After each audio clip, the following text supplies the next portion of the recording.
Hello everybody. Oh, let me sort the green screen out. How is everyone?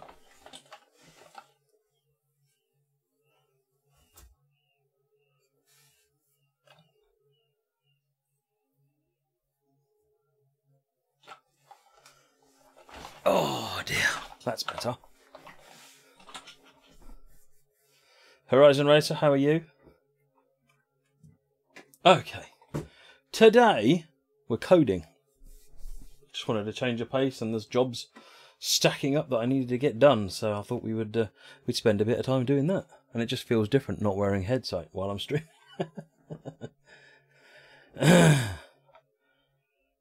Oh dear. Is it hot enough for everyone now? Wow, is all I'll say.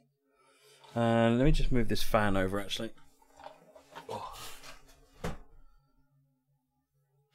kind of intense in here at the moment. What can I use?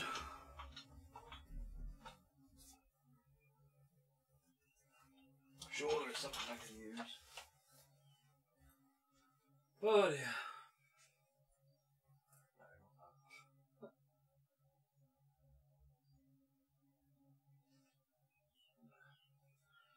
Oh well, never mind. Ooh.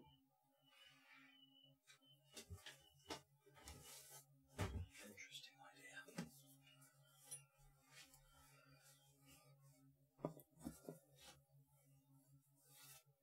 Come over to Southern California for even better weather. Brynar! Thank you for the resub. 8th month. 8 months hype. Time fly fast these days. Keep up the good work, Matt. Thank you very, very much, Brynar. Very much appreciated. I'm just trying to reorganise things so my fan is a little bit more effective. My one fan.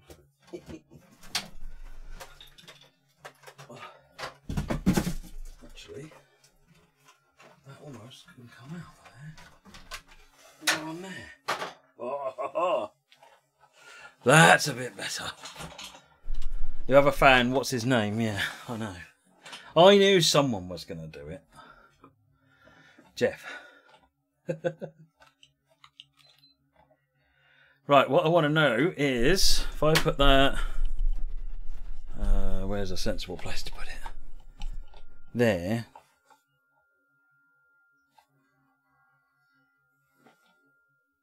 It's not actually doing a whole lot.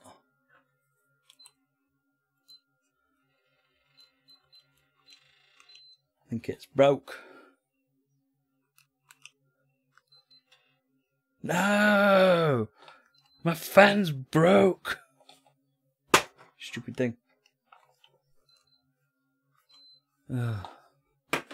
Oh well, it's the end of the world as we know it. No fan. Apparently I thought I had a fan and I was wrong. FabDriver, so what's the plan with the bulbs and train sim? So the plan with the bulbs and train sim. So currently it's integrated with Lightwave, which is a different system that they use fluorescent lights. And the integration means that when I turn the cab light on or off, so I've got 3 lights above me. This is probably going to flare the camera out, but let me just see the 3 lights above me there. Those 3 lights are linked into TS Connect, which is linked into the game. Well, not these ones, but when the Lightwave ones were in there. And the idea is that when you go into a tunnel, the lights go out so that the room goes dark. It's you know, like all things, it's gimmicky, but it's fun. And so I've switched over to Philips Hue, and I need to get Philips Hue integrated. So the nice thing is Philips Hue seems to have a reasonably sensible API once I can get the hang of it. It's REST JSON, so it's not a big deal. Once we've got it integrated into TS, so the first job is to write a little library file that will do all the work for us for Philips Hue. The second job is to integrate that to TS Connect, which shouldn't take very long. And then the third job is to integrate Twitch, is to have something running. I'll probably build it into MPTV bot. Is to have something running which will watch the follows, donates, subs, all that stuff, and flag up and do something with the lights when someone does something. That's kind of the idea anyway. Donations I won't be able to do anything with because that's not via Twitch. I don't know if there is an API for it. Candle's not good enough for me anymore. Ah, you know what? Candles haven't been good enough for a long time, Paboli. Haven't been good enough for a long time. For no good reason, but... Right, so... the first thing I need to do is the login function. Yeah, you have to log into these lights. How bizarre is that? So, in order to do that, I need that. And that's going to be... Hello! Hello. Hello! Please can me and Cameron share buttons? Yeah. Thank you. MPDB hash, let's call it TS Connect. Matt, I don't quite know what that information is, but that'll do. So what I need now is to take that. I need to create a new C# file.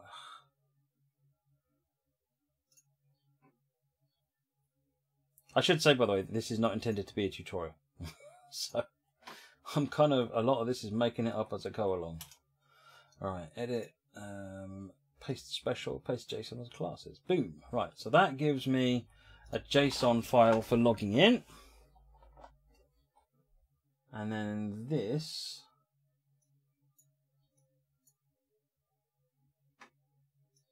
Well, that's handy. That's stupidly handy. You've done this. Ugh. So this is the documentation I'm reading. So they give you sort of all of the things that you send these things, you get these things back. And so I'm kind of figuring the what I've got to do is make JSON files for all of these things. Yes, the green screen will be affected, FabD, but there's nothing I can do about that. Nothing I can do about that. I might do is see if I can find another date. I might find if there's a way I can influence the filter on OBS so that the filter can be adjusted at in the same sort of way. Because if the filter for the chroma background can be filtered, then in theory it would sort of adjust the two of them together. But no, unfortunately the filter is very, very specific about the lighting in the room. So if the lighting in the room changes, the green screen will go funky. But the light's only generally out for a little while, so it's not the end of the world. Right, so I need another one of these. Actually, let's do the text file first. So we've done that one. So this one is...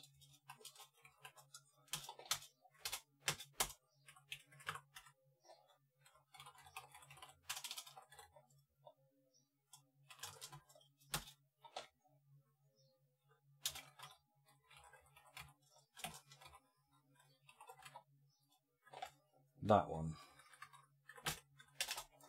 And the failure is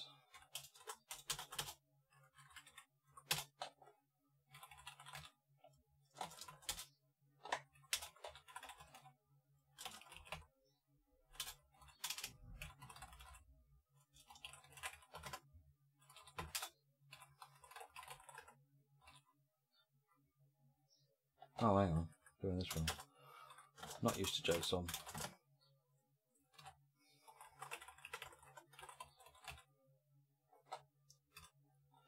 That gives me that. Curly, curly, square.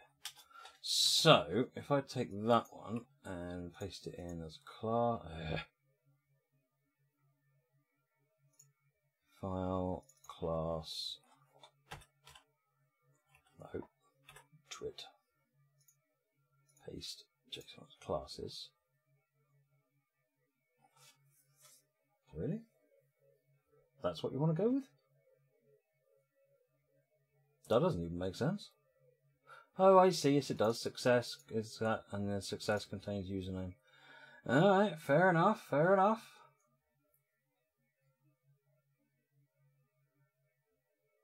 Can I get a desk fan linked up to your speed? Yeah. That was one of my plans actually with VR side of things, was to make it so that there was like you had like a wood panel to the side of you, and then there would be a fan outside the wood panel, so that you wouldn't normally feel it, but if you stuck your head out, you'd feel it, and then it'd be based on the speed of the train, which I thought would be kind of funky. Can you imagine how much that would mess with your head if you pulled your head out the tank and you actually felt the air blasting on you? Wow. So that is JSON success.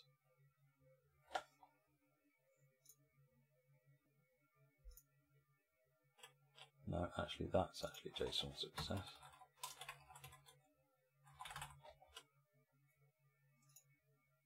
That one is JSON login request.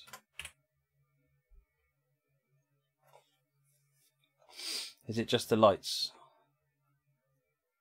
How do you mean? What else were you thinking, Ed? It's primarily the lights are the goal. It'll take long enough to do the lights. I wore my squirrel hat while I was out. We were out at tennis today, Fab Diva. My bonce is even more sensitive than usual these days. Right, put that one now. This special JSON. Right, so that gets me a JSON error response class.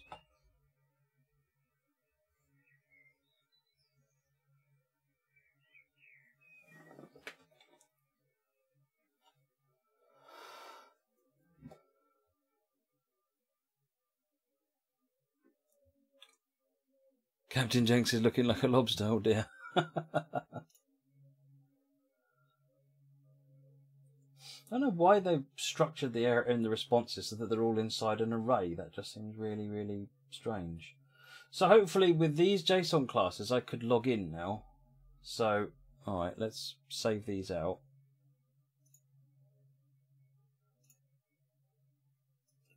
This one is JSON error response class. We should get rid of that little typo.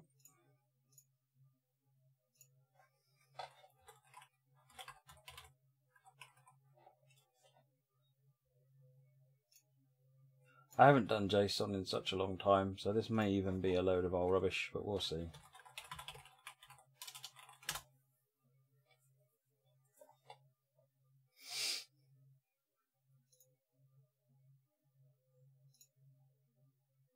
Well, where have you put them then, if you aren't going to put them in the class?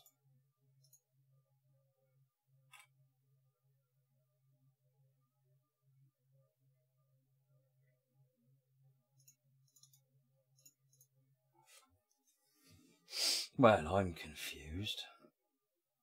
So program is in Philips Hue test, Philips Hue test. Oh, seriously, Visual Studio, you can't even get that right.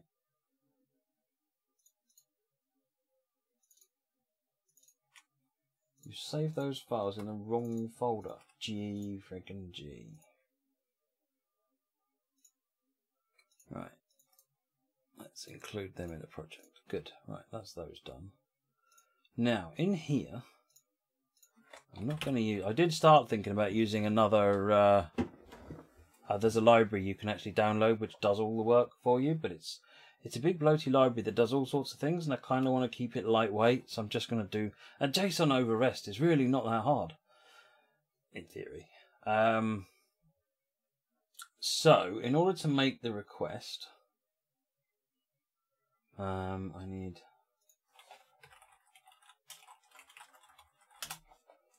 quick example.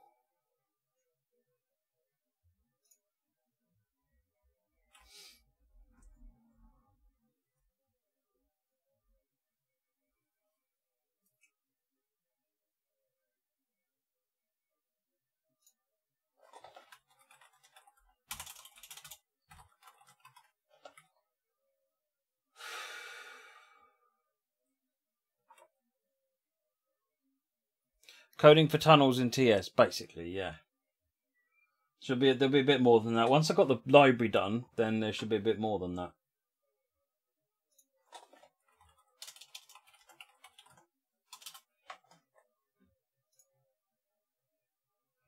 Right, so to make an HTTP REST request, and yeah, at the moment this is hacky. I'm going to restructure it once I've got it working. And then to make a response,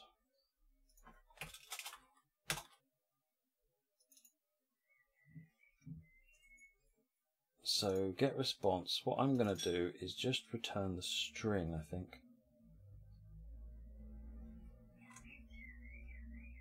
A.result is a stream.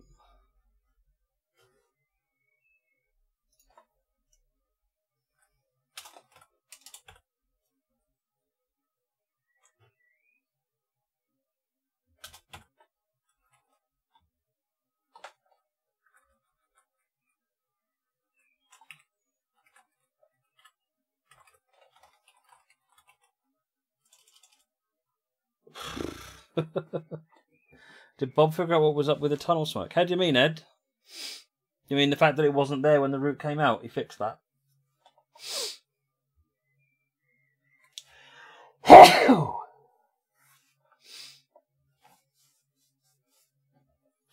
It's a stream reader, I think I want.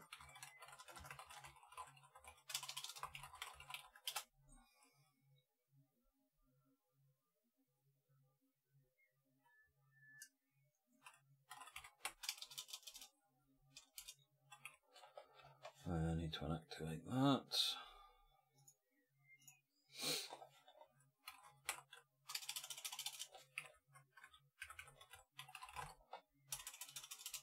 So now I can do reader.read to end.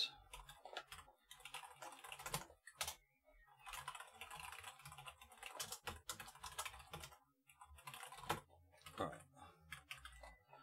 Just comment that one out for the time being.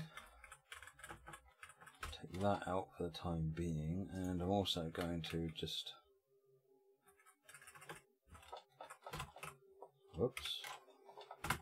comment that out for the time being, and then up here I'm going to call, don't need that, get response. That needs to be static while I'm doing my testing. Needs to be a URI.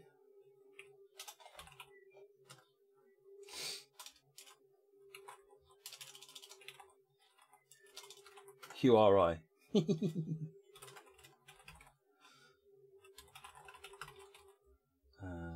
that needs to go http://address /API is the first request we need to make.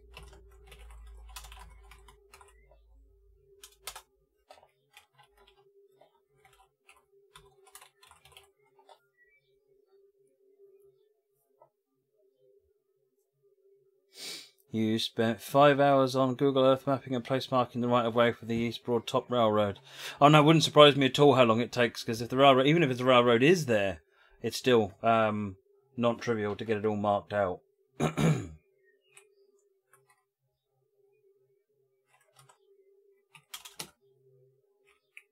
These aren't static either.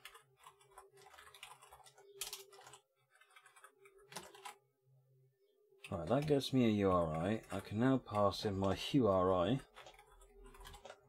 into here. That I can then do a console read line there. So what I should be able to do now, if we run that,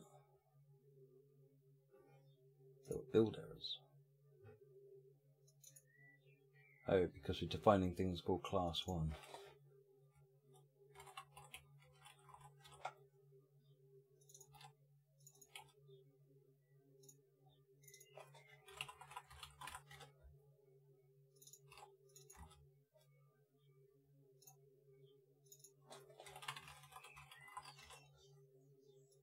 I don't like calling it an array, but never mind. Let's just run with it. Build succeeded.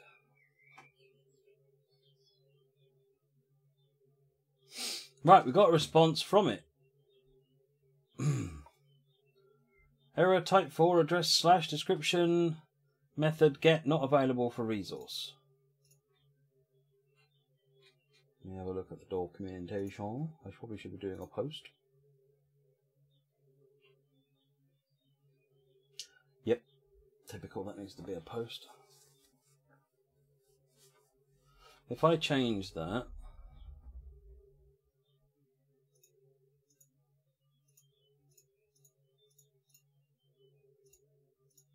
so much rubbish loaded. So that instead of going to the API, I go to API thread. It should allow it, but just tell me it's an invalid user. Authorized user. Good. Good, good, good.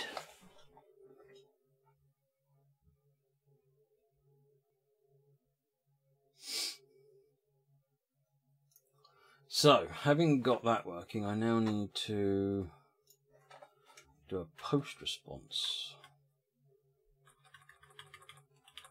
What I could do is figure out how I get that JSONed back into a thing. So it's coming back with an error object. So in theory, I use that.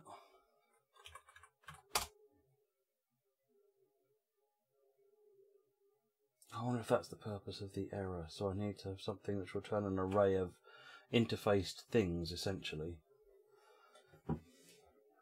Okay, let's try this first then. So I know this is going to give me a JSON error response, so we'll do that.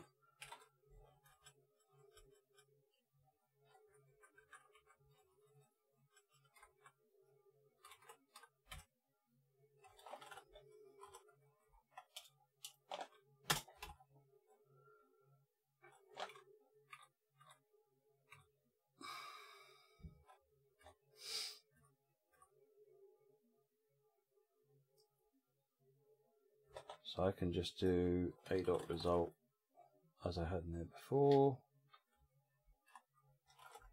as JSON error response color.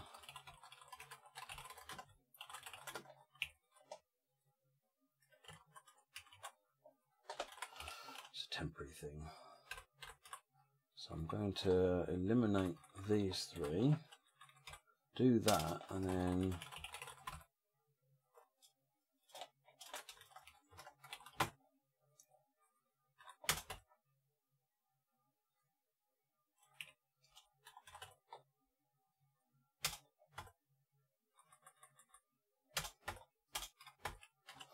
which hopefully will work. What I should do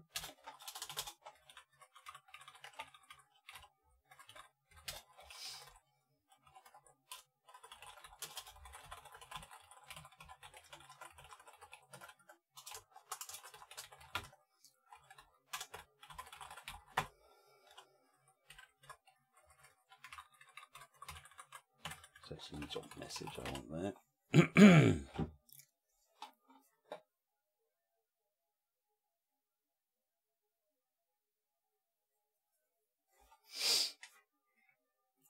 Good. Now if I run it, object reference not set to an instance of an object. Right, so it actually went proper bang.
Oh, hang on.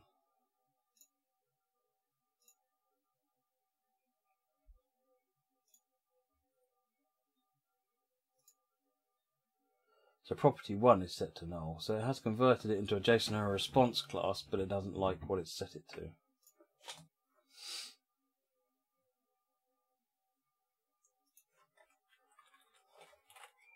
Just going to remind myself what that looked like.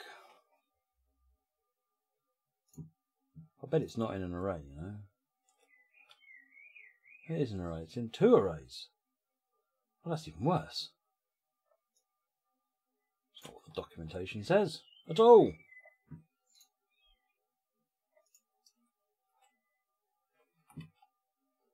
That JSON error response, edit.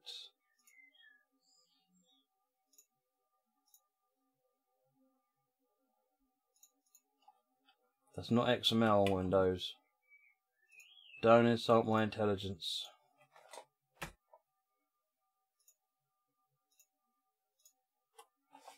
Why do you think that's XML? Honestly.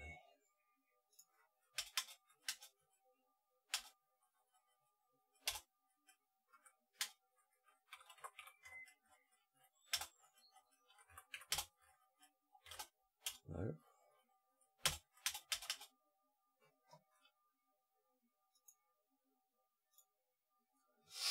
Where's the magical reformat button these days?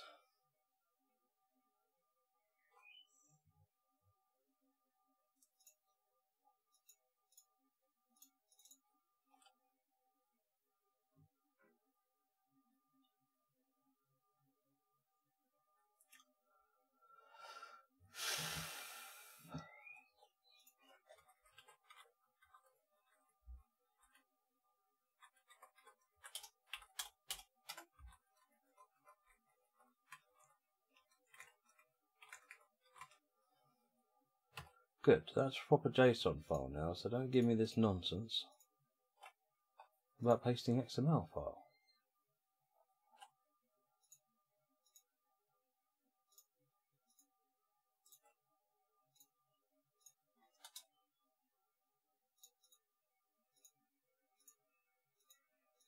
Is it because it's running or something dumb? Ah, you stupid editor. Class 1.1. That's just, what the heck's going on? So you get an array of things.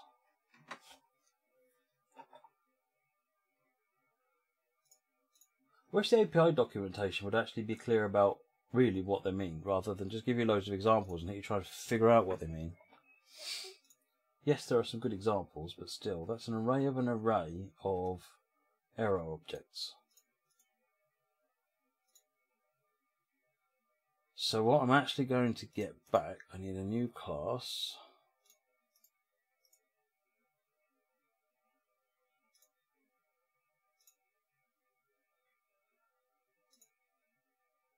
Which is the result list. Hue JSON query result. Hue query result. That'll do. So Hue query result. Make that public. Will contain so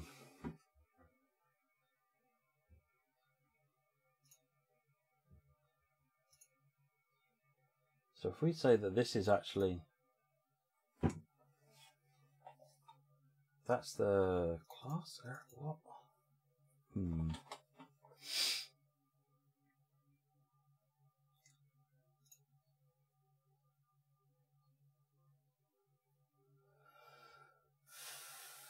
Is that what clip says supposed to happen? If I issue /API/thread, I'll do a get. That only returns the one. So why am I getting an extra blooming array?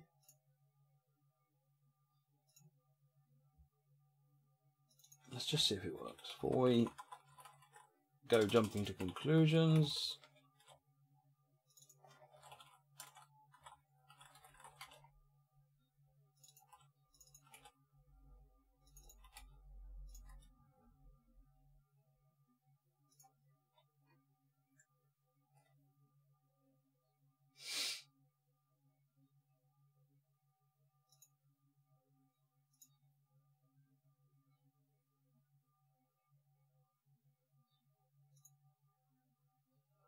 Can't do that because I've already read it here.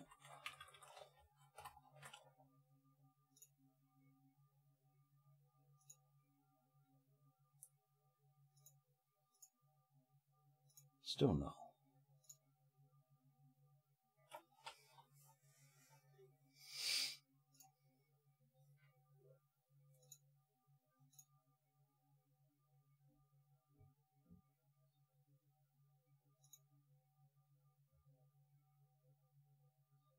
Right, that might be an easy way of doing it. Let's do it that way.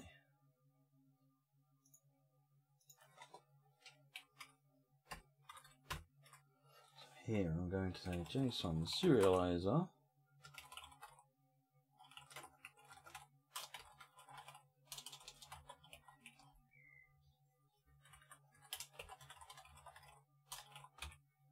Serializer.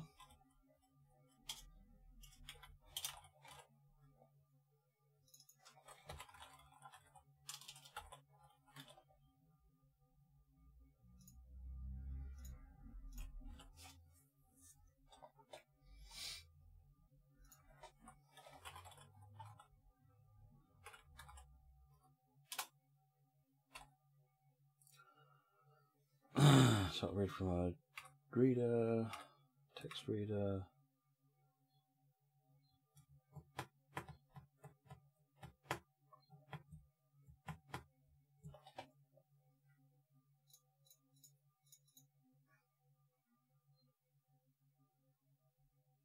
Oh, I see. Deserialize. That's even easier, don't have to make something. String, J, convert, dot deserialize, object, JSON error response class, and we're going to get that from result.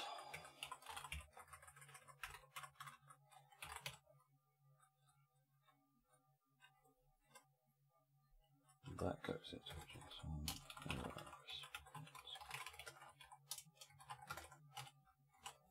Right, let's see what that does. Oops, it went bang. Cannot deserialize the current JSON array into type because type requires a JSON object name value to deserialize correctly.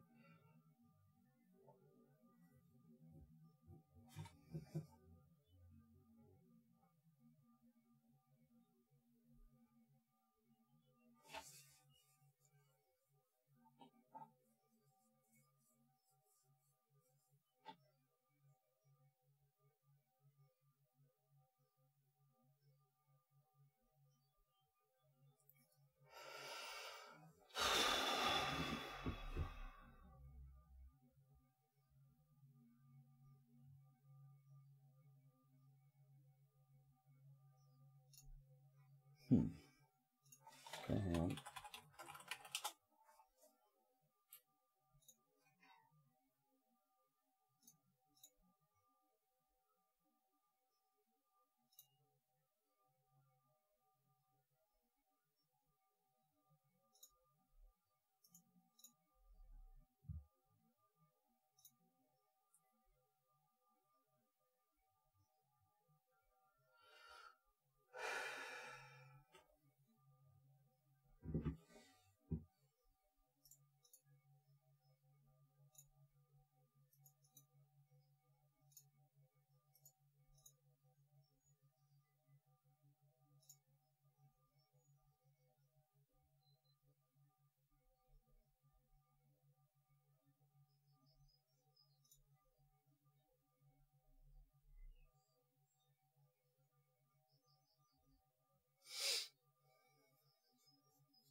Let's go the other way around. Let's see what it's actually generating if we go the other way around. Because I think there's something wrong. Where it says paste JSON as class, I don't think it's pasting it as the right thing. So why don't we start with creating a result.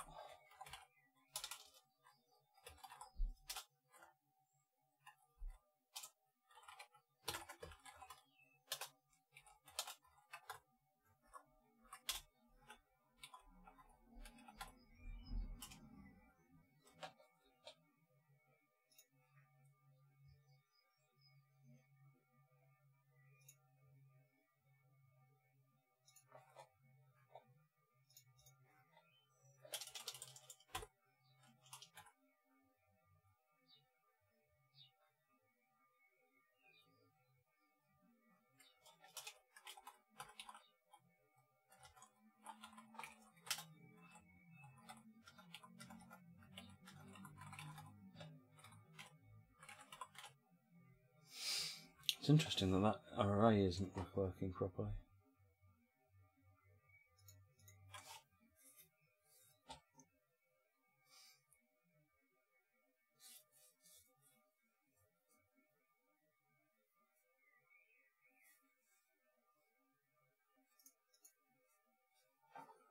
Clearly I have not been programming in too long. I've forgotten all the basics.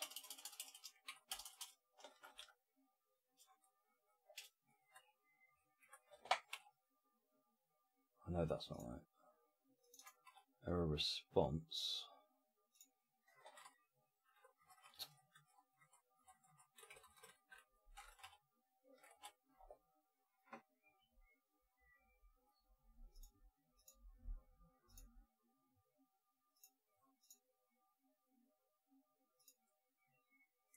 That doesn't have a namespace. Let's put it in the right namespace.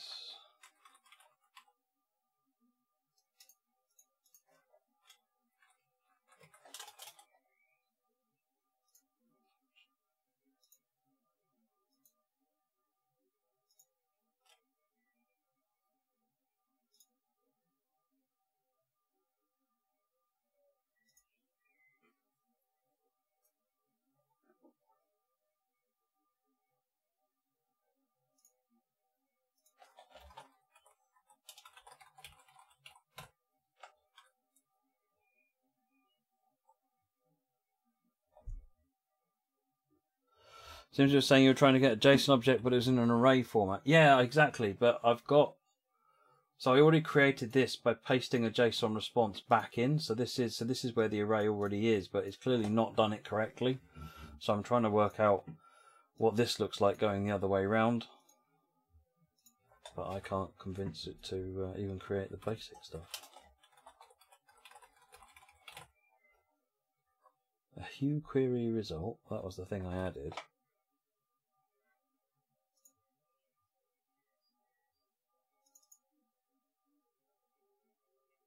Interesting that it doesn't say anything about that. Nothing in there at the moment.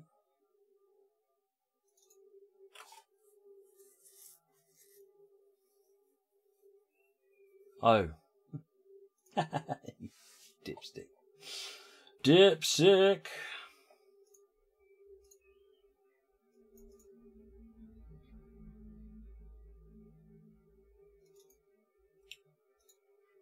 This is the problem. It saved all the files out into a different location. Then when I copied them in the right location, I didn't then reopen them again, so I've edited all the wrong files. What a donkey. But partially GG to Visual Studio. You're getting it wrong in the first place, you stinky thing. Hey WT, look, trying to make an interface into the Philips Hue API. And now we've got that, right.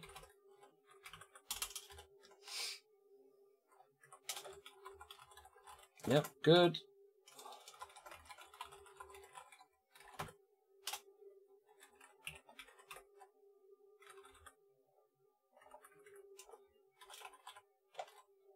That works better now.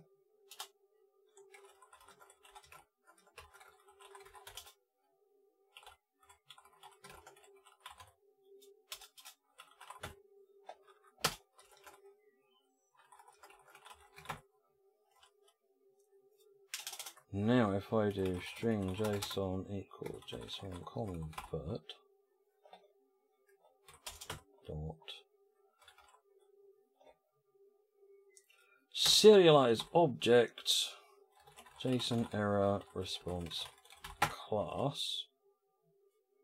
Why not? Is a type. What do you want in there then?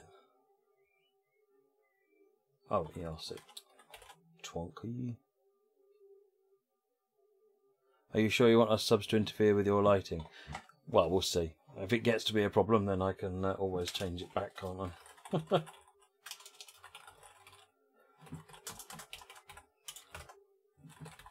Right. Let's comment that out. There were build errors. Not using you yet.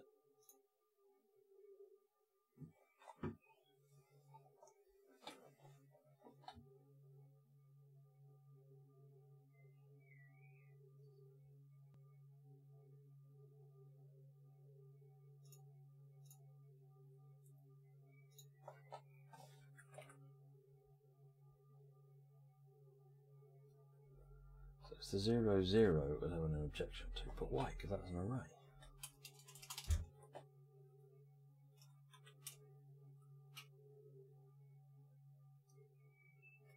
Because it hasn't been newed, that's why. So I need to set that to a new error response 1, 1.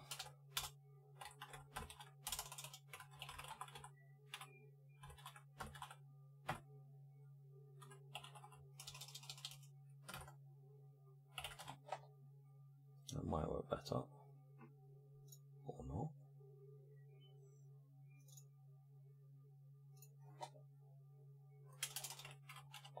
Like that? No.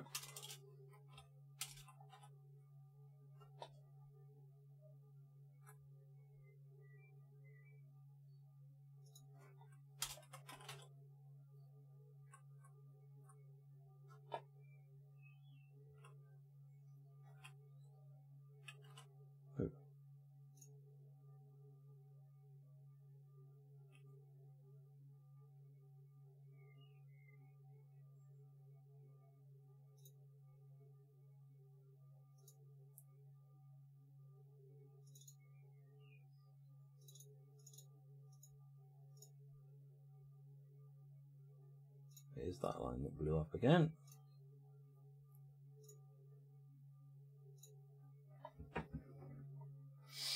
Publicum, there's just not enough time at the moment. I will get back to YouTube, have no fear. In fact, I'm going to try and do that this weekend.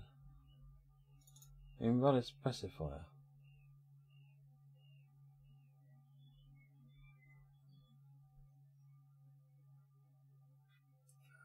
Oh my word. Amazing what you forget when you don't program for a little while.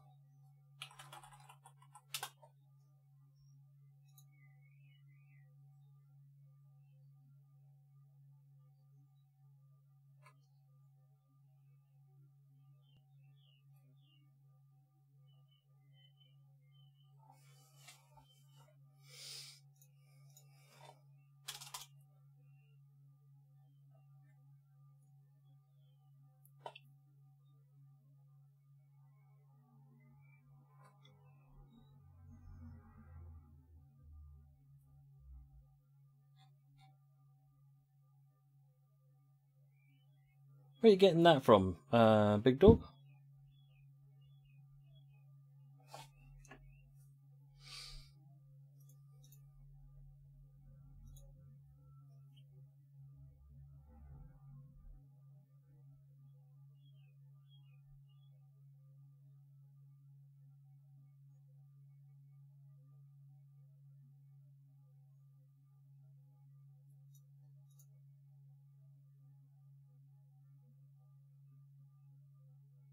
Oh, I see. It's because it's being defined as an array of an array. I'm gonna have to, once I get this figured out, we can tidy it up. I now need to say property 1, 0 equals new.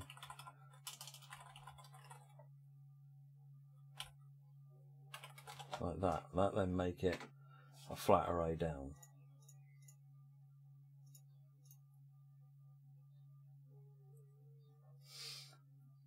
What do you know? It worked. So property 1 contain, oh I see, this is the problem. Property 1 contains the two array things, so it hasn't converted it correctly. When I asked it to convert that object, it's made a right whole nuts of it, frankly.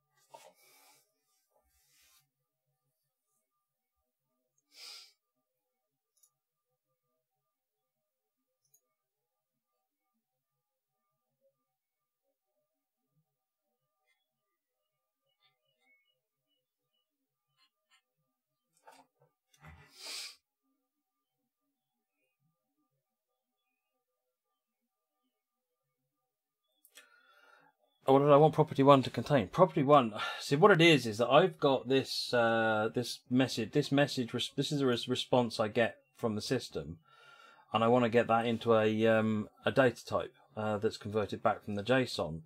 But the class that it's created doesn't match up with that. So if I create it back again the other way, it doesn't actually work.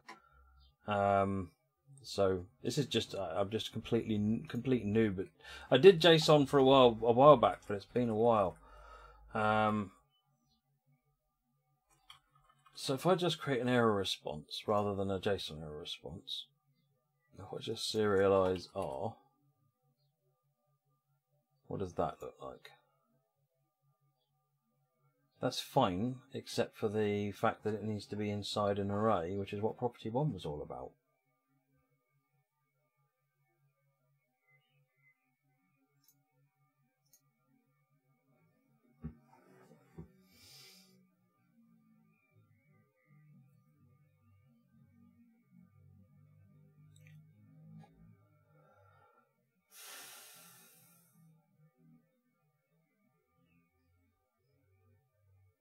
Well, no, it's...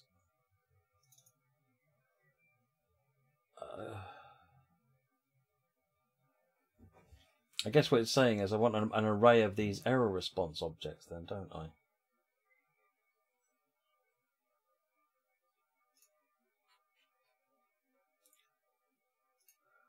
So if I had...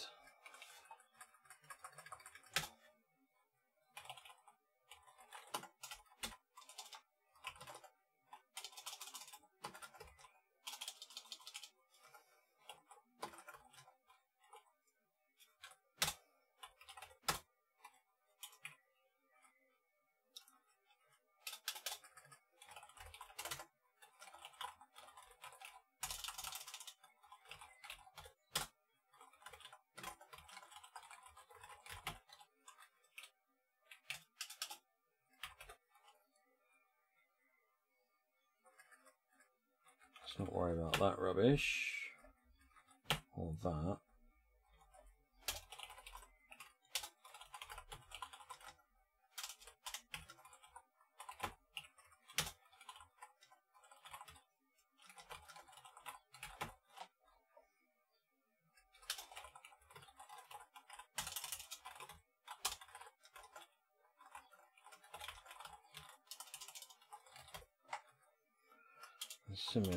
Serialize that one.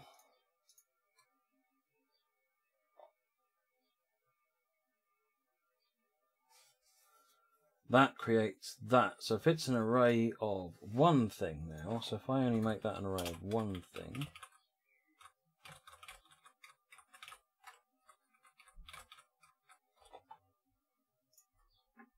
that's then giving me back what I'm looking for. So it's an array of... Okay, so this is where I need to have, I guess, an interface or something that then returns things that are like this, I guess. That's rubbish. We don't need that. That's absolute rubbish. So what I'm actually looking for to serialize back here then is an array of array of error response.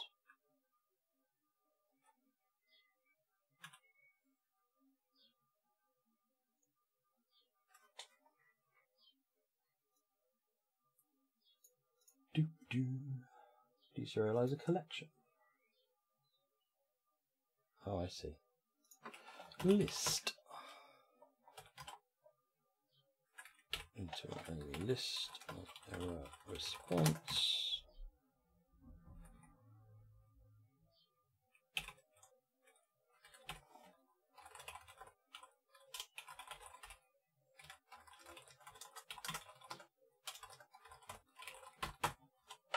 We'll return how many it gets, but we'll also put a breakpoint there. If I don't do that bit.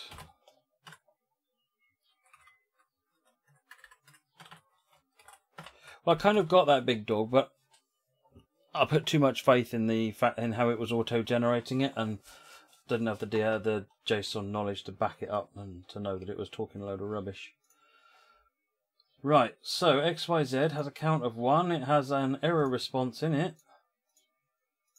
which says unauthorized user. Boom! It's working. Right. Now, in order for this to work, instead of asking for a list of error responses, I just need a list of responses. So a Hue query result is going to come back with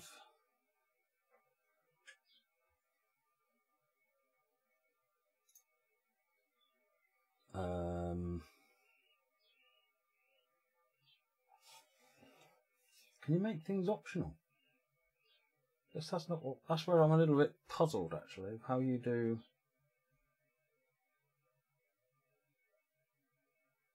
Unless I have to parse it back, because the thing is that it's not, the response isn't always one thing. A response, I guess, is either, it's either what I want or an error. So actually, yeah. So if it's either what I want. Whoops, too many. Or an error. So it's either going to be error response like that, or it's going to be.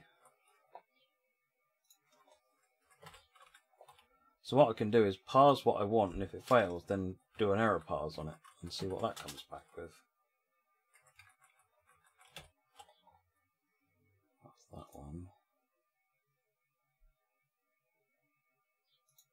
It's the wrong error to go away. I'm doing the same thing here. I'm going to shut all of these classes down because I'm convinced now I'm editing the wrong ones.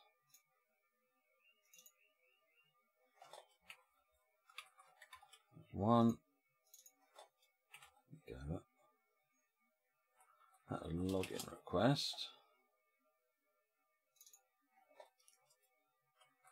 Accessory, which thing like the username. To be honest, if I programmed C# anytime in the last probably year, then I'm sure it'll be a lot easier. Certainly can't see why it isn't hard. It is hard. I'm struggling with basic C# concepts here. That's kind of my problem, but I'll get back into it as I get myself back into programming. Don't do programming anymore for a living, and I really don't get time to do it at home except when I'm streaming it. So it's like a foreign language. Hey, Ronak. So I'm now going to try and get a list back of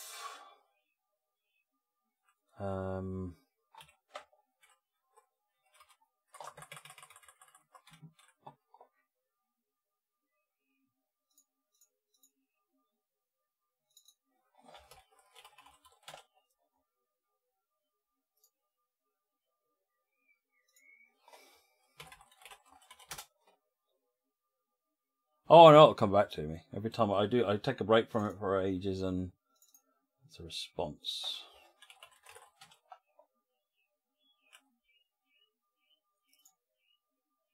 You guys are just going to have to bear with me while I make dumb mistakes for a bit. Right, and that one is a Hue request login.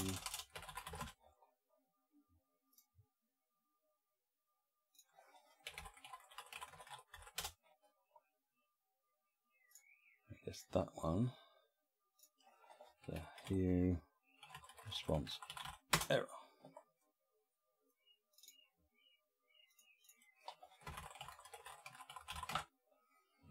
Right, that's got those cleaned up a bit. Just be happy you don't have to deal with pointers. That's why I refuse to program in C++.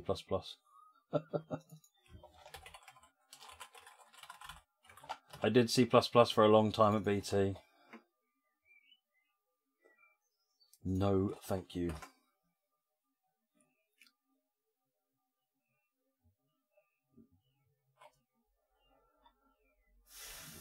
I want to get the, is it type of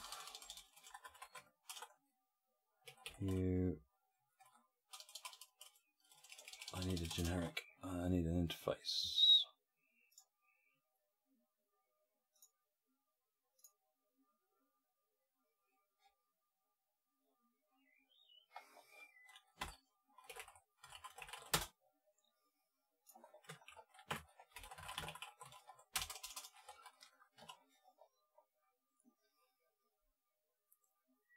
Is there a C minus minus? No, but there was C, and then if you increment a number, a value, if you have a value called C and you want to do the next value of C, so to make 3 equal 4 or 3 become 4, then you do C++. Hence, it's meant to be the next version of C. And C sharp is kind of C but sharper, I guess. Could argue whether that's happened or not. Hue query result. I don't need that class. Response error.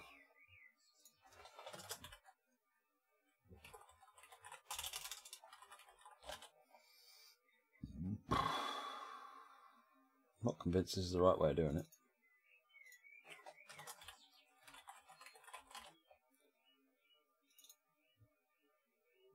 Because there's nothing I can put in the interface, which makes it difficult. Mind you, I don't care here. At this point, I don't actually care, so that's not...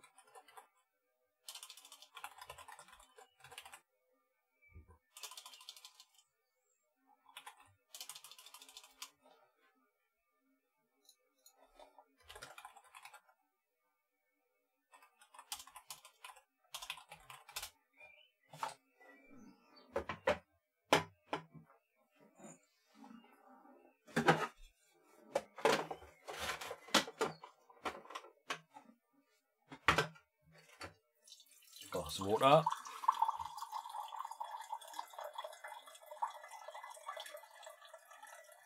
You got a second monitor running there, and second monitor is awesome. I use 3 at work, and that's even better.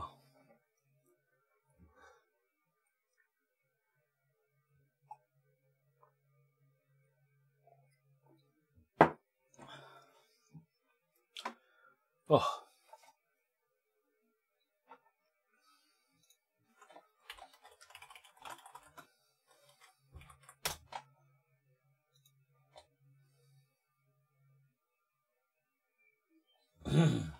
Type.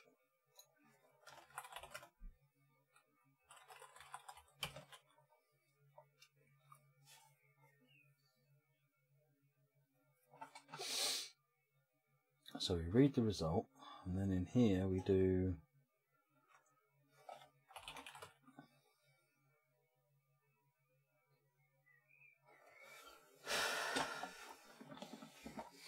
what do you get when you drop a piano down a mine shaft? Go on. I'm sure I'm not going to like this, but go on.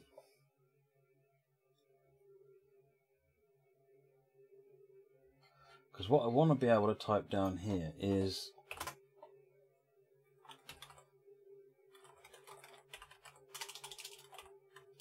actually, no, I don't. I want to type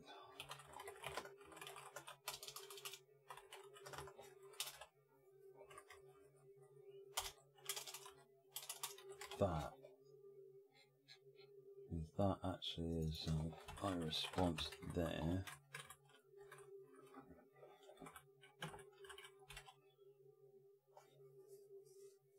A flat minor. Oh, A flat minor.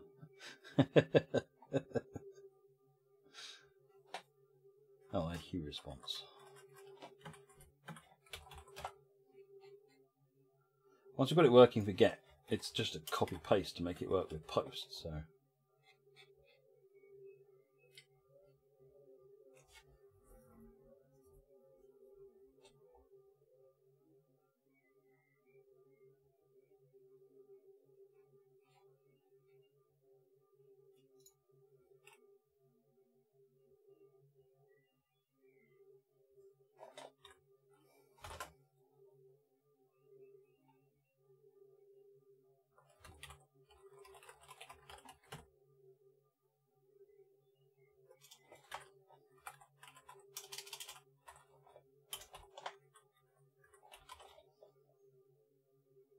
Passes the expected result type in to there.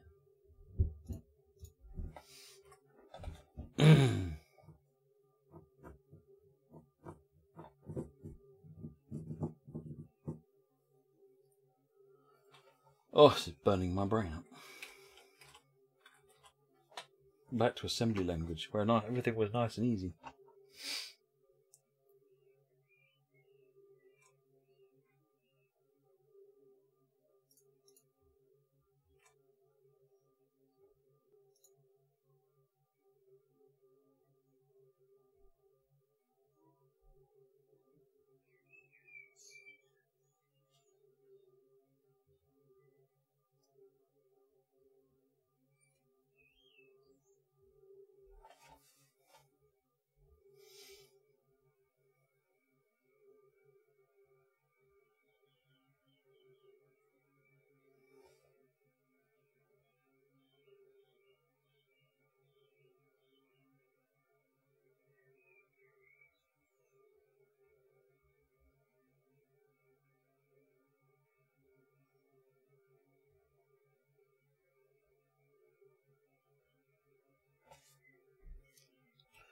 Actually, it should be a list of those, shouldn't it?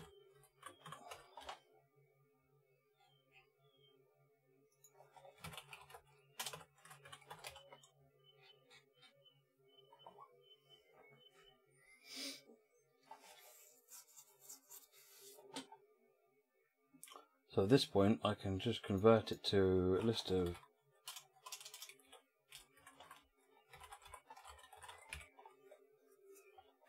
Hue response, you twit.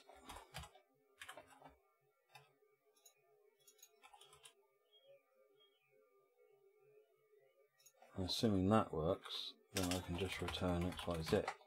Now that should work now for the error code, or the error sequence. Why is that with an error? Anonymous function converted to... Oh, that's this.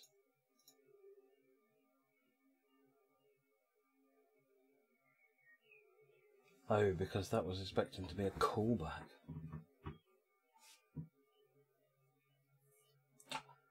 This is an event, which when this event finishes, it calls this anonymous function.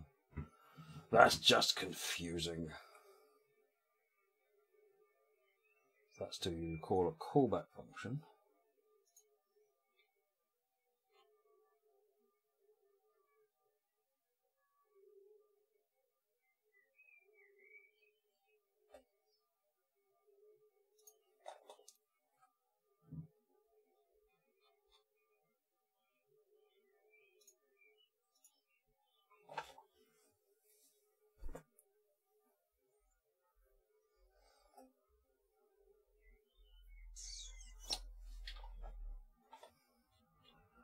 Oh, I know what I could do.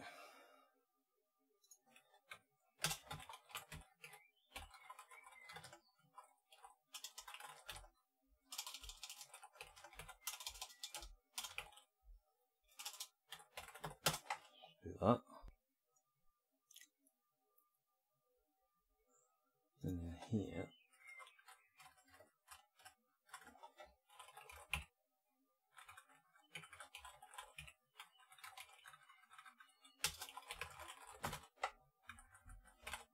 That should do it.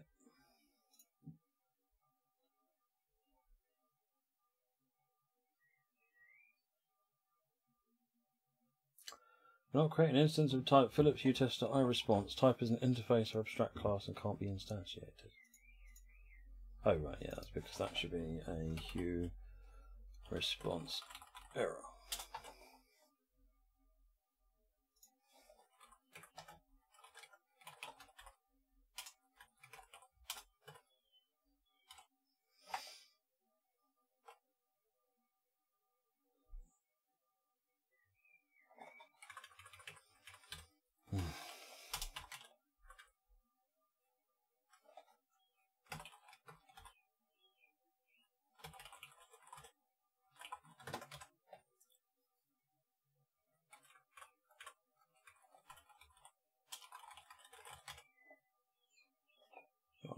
Hue response error will start. Right, that works.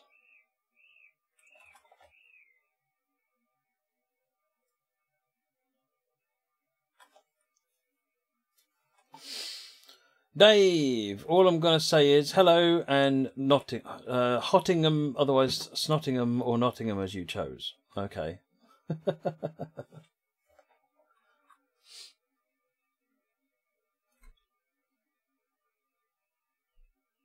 I loved programming in assembly, big dog. Absolutely loved it. Yeah, okay, you couldn't get anywhere near as much done as you can in a modern language, but I miss programming in assembly. I might have to do some of that sometime just to get my head back into it. Actually, there's a really good game called Shenzhen.io, where you get to build hardware and create and write the program it in assembly. It's very cool. Very hard, but very cool. Okay, this is just... I'm sure I'm missing something here at the moment.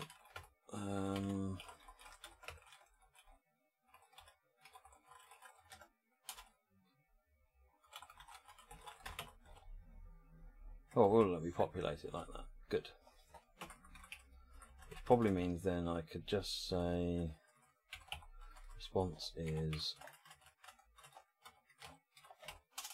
that. Yay! Much better. No, don't delete the code. Right, hopefully that will work. XYZ has 1. Good. Right, worked. So we've now got the error case handled. I've still got to figure out how I get back a valid response that I'm actually looking for.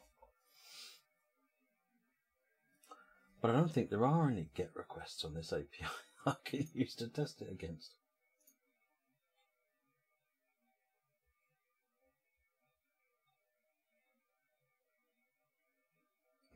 Oh, once I've got a code, there is.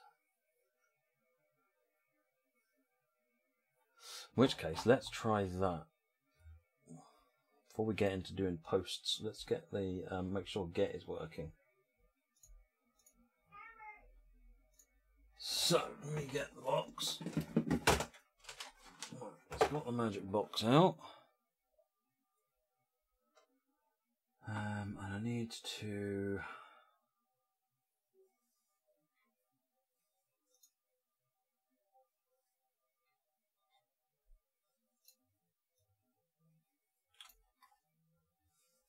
There you are. Right, so I want to go to /API, and in here I want to put MattPlayTV TS connect Matt.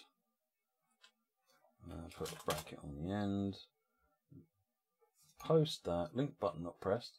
Press the link button. Post. I've got a code. So let's use that code. Right. Obviously, the idea is login will dynamically update that code. So now I can use more GET requests just to see how they work.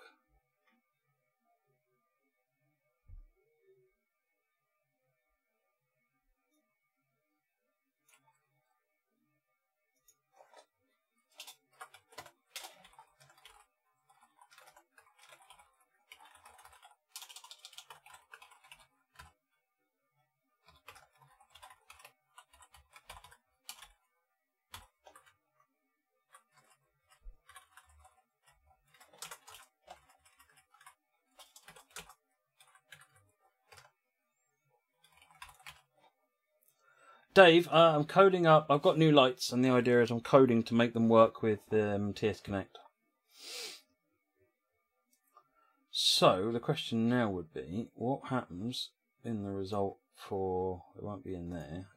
Let's put it there.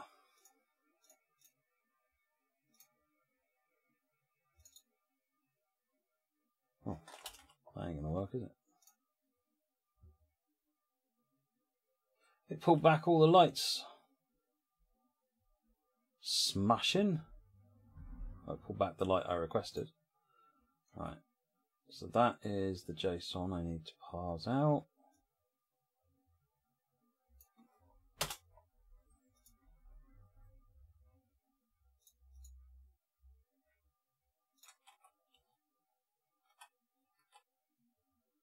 Create a new file.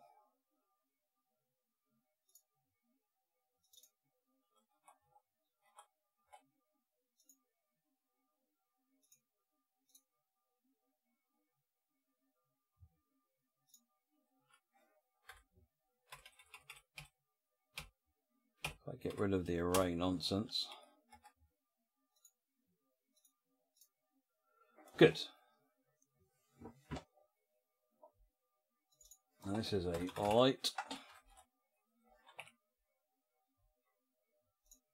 Save class 4 into the right folder this time. Hue light. Put namespace around it.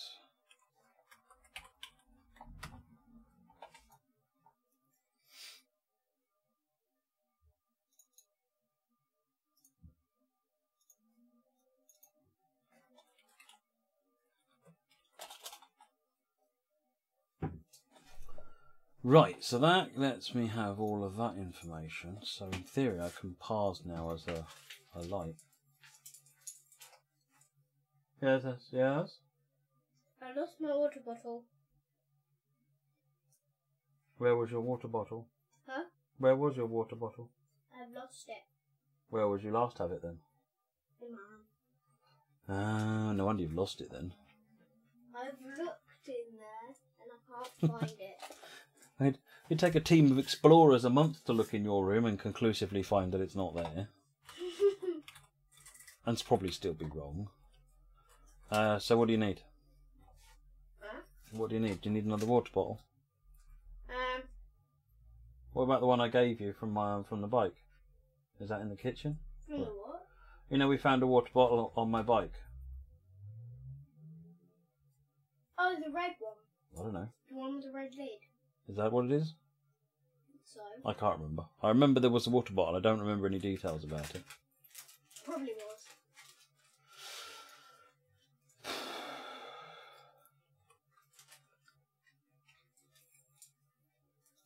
So, sorry, it's my daughter behind me.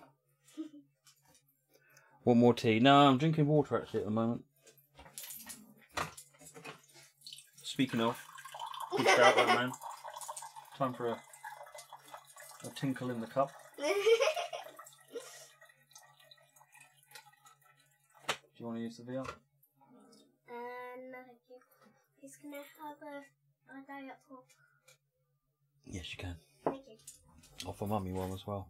Huh? Offer mummy one as well. Okay.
Oh.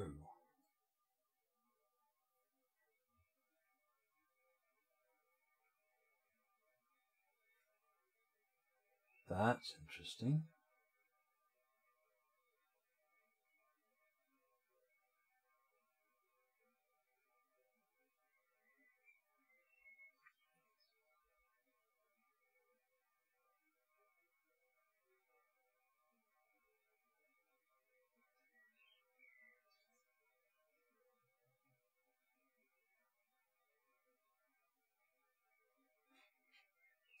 So you can just use dynamic. Not sure how much I like that.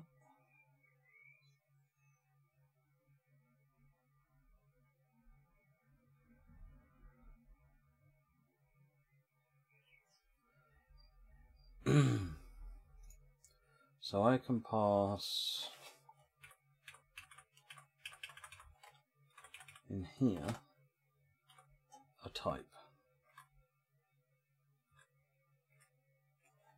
So I can pass response type into there. Not into there, let's make a copy first. Right.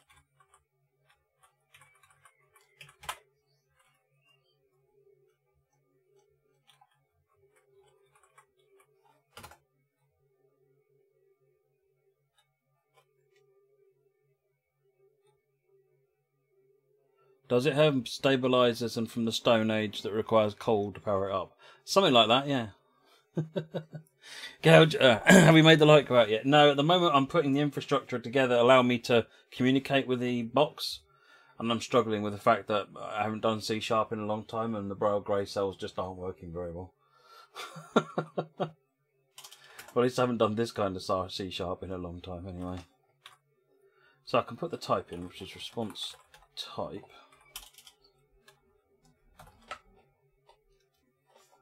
Why are you complaining?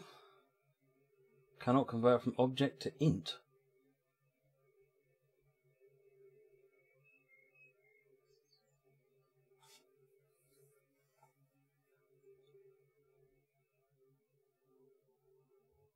What exactly are you converting to an int? Oh, because that is a...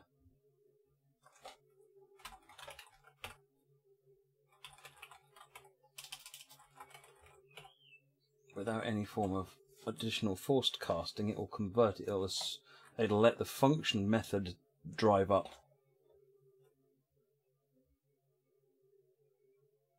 Right, so that will take the response type I put it in, convert it back out, put it in response. So what I want to do is try and find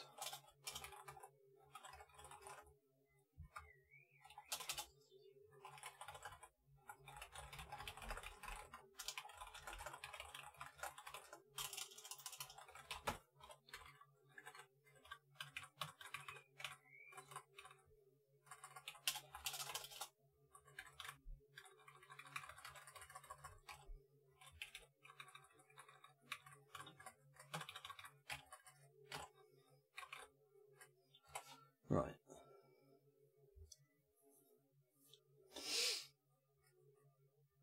That will then put a response error into there.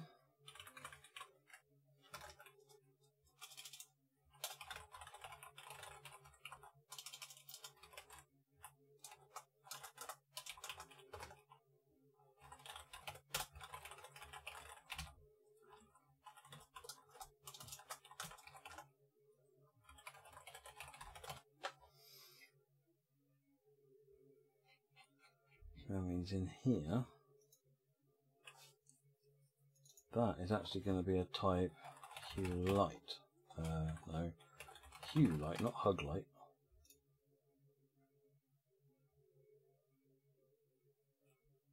Hue light is not.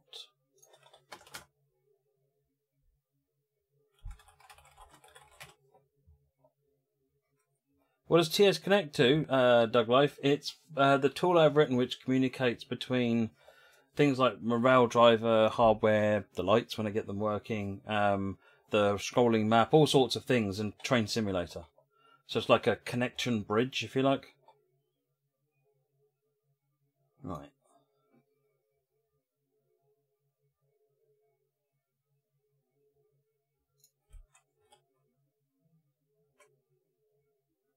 Hue light could not be found because it's just a light.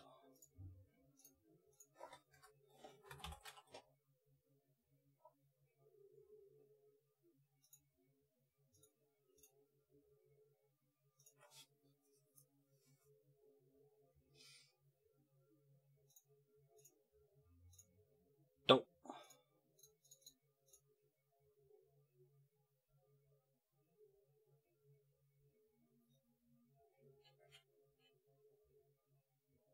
Probably needs to be a list of hue light, that's why.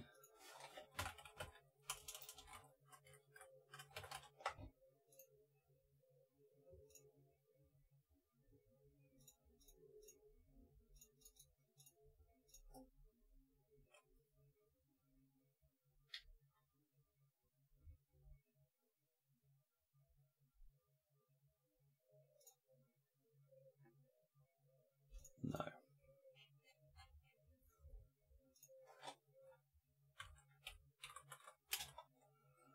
Hue light, but I need it to be an array of hue lights, an array of this response type.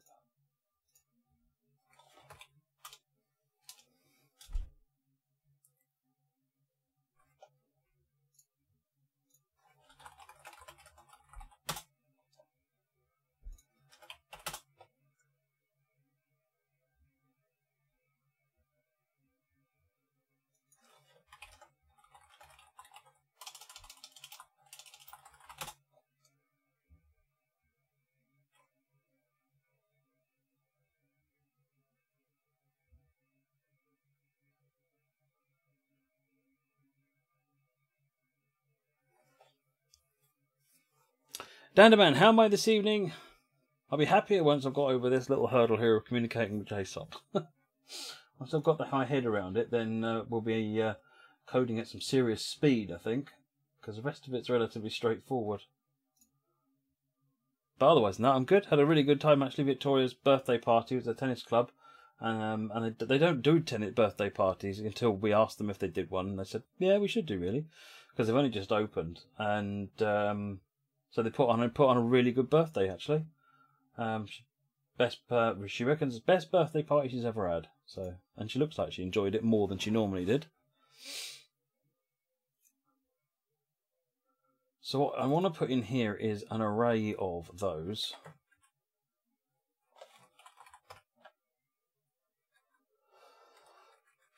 But I want a type of an array, the type of an array of a type of thing.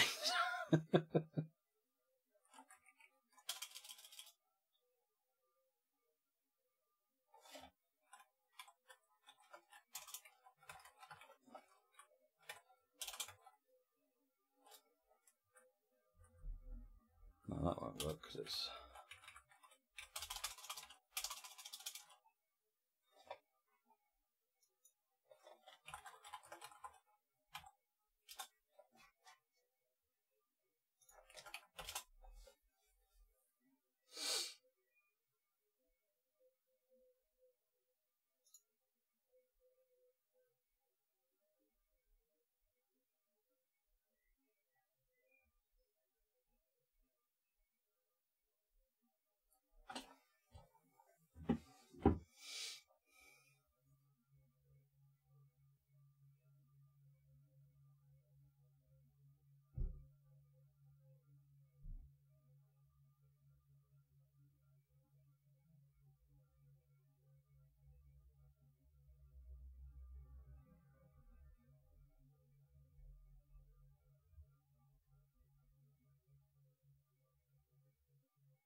I'm more and more leaning to the fact that I should just be using dynamic objects and returning a list of dynamics back, or just return a dynamic which is a list of things, rather than trying being over specific about things.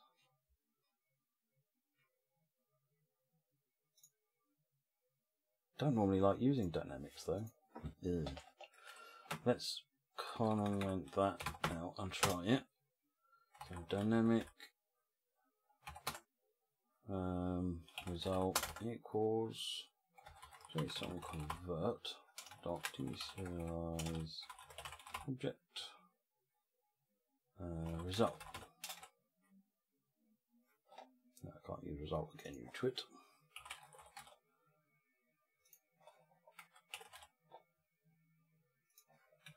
That means that's going to be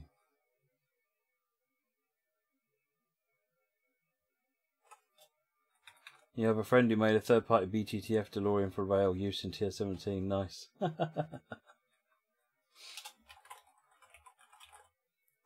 First bit should say you had to spend money. Oh, sister knows anyway. Wow, and hearts me thinking your parties consist of ordering at McDonald's to be delivered to your house and complaining it arrived warm and not cold. By delivery.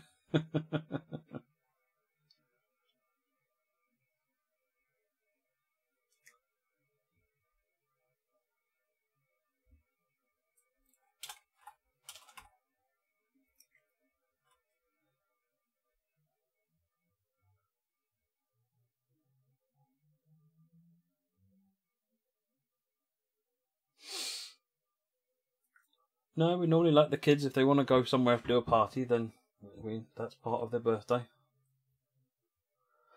Victoria normally does. Sometimes all she wants to do is go to McDonald's, and that's their decision. This time they were going to do a science party, but they left it too late to organise it. Because Victoria is massively into science.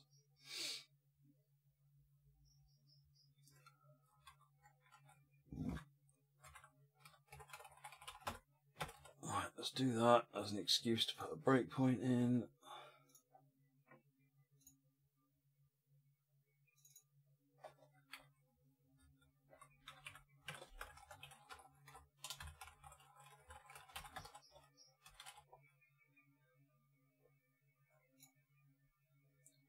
So, what is response? Response appears to have all of the stuff. So what I need to be able to then say is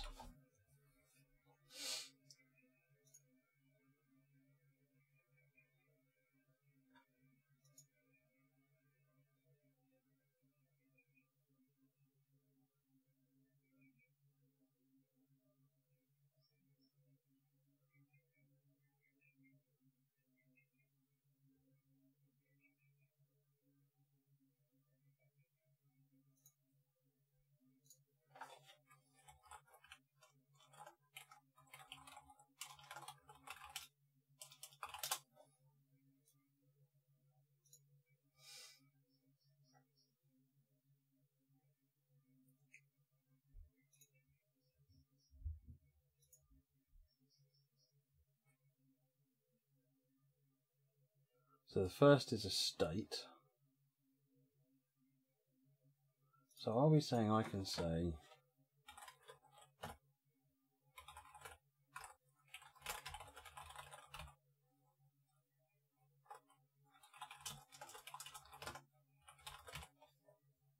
is that what we are saying?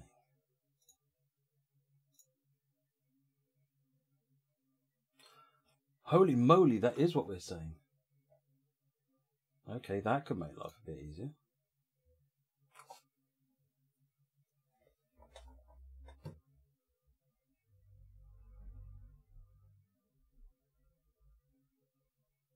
You know why they chose 88 miles an hour as the speed to go back in time and Back to the Future? The reason is because the DeLorean only went up to 85 on the speedo, but if driven right, the DeLorean could be pushed an extra 3 miles per hour higher than speedo max. Oh, that's interesting. I didn't know that.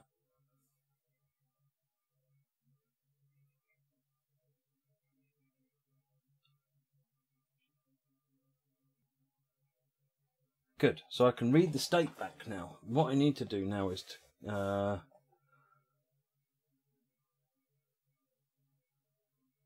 pull that into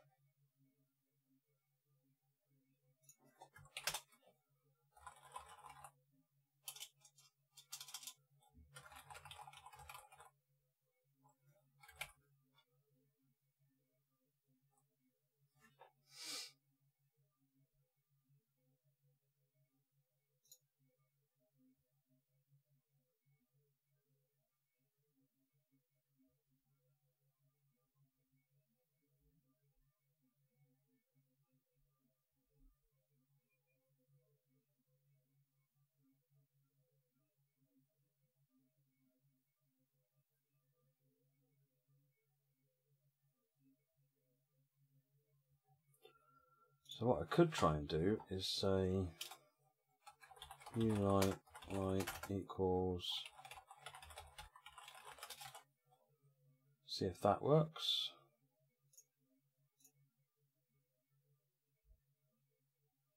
Cannot convert.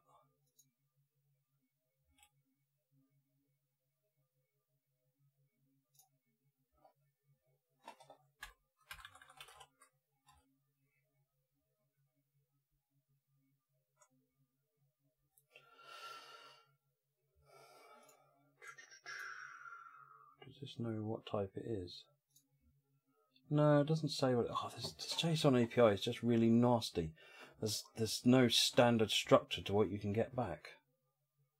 See you later, Daniel.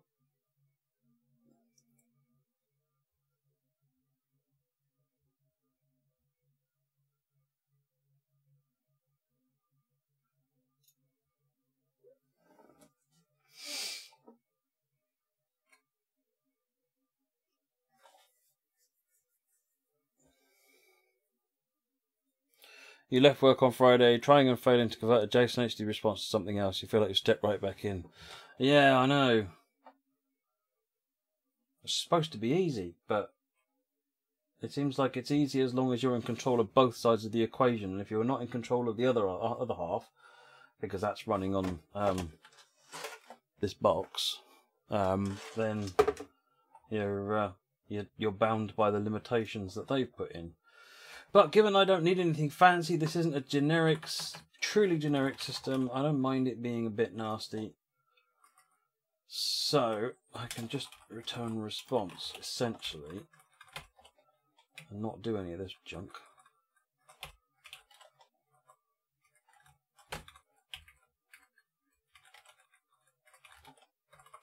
That goes in there.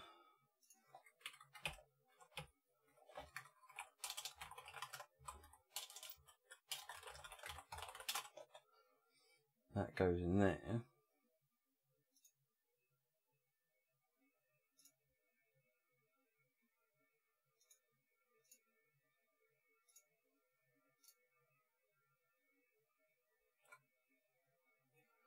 Now, in here, what I get back is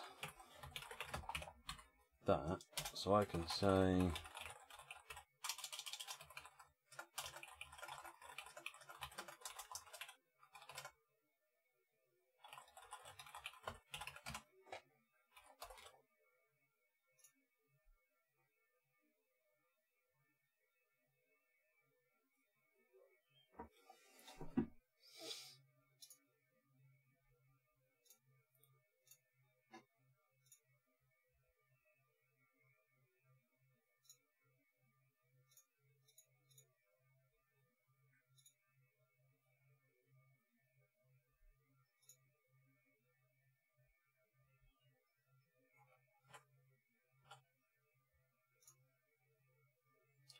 implies it's not getting into that bit of code. It isn't. All of a sudden now it's not getting into the bit of code. What?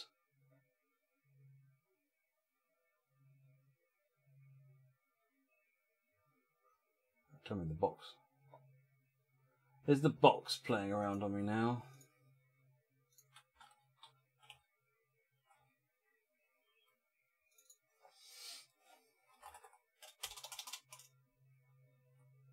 We guess get another.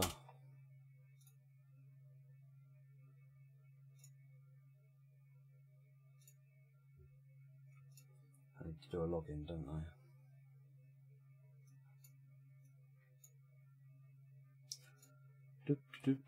Where's login request?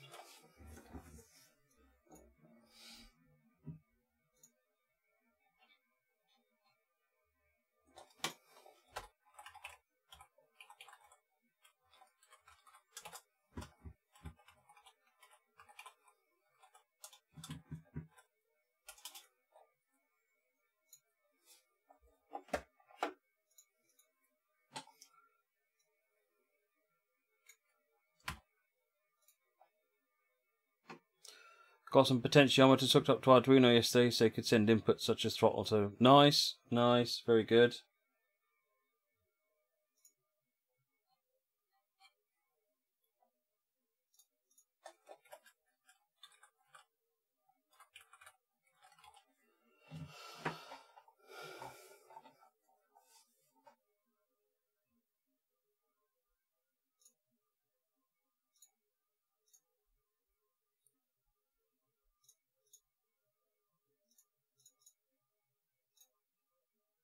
Why is it? I don't get it. What's going wrong?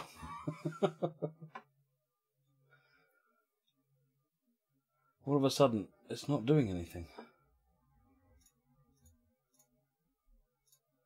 Screen's response is always going to be null.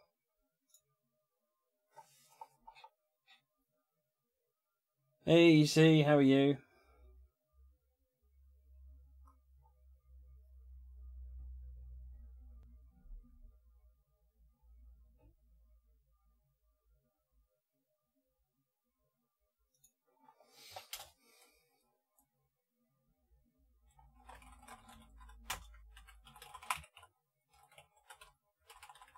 I know, bear with me.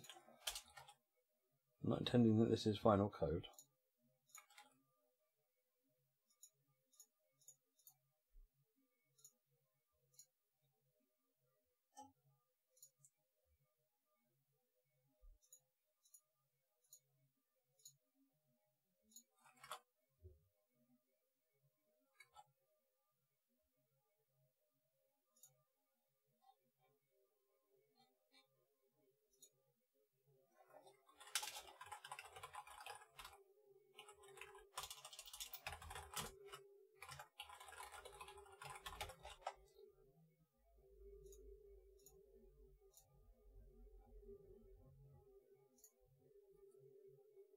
Oh, it worked. So light one is true. So the problem is, because it's asynchronous, this whole method of returning via there is not going to work. Because that happens when the stream read finishes.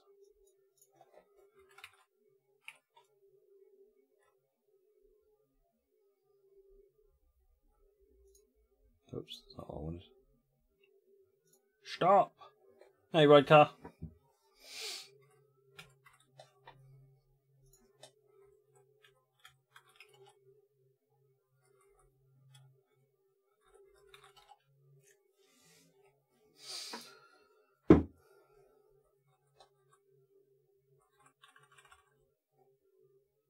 I don't want this to be asynchronous. I guess that's the thing.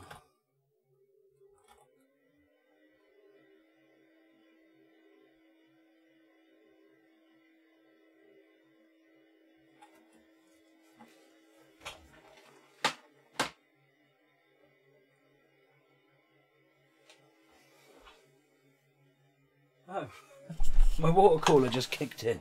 I was wondering what that was. I was wondering in case it was...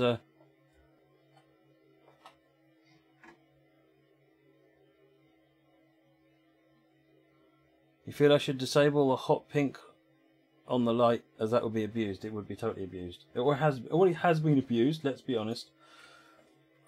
I just want to do this. I don't want it to be asynchronous.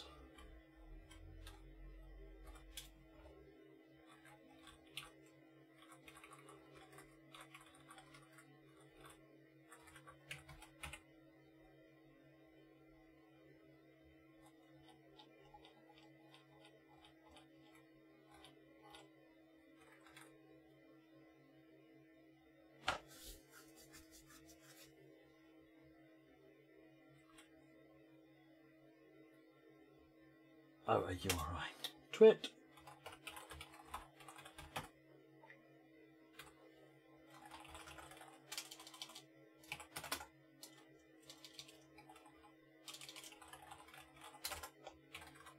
Now I can do it synchronously.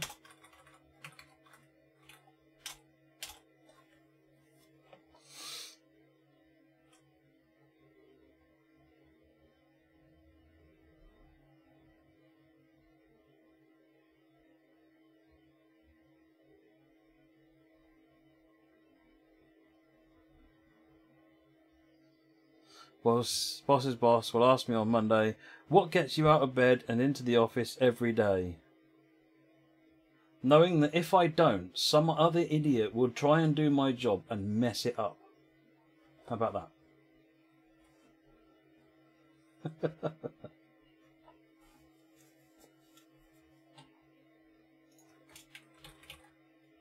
Right. That's better. Put it in one big nice blob of unreadable code. Hopefully now, when I fix all the silly errors,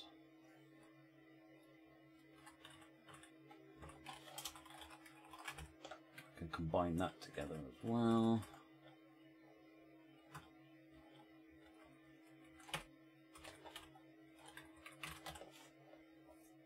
Promise of bacon sandwich.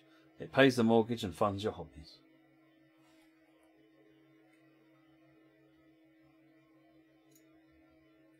Boom! State of light is true. So now we can prove whether or not we're actually getting the right answer. Because here is the web interface they supply. So if I turn all the lights now off, freaky, and now rerun the code, state of light 1 is false. So if I just turn this one on marked light 1, true. Good, so it's reading them back correctly. Let's turn the lights back on. I sound quieter than usual. Well, microphone is over here. I'm trying to keep it out of my hand, so I'm not knocking it all the time. Is that any better?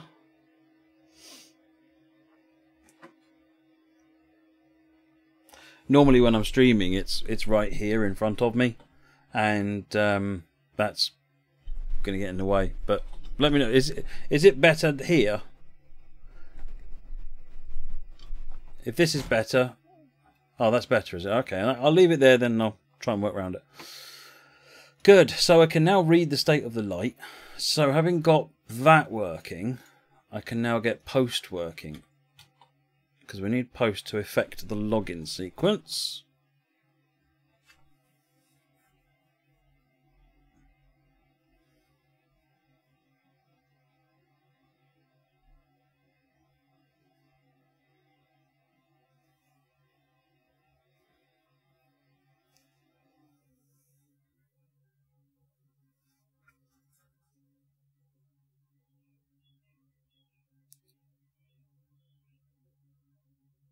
Chuz, that still doesn't explain why the Earth hasn't moved underneath it. The transfer is instantaneous, but the Earth flicked round. So, it still doesn't sound right to me. Don't need response type anymore.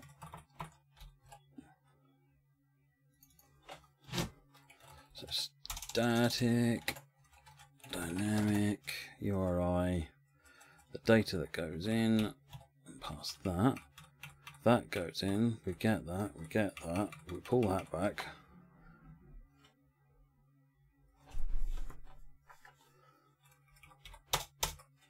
Then we do request.getResponse.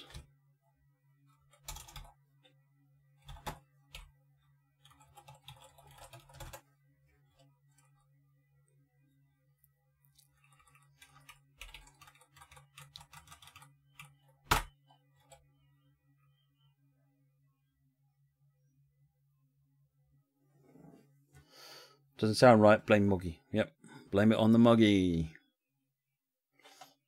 Dynamic. So at this point, I then say dynamic response equal JSON convert dot deserialize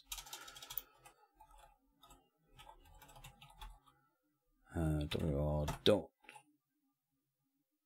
get no. Deleted a bit too much there. Ow. Not get response stream. Okay, so I need to do reader equals new stream.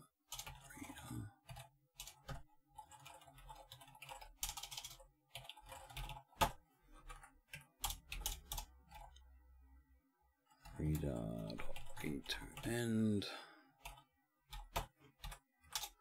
Actually, if I bring that into result first and print it, at least we can see it.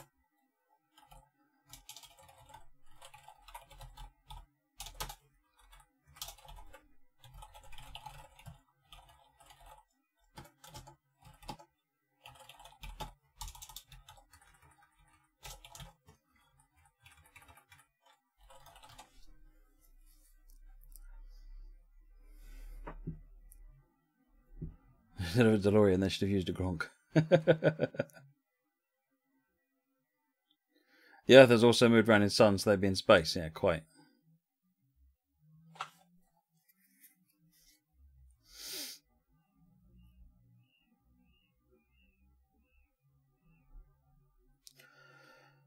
Right, and then I can return response. So in theory, what I can do now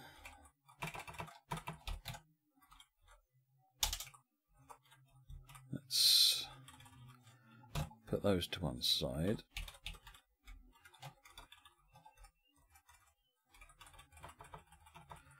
We're just going to post to that and do a post response URI with no data to start off with.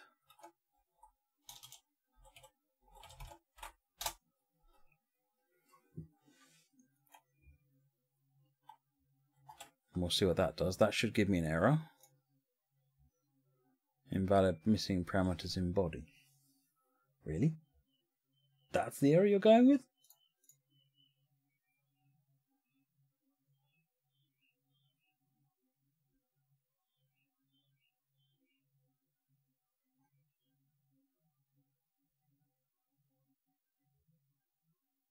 Oh, I see. I do need the body. So the body then is device type.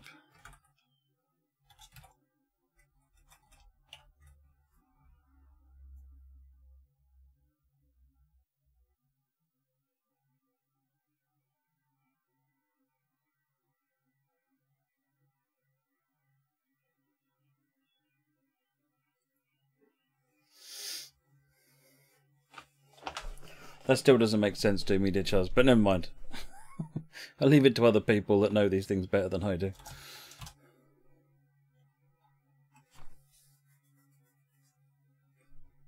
Wouldn't have thought it mattered how long the journey took. At that particular... You are at this location here. The Earth is here. When you went back in time, you remained in that location and the Earth was over here somewhere. How quick that happened, I wouldn't have thought was relevant. Right, MPTV. Close the curly bracket. So now I should get a link button not pressed response. Good.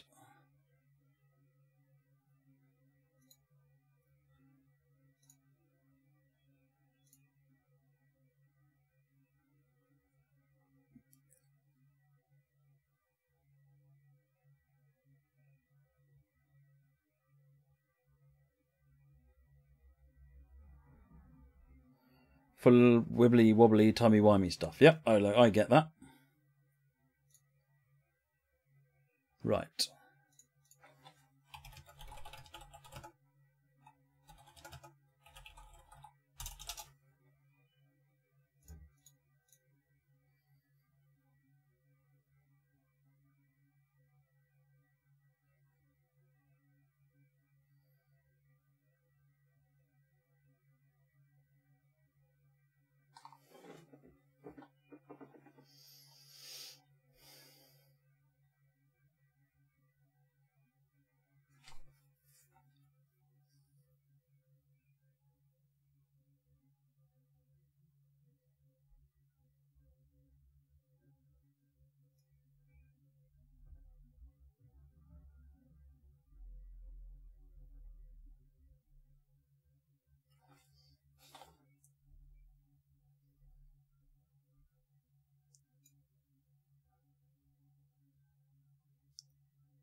So what I need to know now is this an error? And if it is an error, then I need to be able to cope with that.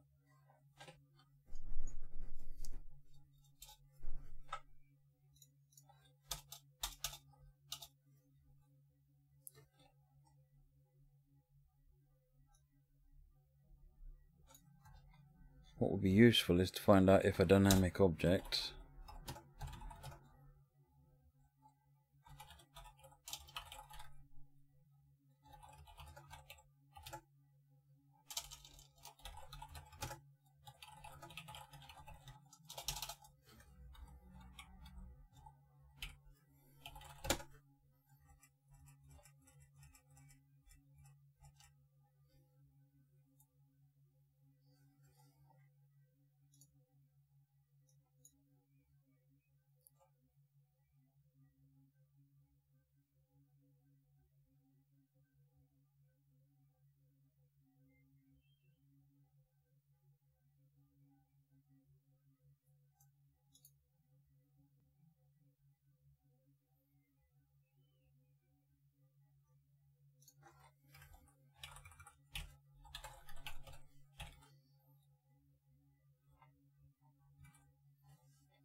so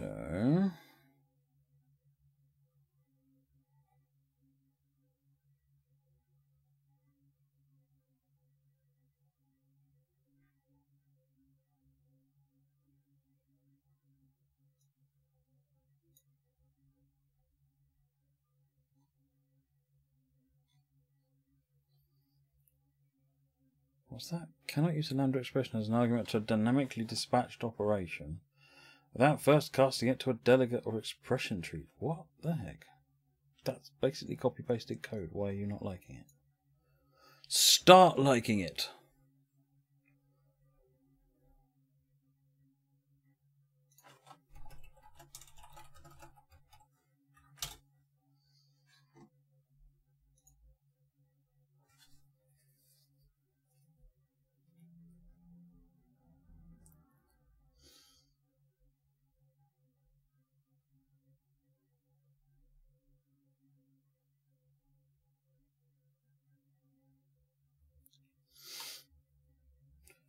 Hope to have part 1 on Berlin-Leipzig scenario finished tonight and get started on part 2. Ah, nice. Yeah, it is. The 24-hour stream is scarily close at this point.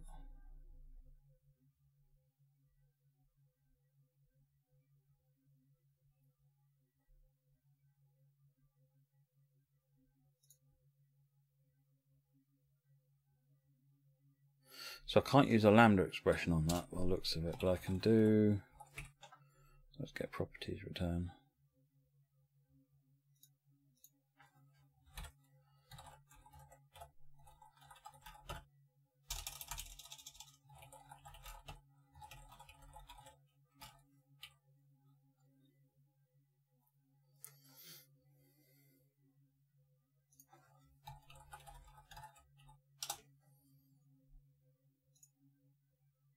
Property info.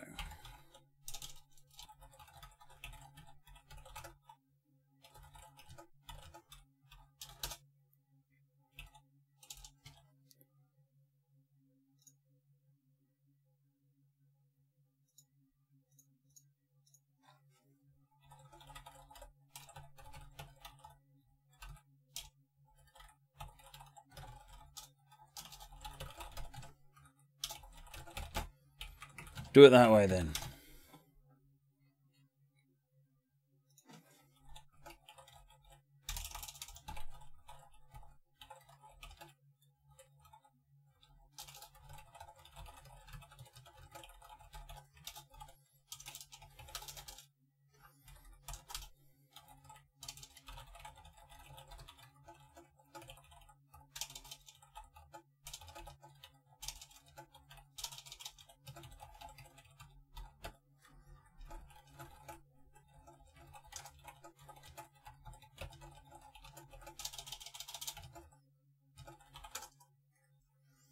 Right.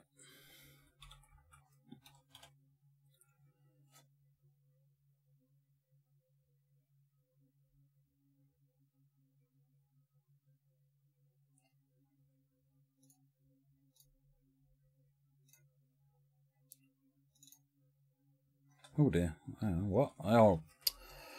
Extra curly bracket is not an error. Yeah, that's clearly an error.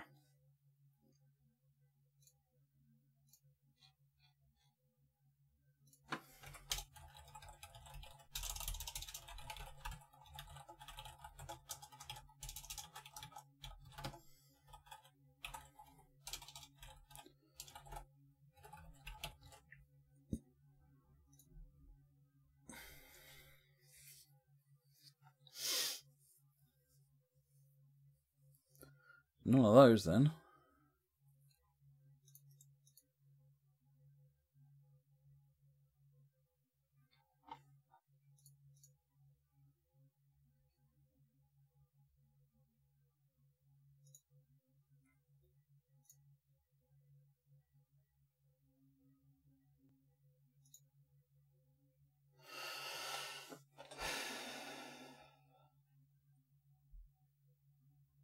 So it's read back all of these, but not giving me any of the dynamic views.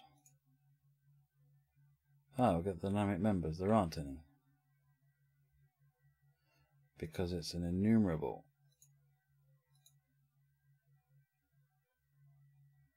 Which then has it. So it's an error. Oh, this API drives me to Pottsville.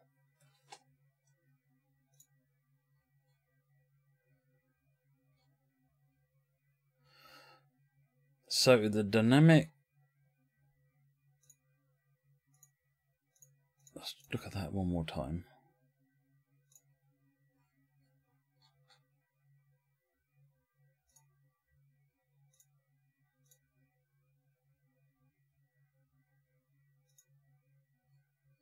The results view is because it's an enumerable.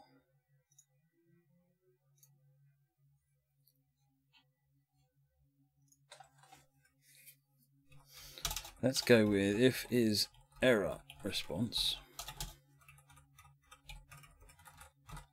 Then I can start condensing, putting the logic in a function.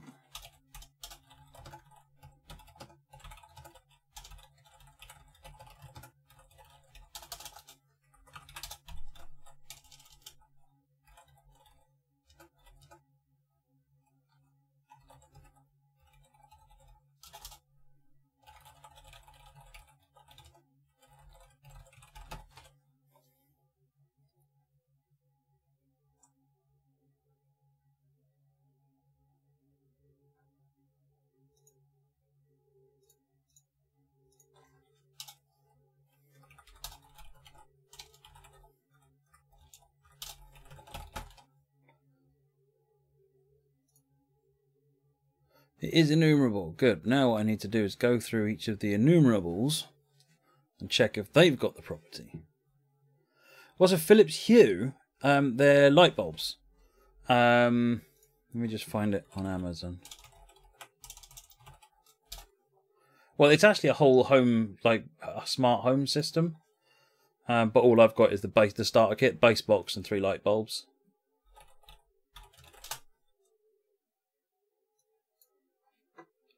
So it's one of the I got this kit here. So it's the base box, which is what I'm firing requests to, and then you get 3 bulbs. Essentially, if you buy this kit, then the base box is free instead of about 30 quid or 40 quid. Because the light bulbs, they're not cheap, but then they're LED, so they're not really going to go bang either. And you can use your phone to control it, or you can use there's a web app to drive it, or you can write your own software to do it. And there's also lots of third-party apps, and it does switches, it does these wireless lighting strips, there's the switch, there's all sorts of kit that you can drive with this system. I'm really only interested in lights at the moment.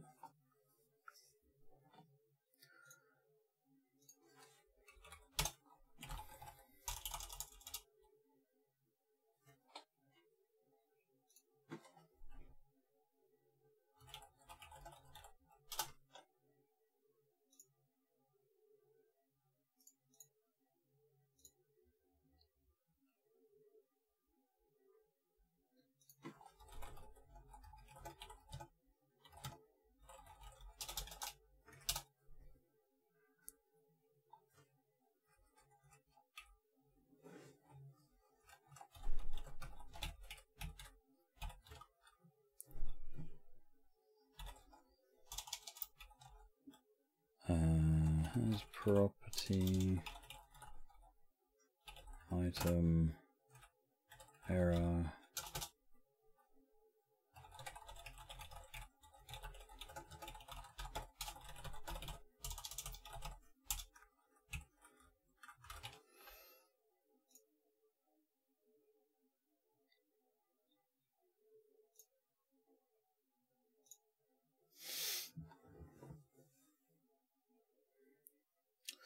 So for each item in response, let's see what it found. Should be one thing.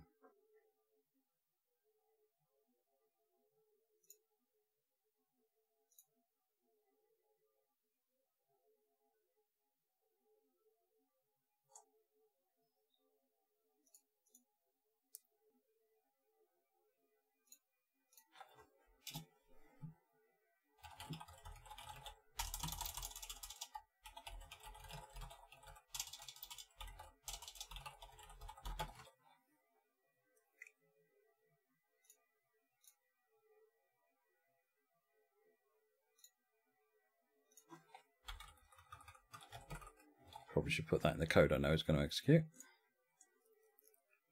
Will I have time for a game tonight? Maybe. PBAS, yeah, this is C#. Right, so it has got something called error. So why is it has property? It's not returning that as true.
hate dynamic objects.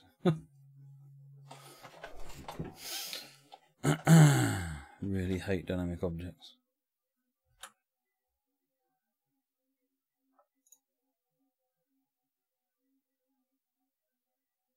It's a J object.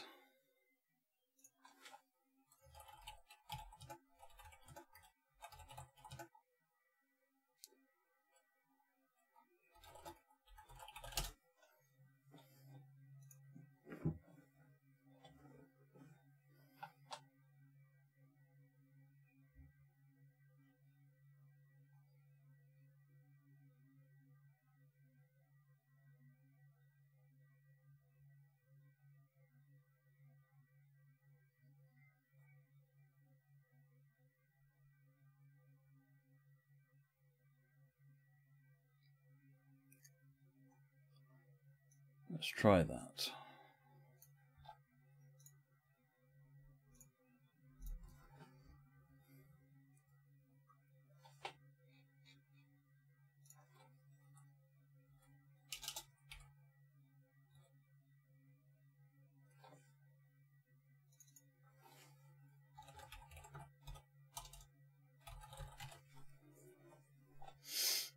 Again, it's complaining because you can't use a lambda expression.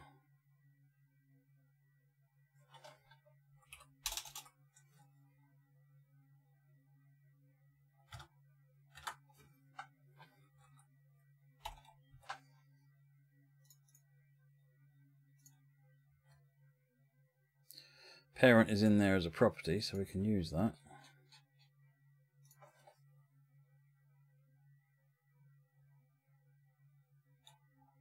So it's dynamic object dot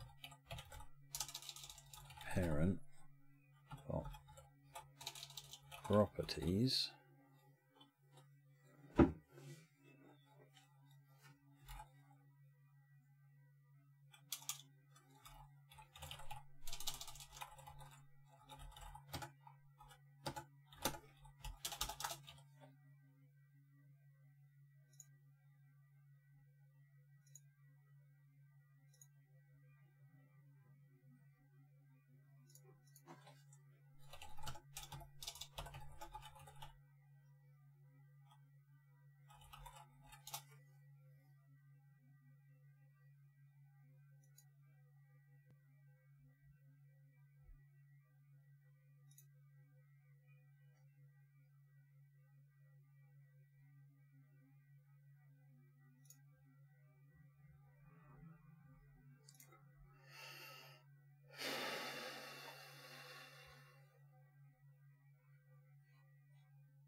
Oh no, I'm making progress. 4072 gets working, post is working, and I'm just trying to have it figure out if it's an error or what type it is, so that I can then split on. So I'm nearly there now, in terms of getting the basics of the API working. Then I can structure it a bit nicer.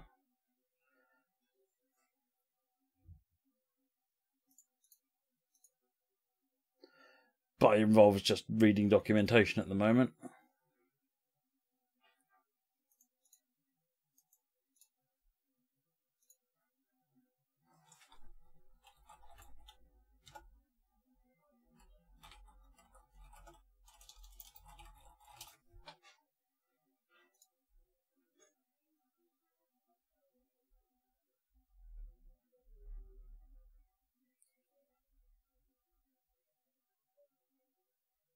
Oh, well, that's a bit easier.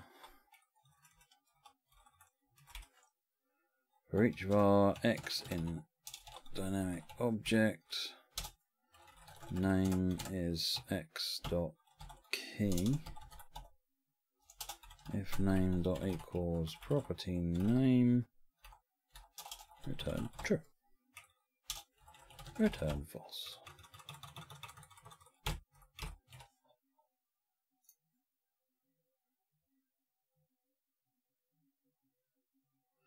Rob, doesn't C# have an equivalent of the Python requests module? No idea. I don't know what the Python requests module does. And I'm probably not doing it the right way, if I'm honest. My knowledge of C# and JSON and is very limited. This is the first time I've really done it in anger in a long time.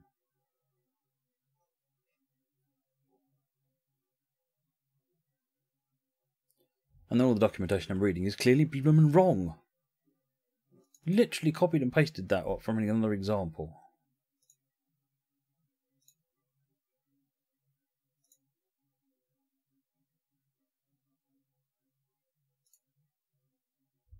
It's a J property.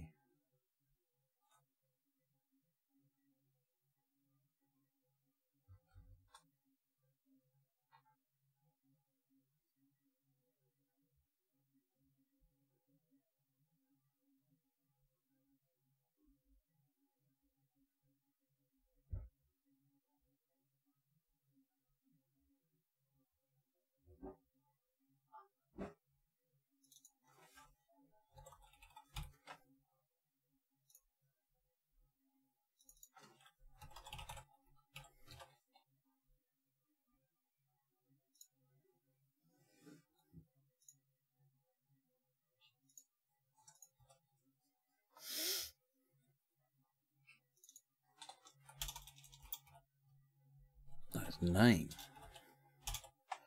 But the other example was wrong. Oh dear, that can just be x dot name.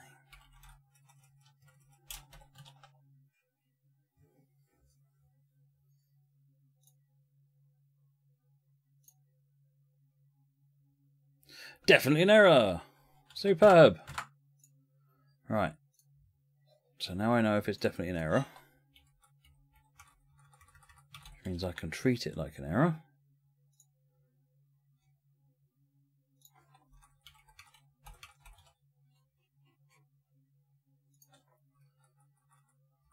So if it is an error, then I can say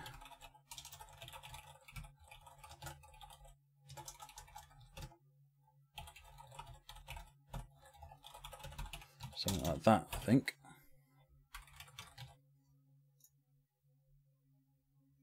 Or not. Let's put a breakpoint there.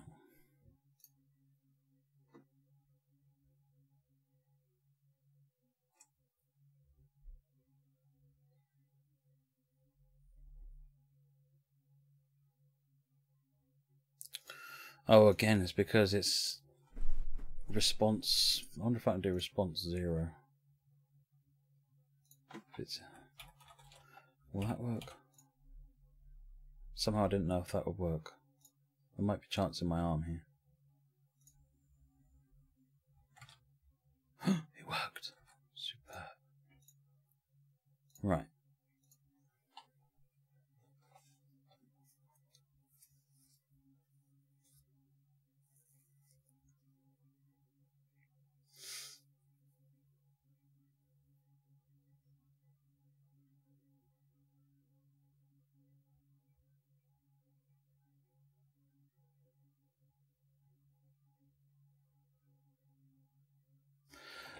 Well, there's not hundreds of ugly objects.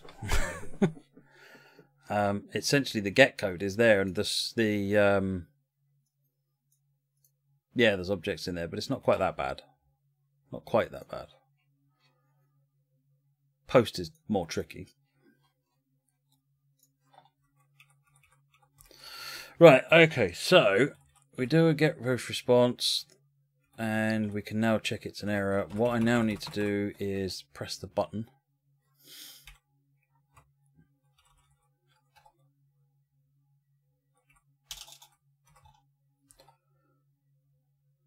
Do the same request again.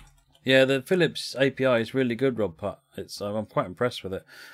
The only thing that's making it difficult is because the responses seem to be, every request has almost got a different type of response, and an error is a different type of response. So I can't have a standard response format as far as I can see where it could then, but then that's because I don't understand enough about how this JSON API works. So I do it again. So do a console.read line in here. And then do it again. And then that should be when I'll press the button that time round. Have we got any breakpoints in? No. So that doesn't work. So if I now press the button. What?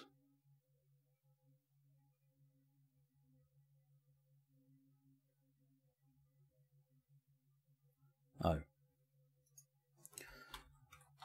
I'm console.writeLining something and I don't need to console.writeLine it. Right. Failed. Yes! Success, and we got a password.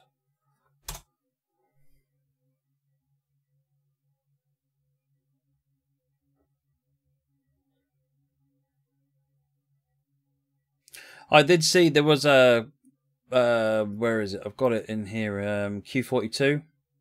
Yeah, I did see that. But to be honest, I wanted the challenge of learning REST and JSON and stuff rather than just using Q42.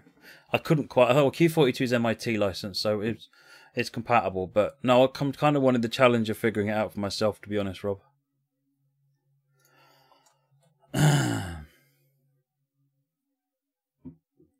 Maybe that was the wrong decision.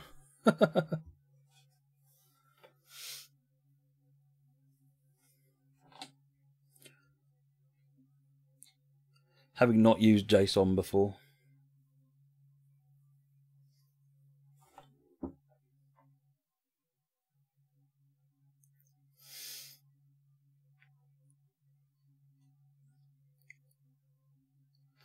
So having got that username back, let me think about the structure here. So I need... Hey, welcome, Dan.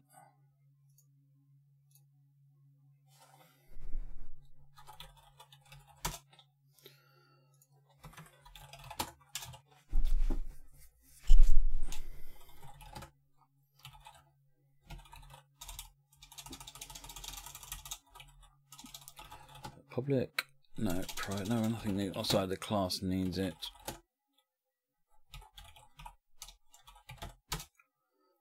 It's a user ID. I need a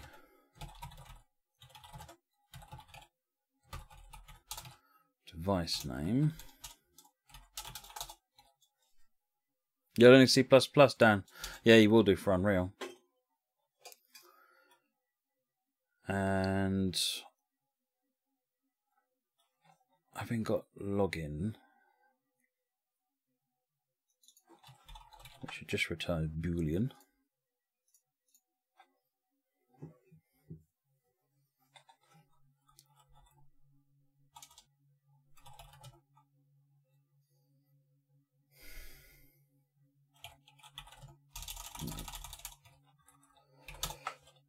So that is going to take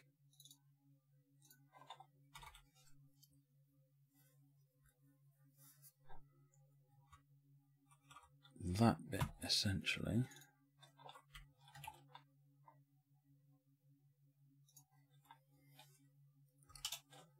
Return, actually I'm going to throw an exception. I'll detail what it is in a minute.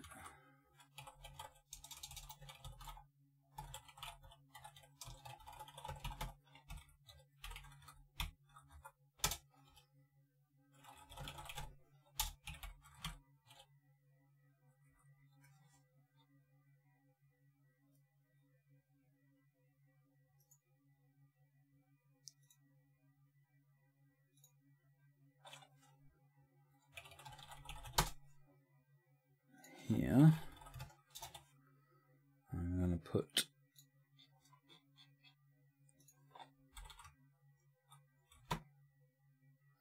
Get post response can go in there.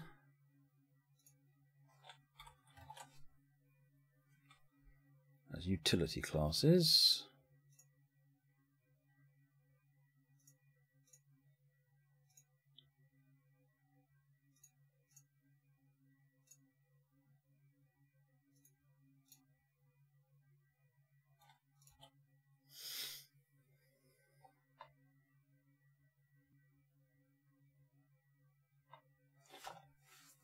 Are you still there, Rob? I know Moobot binned you for the URL, but sorry about that. I can see it, and yeah, I've looked at Q42. To be honest, it looked massively overcomplicated, was my initial gut feeling from looking at it.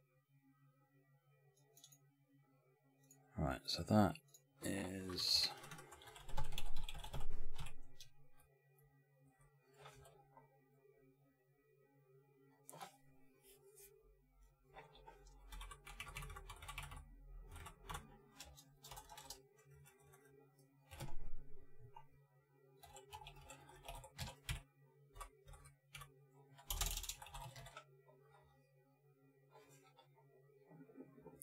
It binned him for 600 seconds. Apologies, Rob. Can you unbin him, Dave?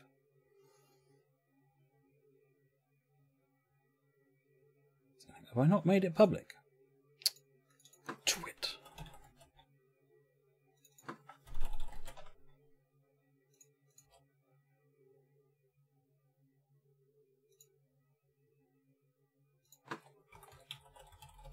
You banned for like 1 second, I think, Dave. We'll reset it.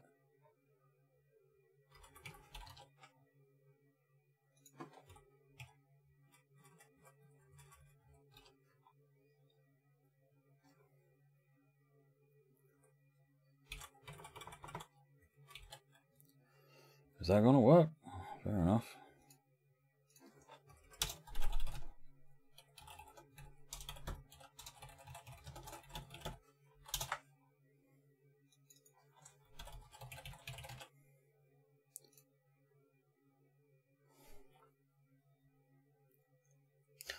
/ban space username. Oh, timeout. Sorry, timeout. /timeout space 1 space username, I think.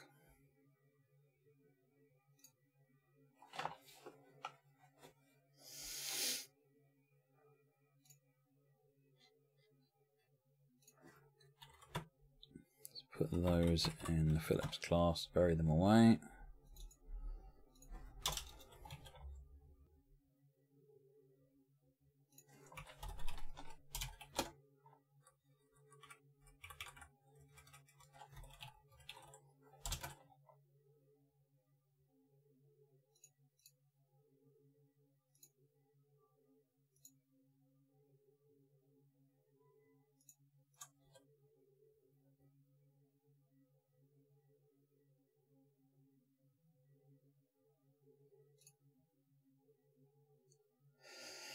Right, so on the basis that that works, when I do that, I need to say user ID equals, well, let's just put a breakpoint there,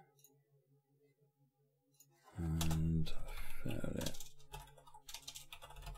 Hue.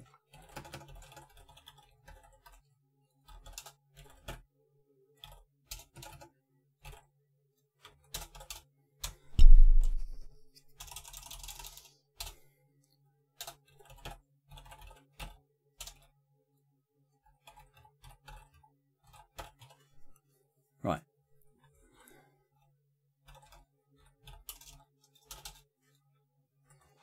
Put the device type up here as well. Shouldn't need that.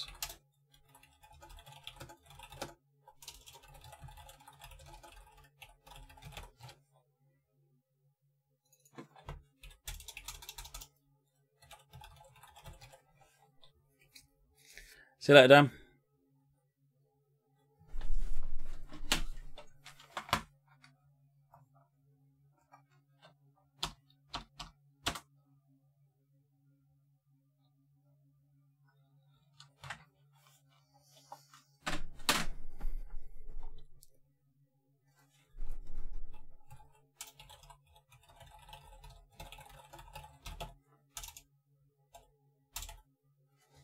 That's all I care about right now, because I'm going to put the breakpoint inside it, because I want to find out, just double check what the value is.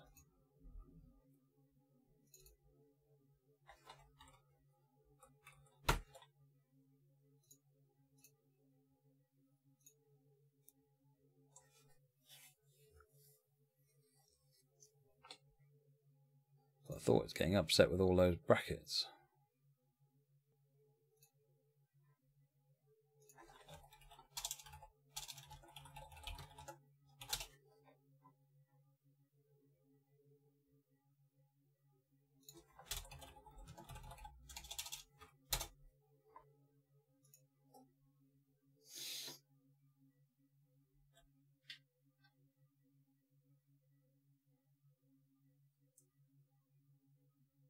Use double races. Why not just use the backslash like everything else is escaped?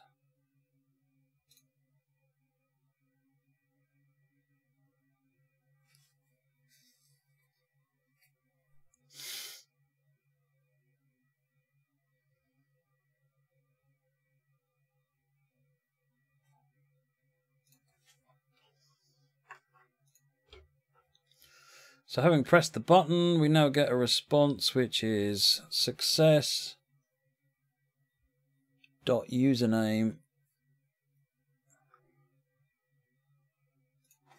So response.success.username goes into user ID.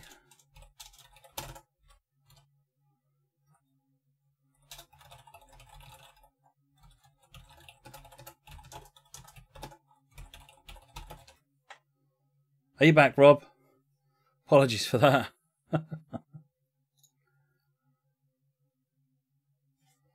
Press the button.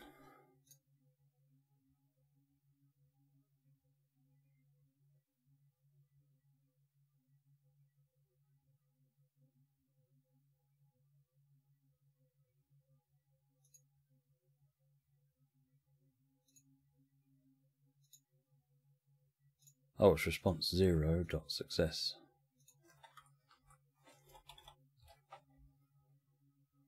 Good, good. Oh, I've got to press the button.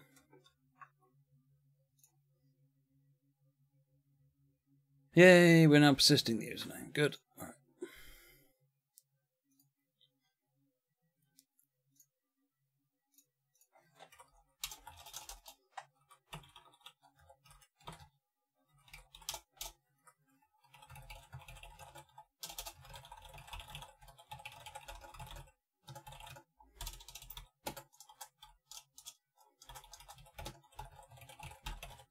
If I just run it. Failed to log in.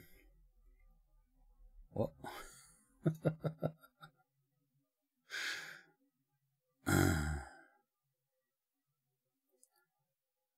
Where's my class gone? That one.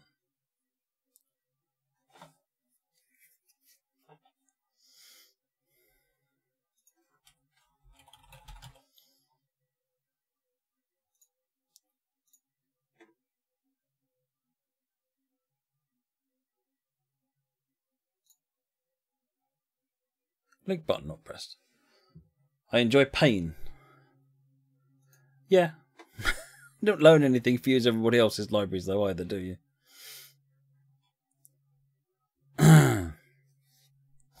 Right.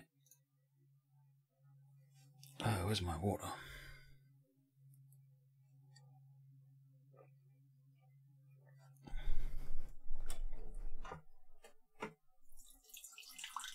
What JSON things are you talking about, Rob?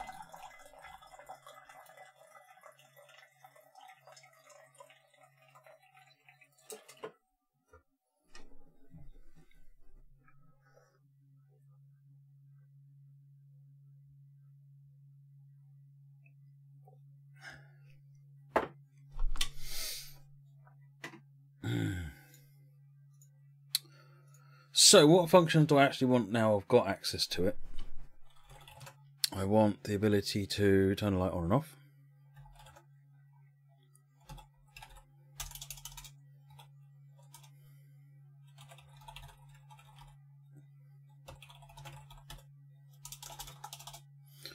I want the ability to set its color. Find out what value that takes.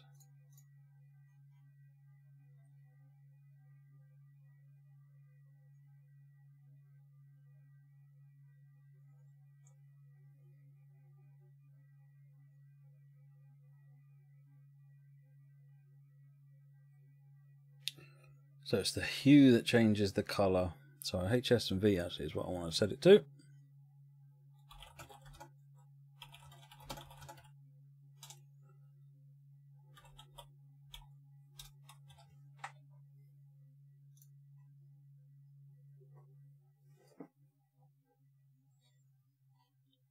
Now under web utils I've got post.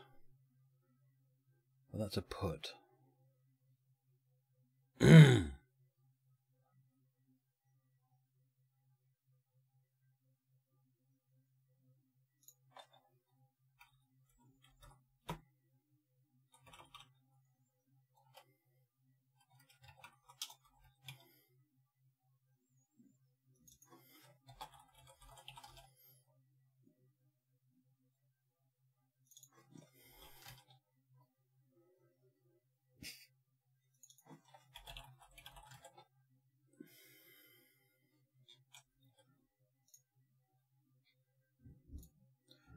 So setting a light status is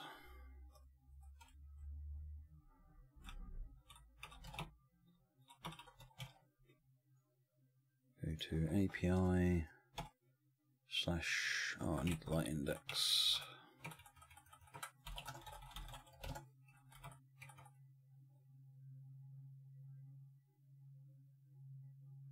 Yeah, I'm using JSON decode and encode in here. I'm using the JSON convert deserialize object, which is what brings it back into this dynamic object. So no, I'm not doing string handling unless you can see I'm doing string handling somewhere. I'm not intending to be doing any string handling here, except here. This is just bit dodgy hacking. Right, so I want to set API lights index state light index put request URI and then the data packet. Again, should be a JSON thing, but on colon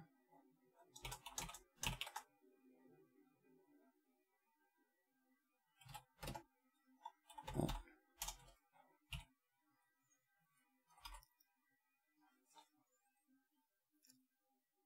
So under program,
right, so here I can also now say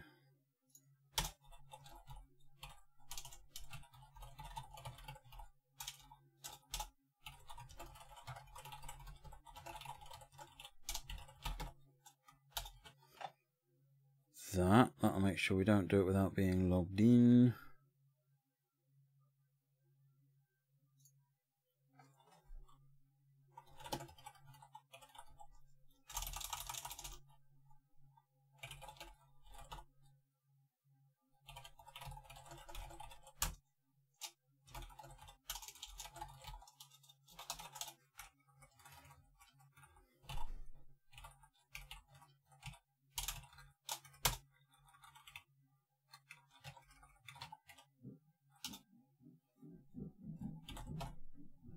realise there's a flaw with that.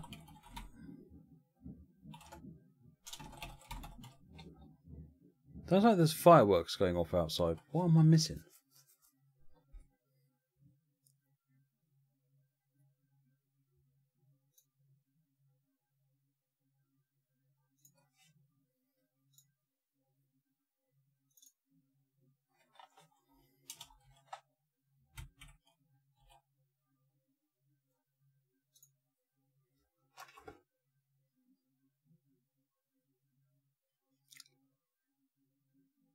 So login worked as soon as I pressed the button.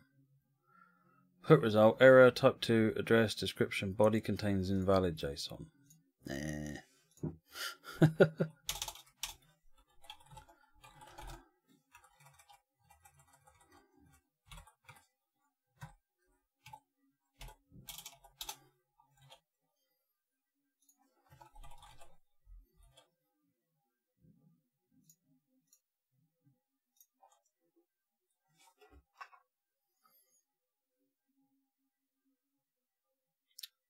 That needs to be in quotes.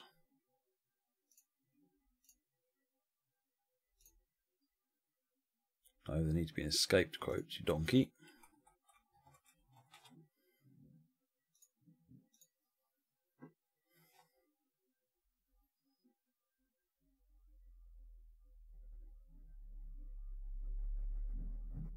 That seems to match up.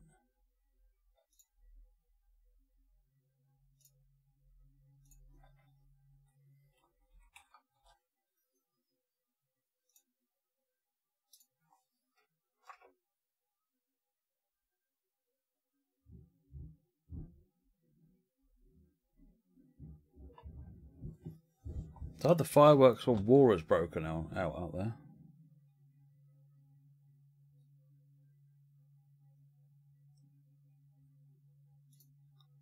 Is it because it's in capitals?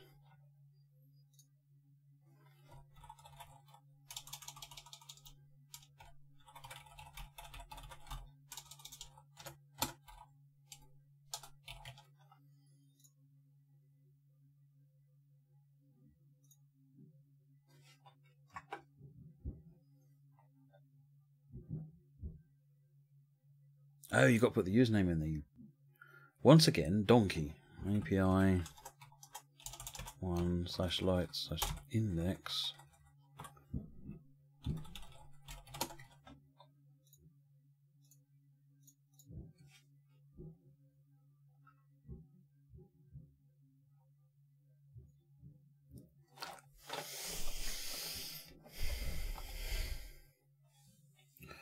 Because it's not light 0, it's light 1.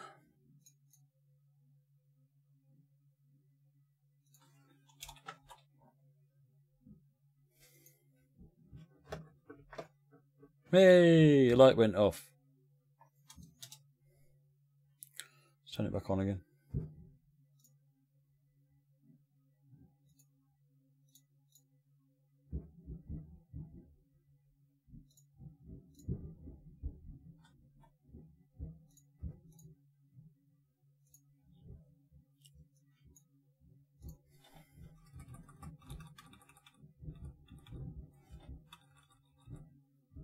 So in theory then,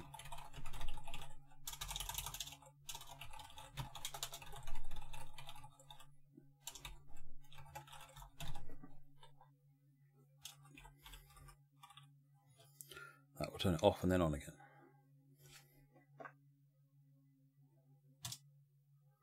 And it does. Fantastic. Right, set light state is working.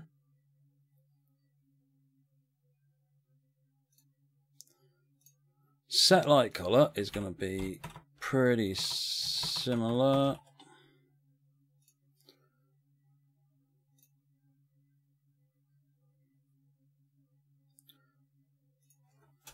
Except I'm going to assume you want to turn it on. No, I shouldn't really assume that. Let's just bundle that into there.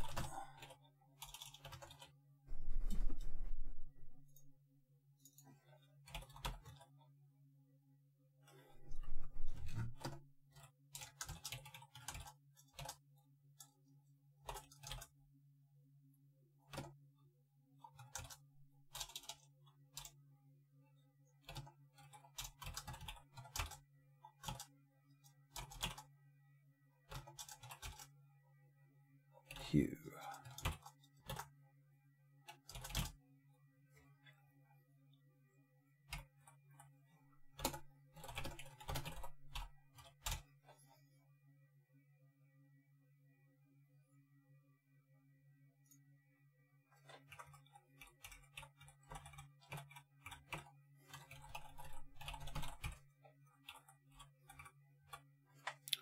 Just realised I need int light index in there as well.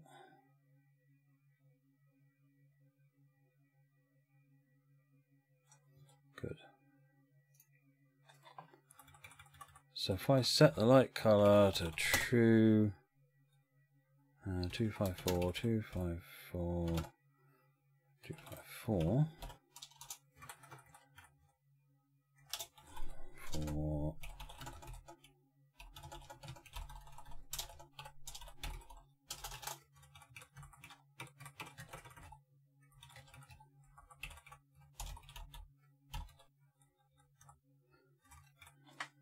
which one was first?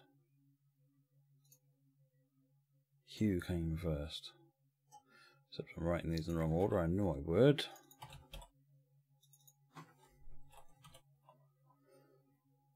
Brew. It's clearly on my mind. Saturation, brightness, and hue. Saturation, brightness, and hue.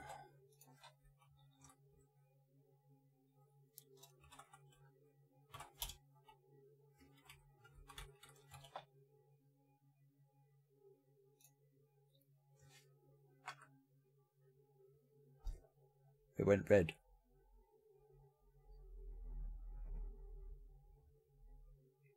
I think I might have hit it too hard. And it told me to pee off.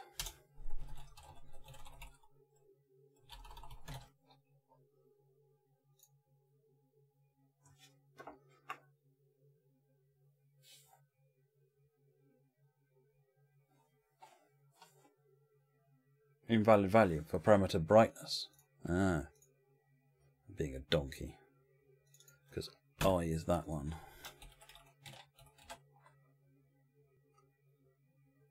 Well, the errors are there, Rob, because when I start the thing up, it needs me to authorize it. Until I press the button, it will sit there saying no.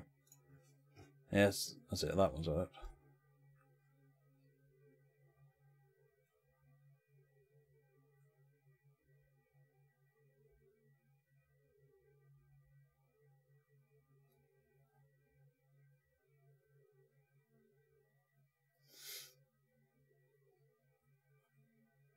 I think it's changing colour. Let me make it go a bit faster than that.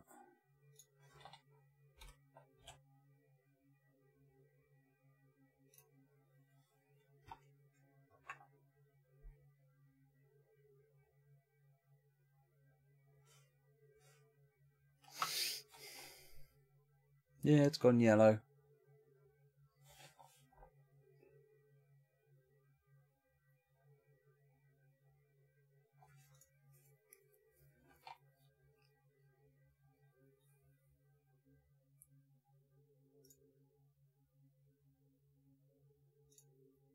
Oh, hue runs up to 65535. Ah.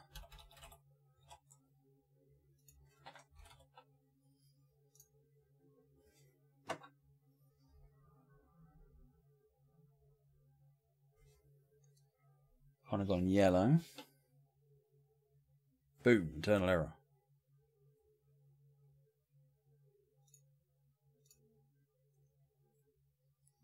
Is that because I'm hitting it too hard?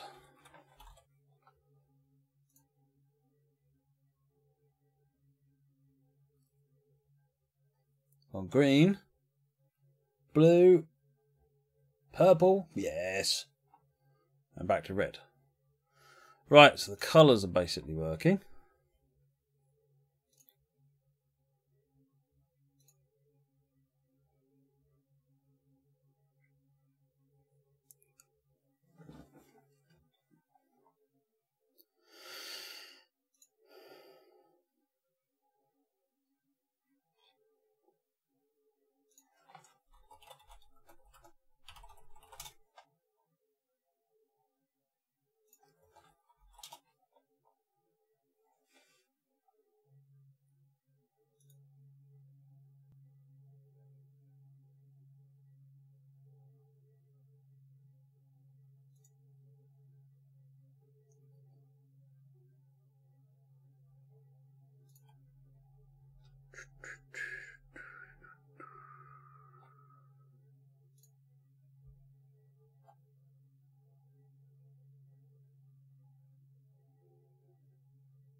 Right, I'm just trying to work out how you map RGB values to those. There is some sample code.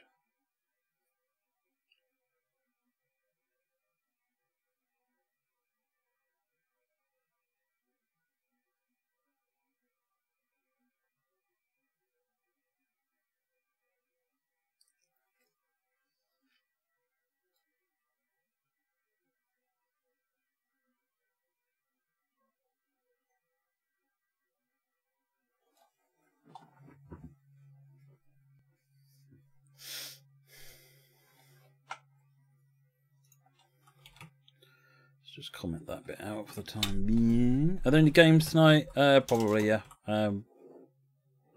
We'll see what time there is. I want to get this job done though. So I want to have red, green, blue. Float red is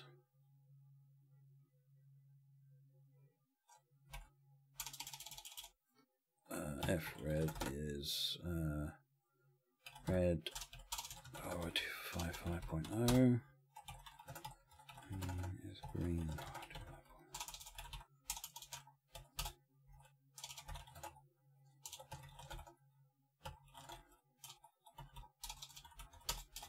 255.0. That. No, not Rocket League.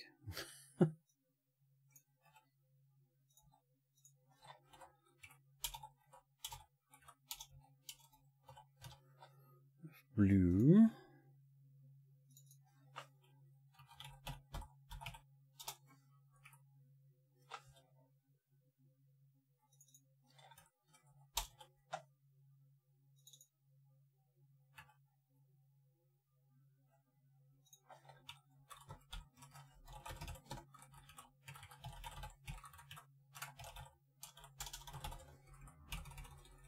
I'll keep it easy and keep them as doubles.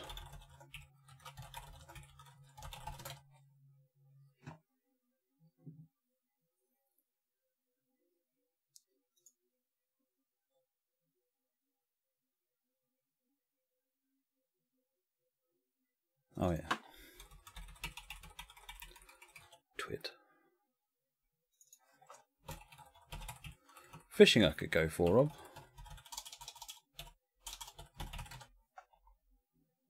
Right, apparently that will do that bit.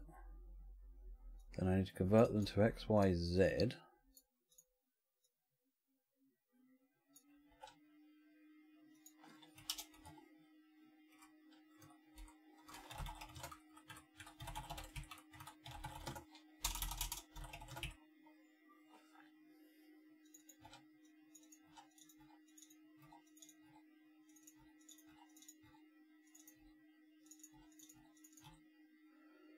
and then convert them to X and Y.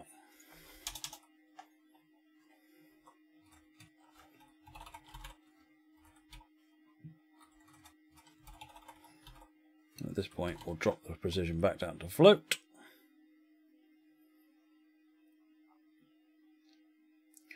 Which means that over here, I need another set light color, which allows me to set X, Y.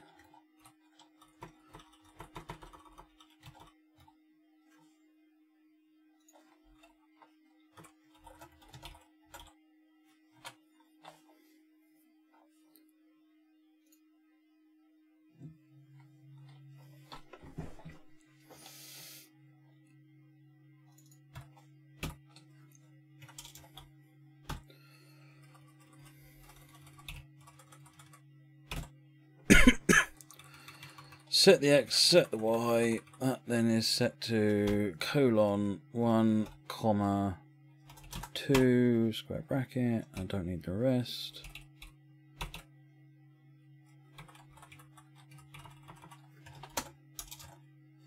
Set X, Y, good. Now over here, I now need to do this poop.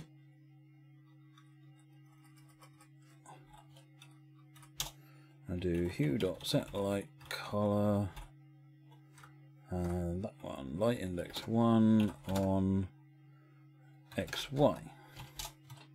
It should give me, well, if I set that to, it's already red, so let's not go with that color, so let's go for green. What don't you like? They should not be ints. What planet am I on? They should be floats.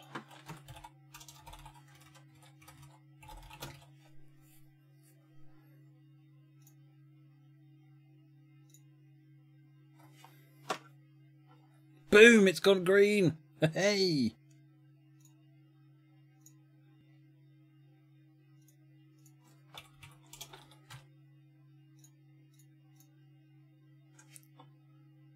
That's gone, whatever the heck that colour is. Yellow. Is that yellow?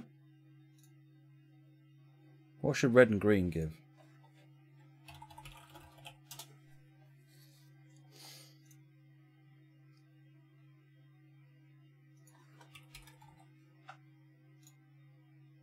Yellow.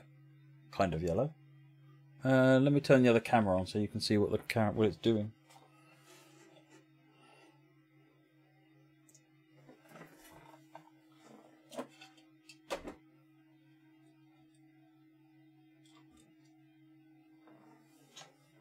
I'll move it in a minute, hang on. Hey Ed, I pretty much got the Philips API done. I mean, it's pretty ropey implementation, but it'll do for my purposes. I need to come back and spend some more time and research the best way of doing this JSON stuff.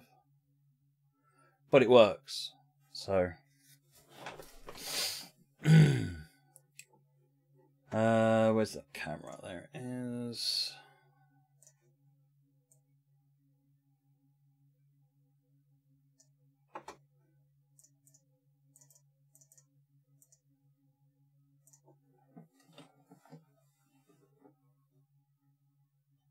So that's looking at lights. I think 1 is the middle one. Not really showing up as the right colour though.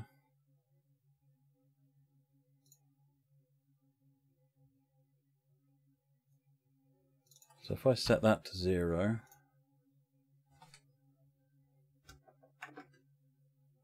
Oh, you can see on the roof that it's gone green.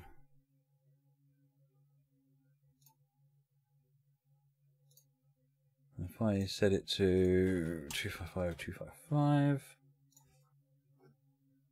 it's gone blue.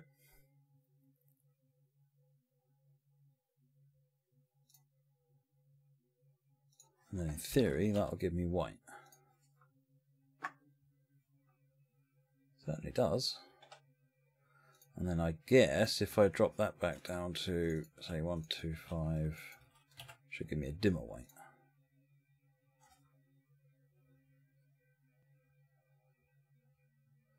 3227, 3290.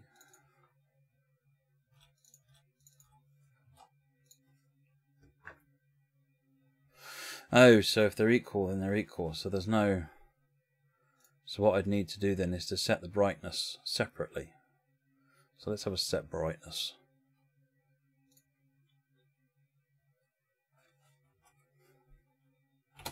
Actually, I could do brightness as another parameter on here.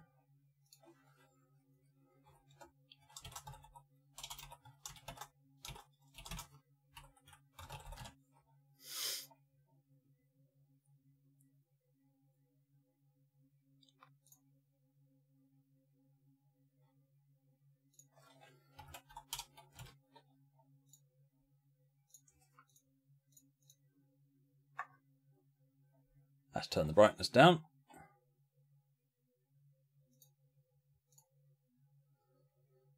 So if I was to now make that, say, 255, 1270,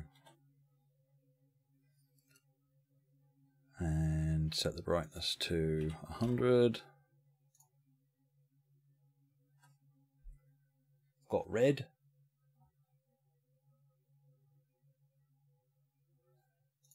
Ish. 250. And it's gone to a brighter red. Right, okay, so I can control the colour now based on RGB, which makes life very easy. I can control the brightness separately.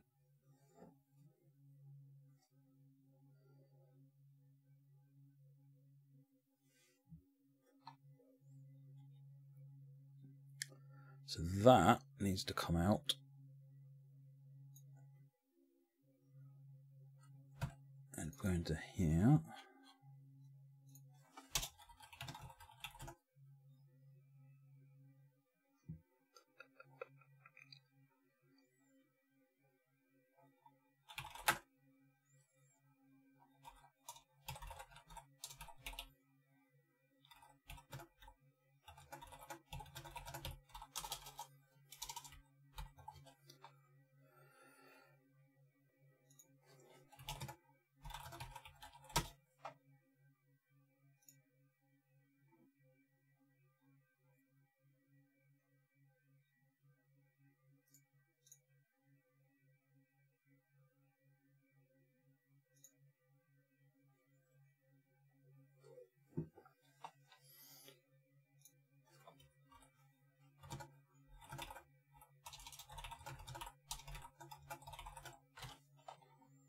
Do that.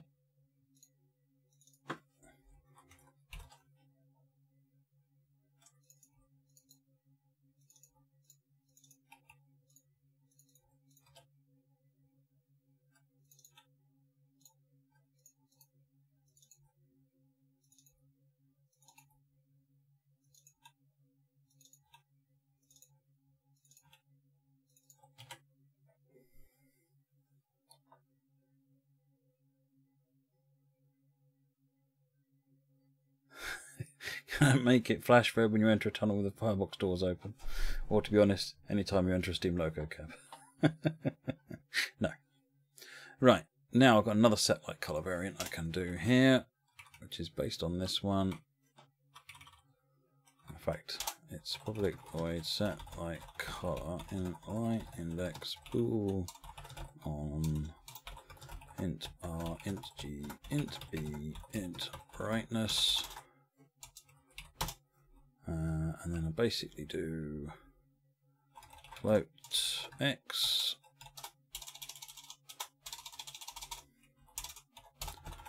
y, find xy. Oh, Rob Jansen, thank you for the host. Welcome to Rob Jansen's viewers.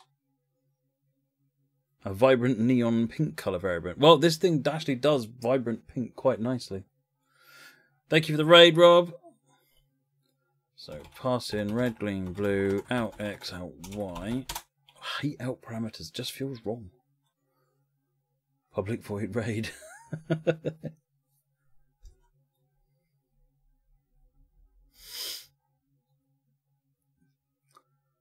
Having got those, I can then do set light color light index on X, Y, brightness. Good. So in here, what I can do,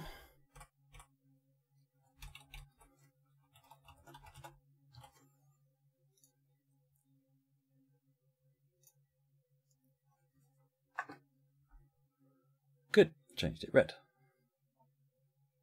Hey Victor.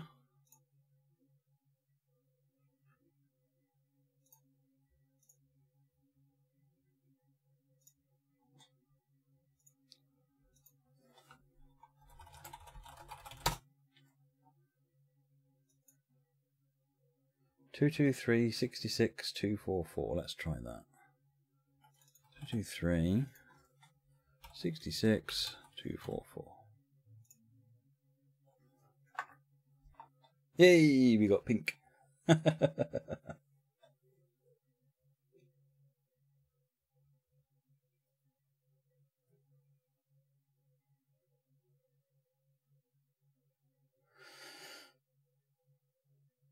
Nice. Thank you very much, Cop and Rob. Cop and Rob. That sounds interesting.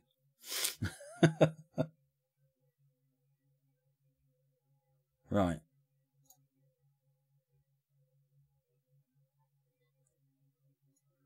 Clean up the code now. Get rid of all the junk I don't need that's not relevant.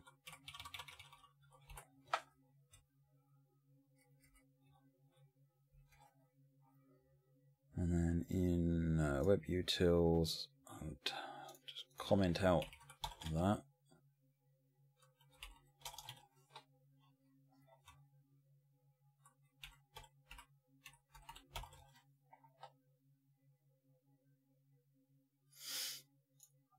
And then in here,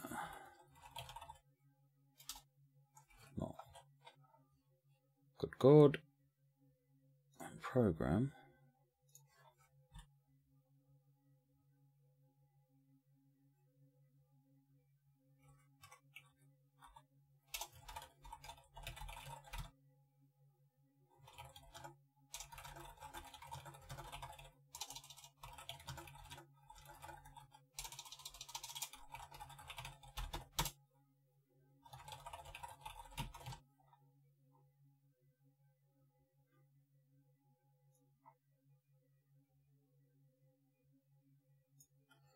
So let's go with 66.223.244.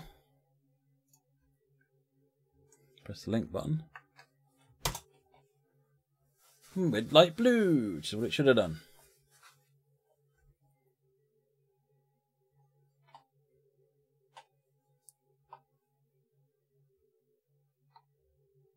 Dan Demand, yep, Phil working on the Philips lights, but they're all working now.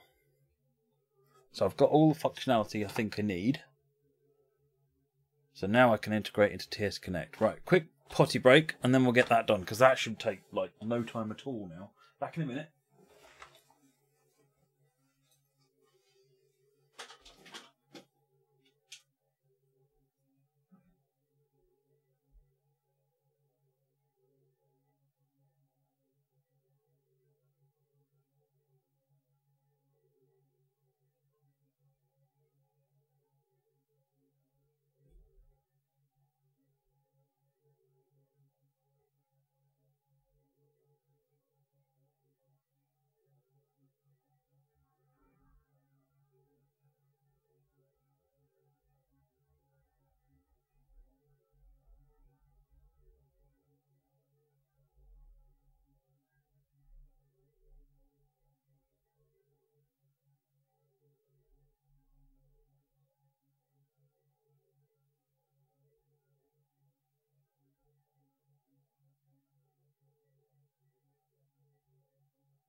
Right, folks. Fed the cat. Cat is now less upset with me.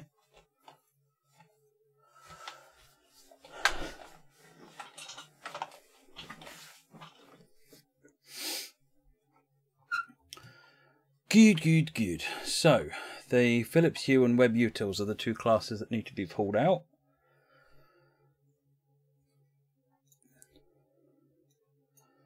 Right, let me just switch over to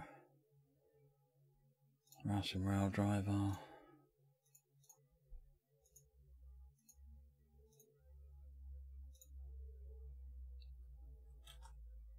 Need to chair him out, yeah.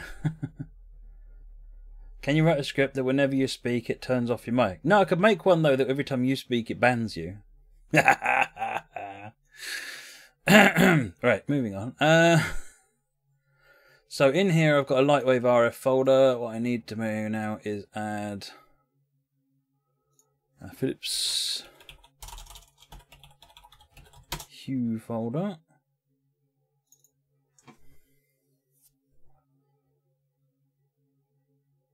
And in here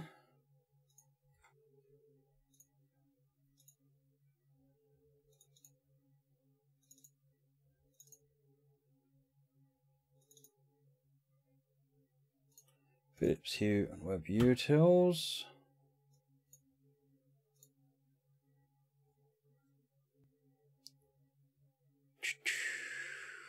Where's the project folder?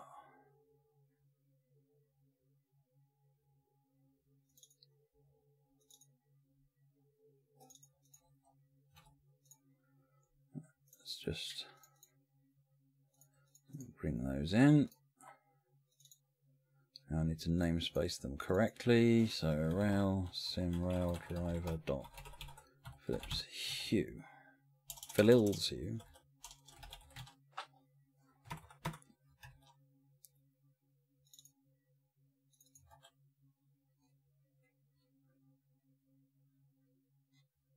Guess I don't have JSON on this project yet. No. Nougat to the rescue.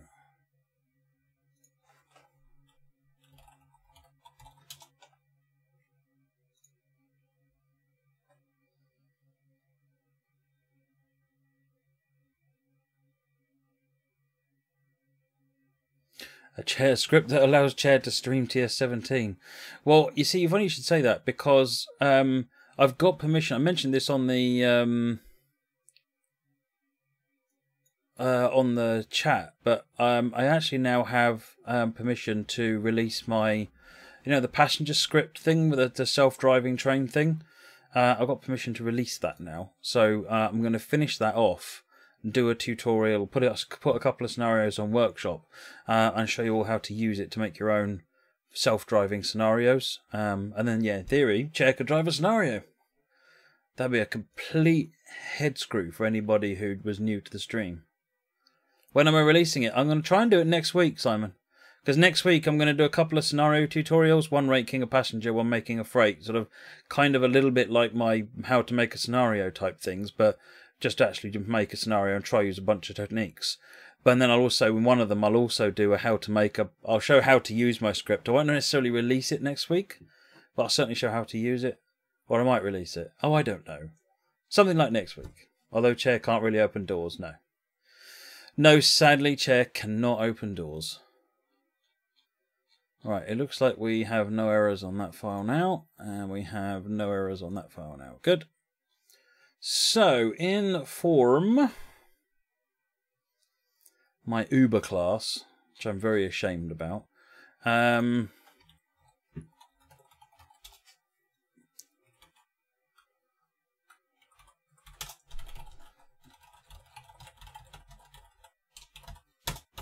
using that.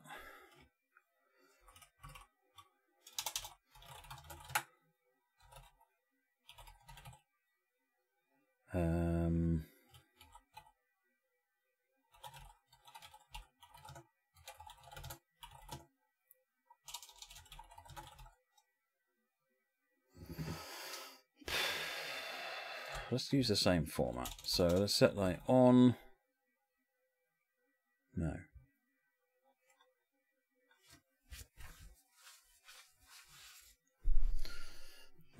I'd love to, Ed, but I got into enough trouble for doing it in the first place. Bool state. Dominic 070, thank you for the follow, much appreciated.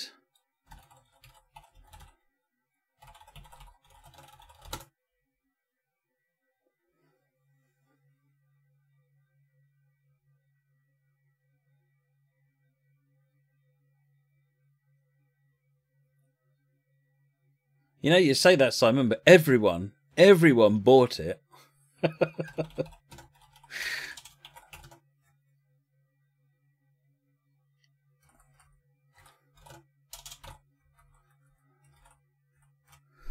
So int R, int G, int B, int bright.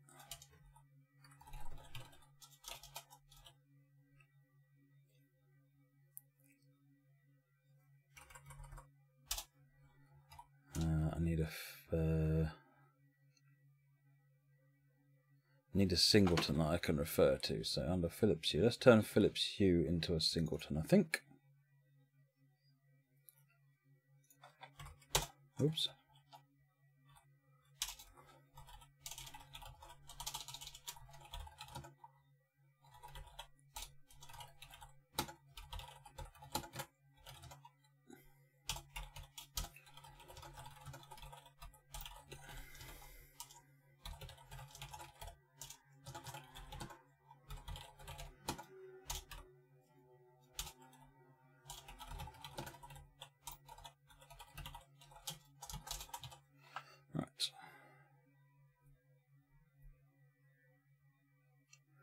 That makes that singleton, so I can access that from anywhere without having to worry about instantiating it. So Philips Hue dot.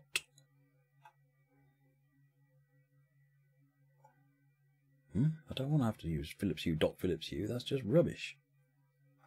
Oh, it's because they're in the same name of the same package. That's rubbish. Let's rename that. Philips Hue Manager. Fair enough. Yes.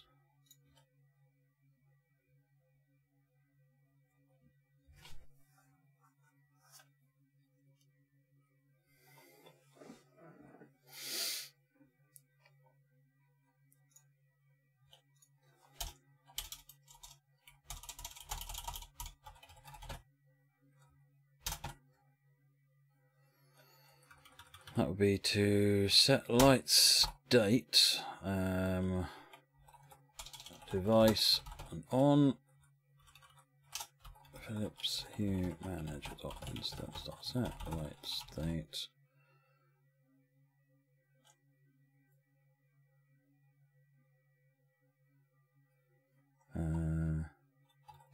Light. Oh, it's like color, isn't it? Color.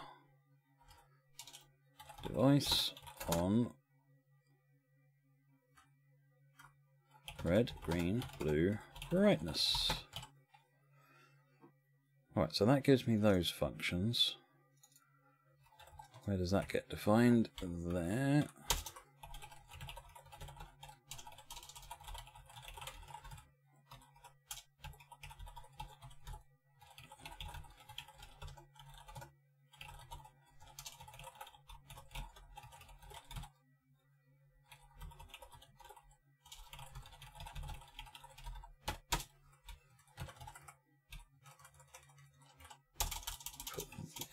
What this is doing is it's creating the Lua function so that you've got something to call within the Lua script. Have I got that right? That would be a no.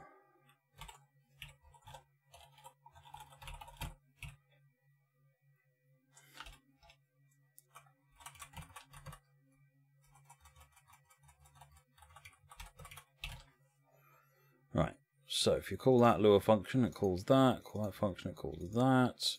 Those are in. What I need now is Philips Hue Manager. Actually, no, let's think about this first. Configuration needs updating. Let's open the config file. Where is it?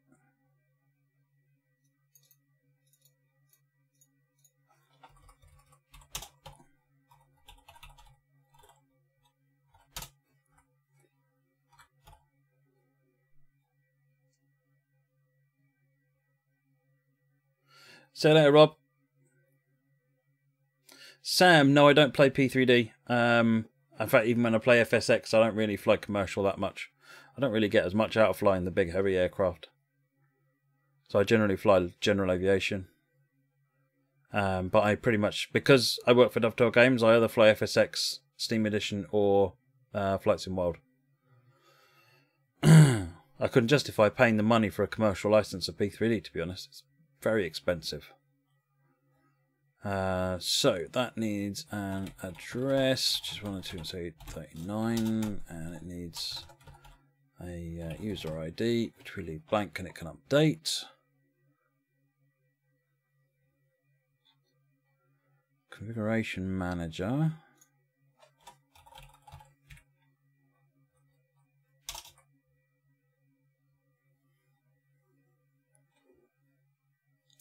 So I'm going to make my life simple and not do that. I'm going to do Philips Hue address.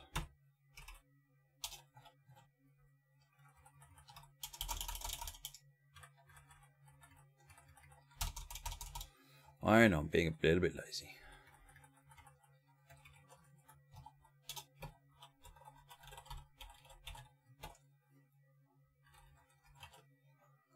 Come back and refactor that later on at some point, maybe or maybe not. So we've got the Philips Hue address and user ID, which means that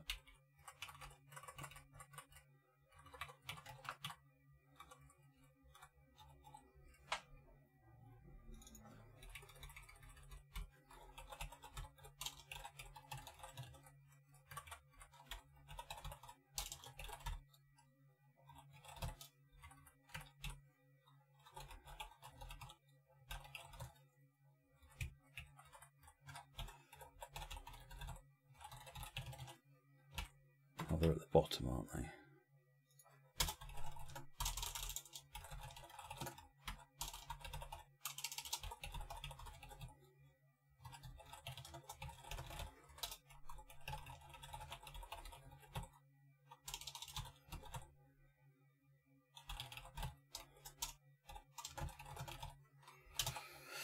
Right, let's put those in.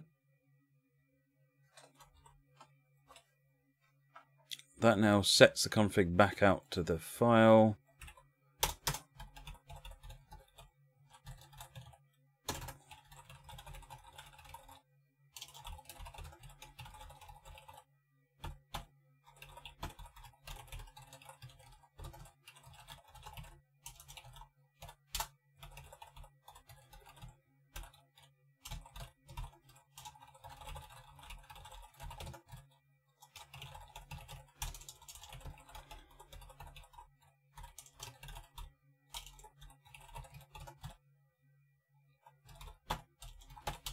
That reads it back out of the config file, and actually that's a really bad idea because it means that if it isn't working, it will look like it's working. Right, so that's read everything out, everything in. Now I need the Philips Hue manager in its constructor.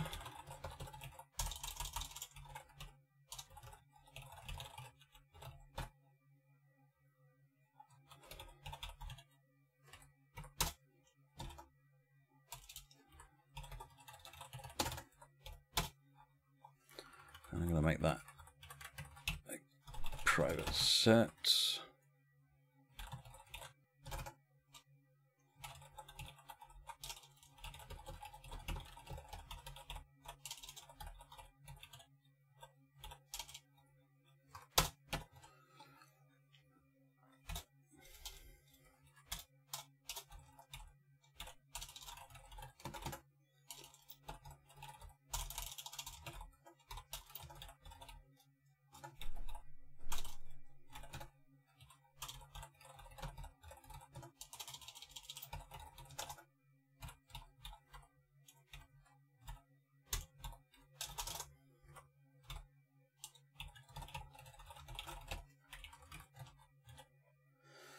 So, if it's not logged in,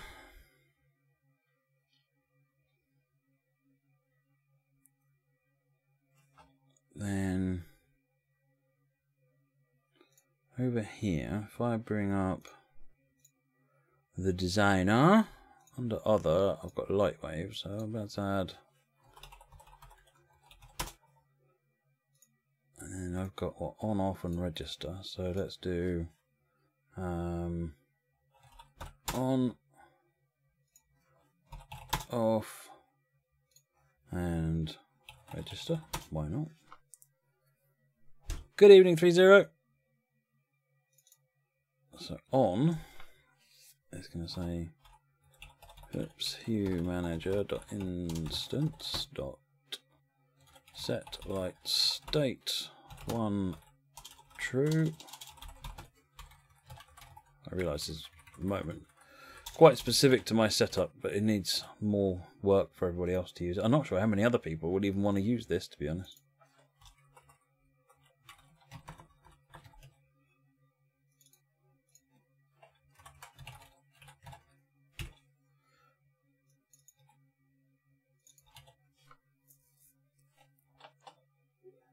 Anything else after I've done the coding?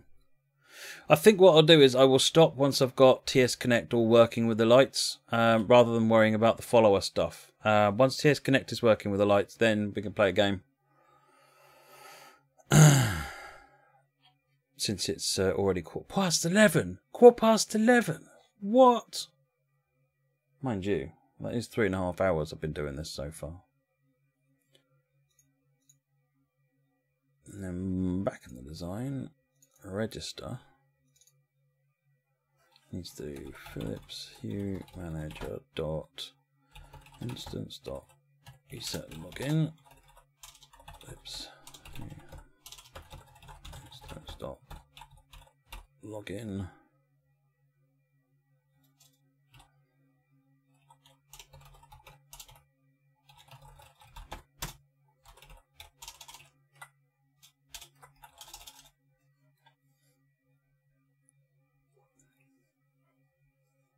Spin tires, no, not starting at this time of night.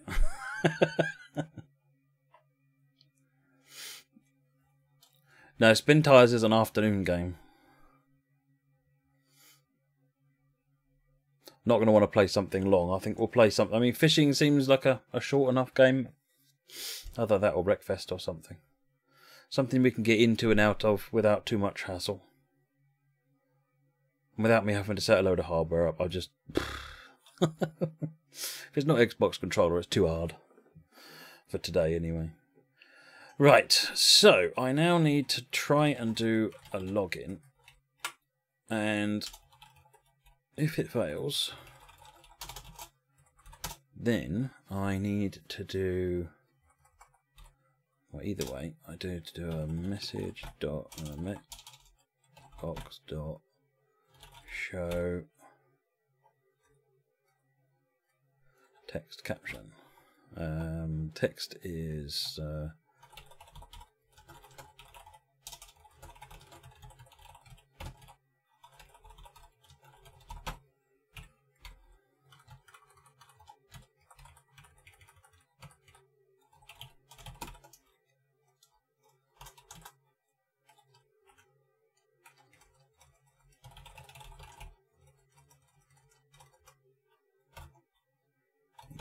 message.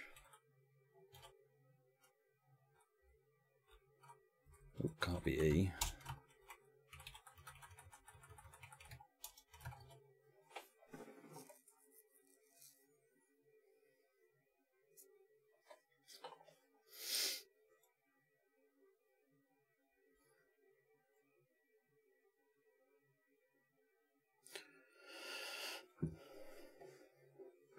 I haven't even got Stelwork Sim installed at the moment, Simon. Discs up. Okay, I don't actually know at this point where I know. I don't know where I know. I don't know where they are. Right, let's run TS Connect. Except it won't build.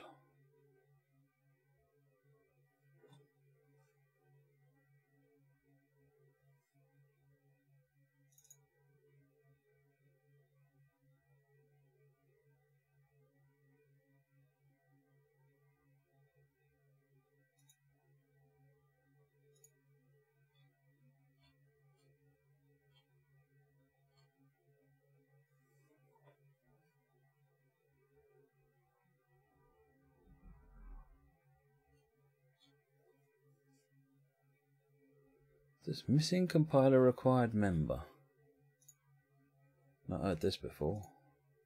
Probably because this is running a different version of .NET, this project.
Dave! So according to the forecast, heat is going to get to a soaring 80 plus degrees Fahrenheit and pollen UVB will off the charts. Best double dose on the hay fever meds, and especially if you're down south.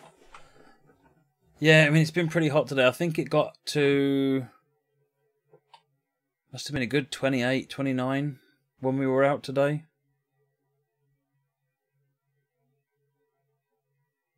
DARS 5, yep, there's a publisher weekend on at the moment, and there's a fair bit going on. Apparently I'm missing a reference. Yes.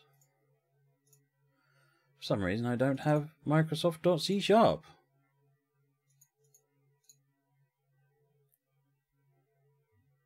Built. Run it. Right, now, other. Right, Philips Hue, register. So if I do register, it says link button not pressed. Press the link button and register. Successful. Philips Hue off. Oh yeah, Philips Hue on. Fantastic. Right, that's a good thing. That's a good thing. Right. Now,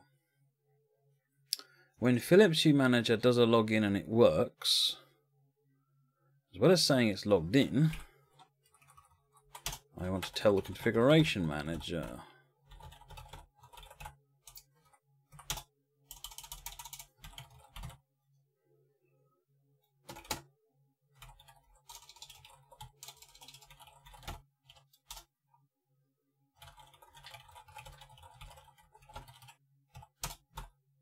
Just trigger a save just so that it's persisted.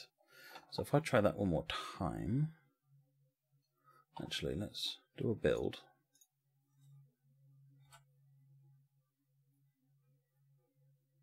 Documents. Let's go to OneDrive. Latest.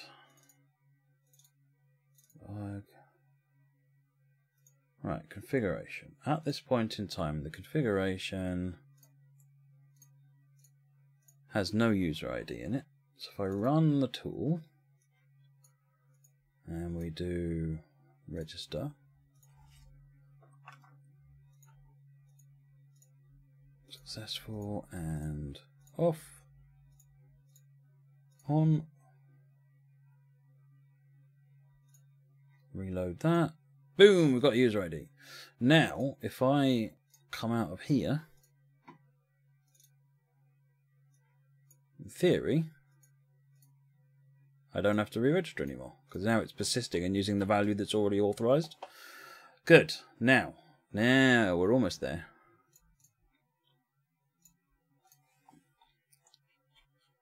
Now what I need to do is under scripts, system, hardware.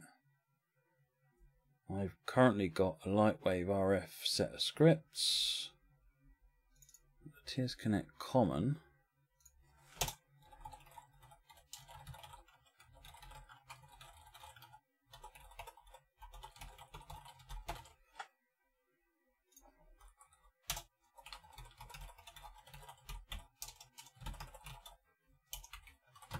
I need to objectify this. It would make life so much easier, I think.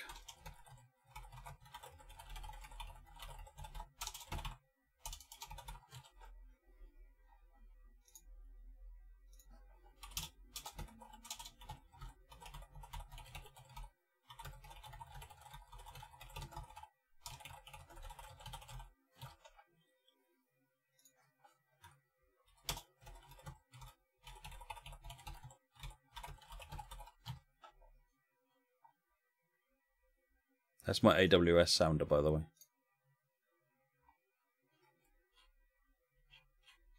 Right, good. That's created that.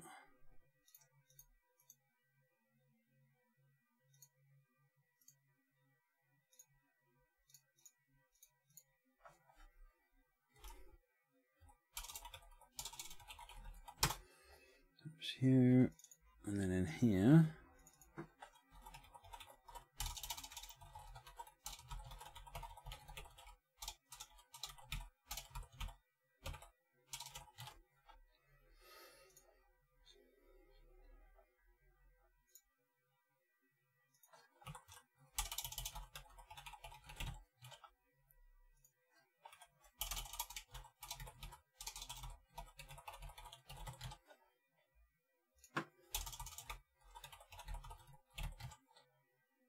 Right, so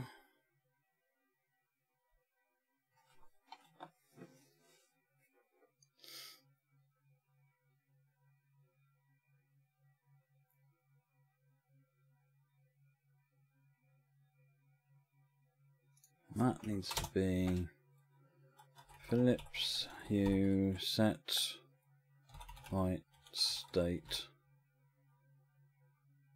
If that's 1, then I'm guessing 2 and 3 are the outer two, so 2 true.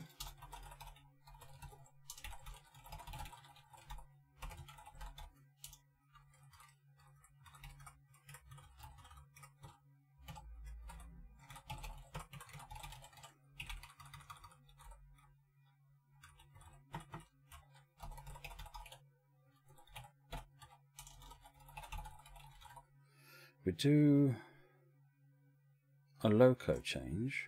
We should probably force them back on again, that makes sense. So 2 true, 3 true. How do you have my AWS button set up? AWS button, I've got, no, it isn't a massive Q button. You can do it as a massive Q button, it works absolutely fine. But in my PIE.lua, essentially what happens is when you press it's this on keys button R gets raised when you hit the yellow button, and then all that does is sets all of these controllers to 1 if they exist in the loco. So one of those is AWS reset. So it sets it to 1 when you press it, and then when you release the button, it sets it back to 0 again. So that toggles the controller directly. Rather than using keys, I'm going with toggling controllers directly. And this one's the DSD, so again, press the DSD, or the DSD gets hit, and then release it, it goes out the other way again.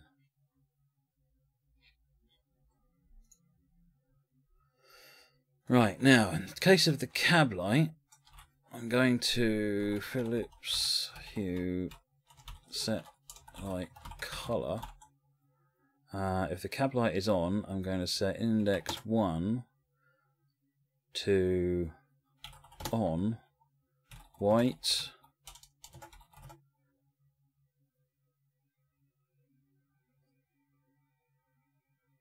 and set it to 255. If the cab light's off, then I'm just going to set it to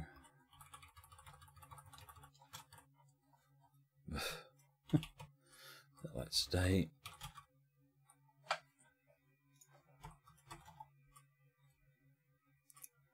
Try that again. 1, 2, false.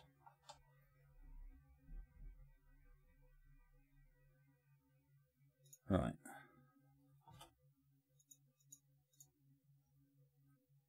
That's rebuilt that. So in theory now,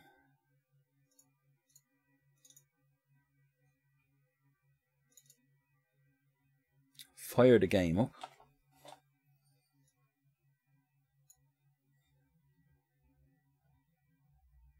Mr. Bubble, I'm integrating Train Simulator with the Philips Hue light system so that the room in my lights will change depending on what's going on. Got a nice turquoise light on the middle light at the moment.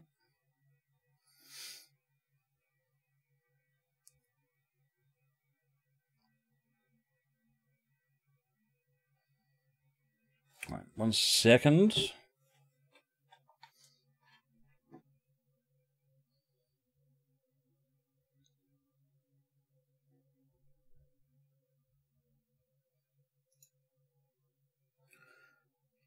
Let me just get into a quick drive on Netherfield.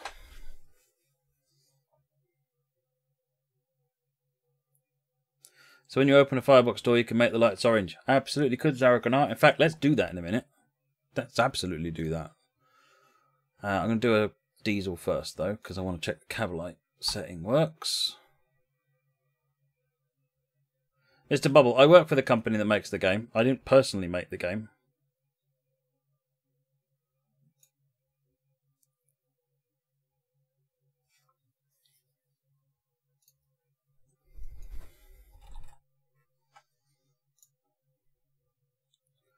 What am I doing?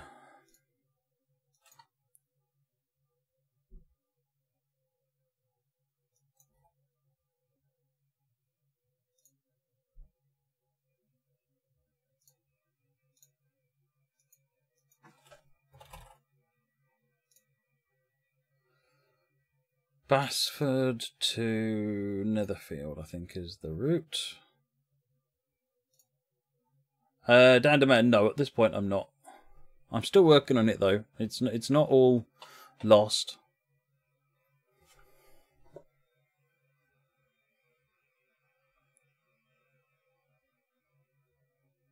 There's no way you can get a notice of an imminent blowback, Ed. The only time you know is that you're in a tunnel. The game won't tell you that you're about to be in a tunnel. I want to make it so that Sifa flashes the lights as well.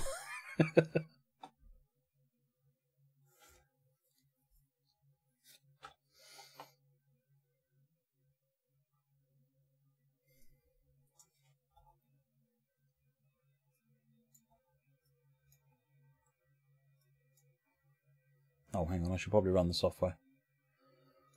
Dipstick.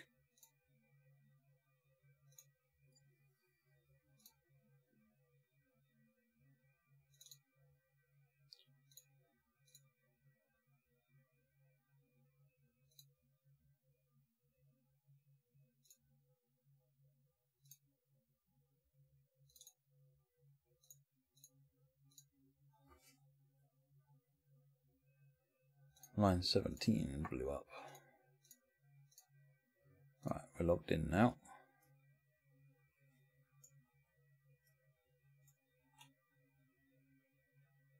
Hey, look.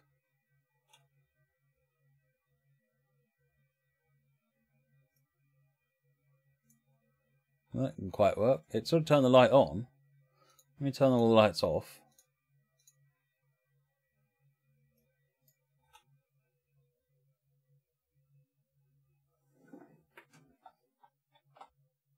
It's almost like when it did it, it blew up. Let me see what the log says.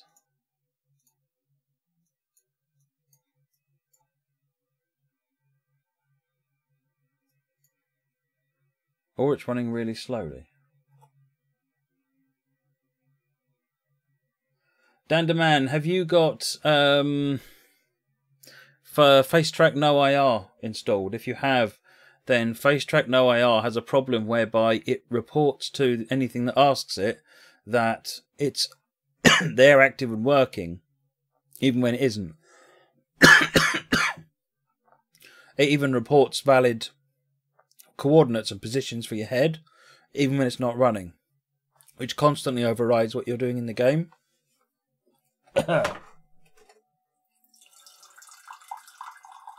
Excuse me a minute. So the trick to do with that is to find the TrackIR DLL, because it uses its own TrackIR DLL implementation, and just rename that DLL file. Can't remember what the name of it is off the top of my head.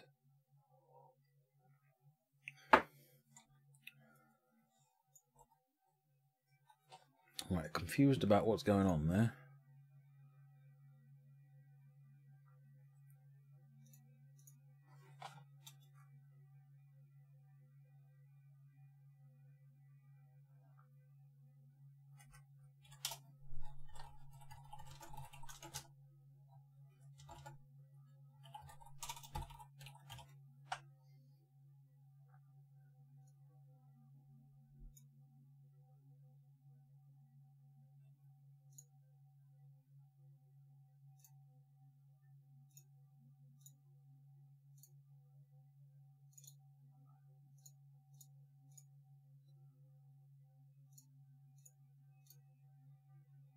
Right.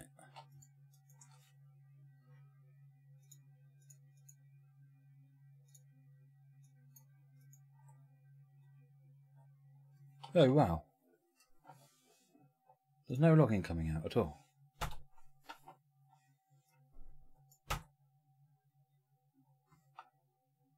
Miss Chair! Oi, it's not Basford, it's pronounced Baseford. Ah, okay. Sorry.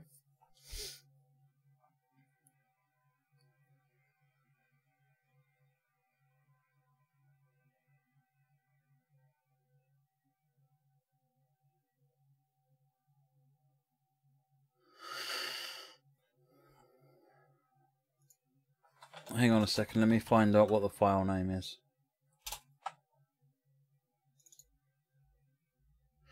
Right, Dan Demand, look for a file npclient.dll or npclient64.dll in facetrack no IR and just rename it to something else. Then restart the game. That's... Oh, I know why I'm not getting any debug. It's quite reasonable why I'm not getting any debug. I didn't redeploy the code.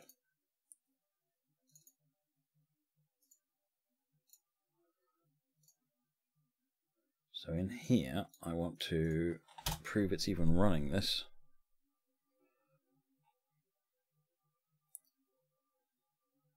And debug.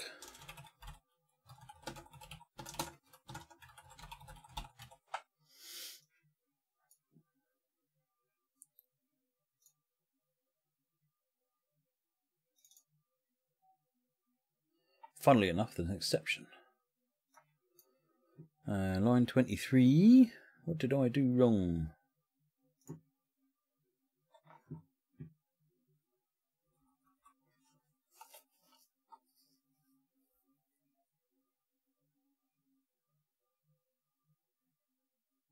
Oh, it's 2 dots for append on this, isn't it? I don't know where I'm getting 1 dot from. Is it PHP that uses 1 dot?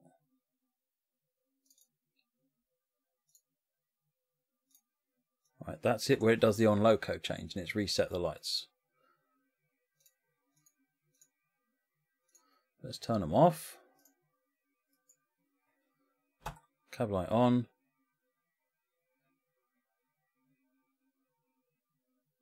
It's detected that it's changed and on.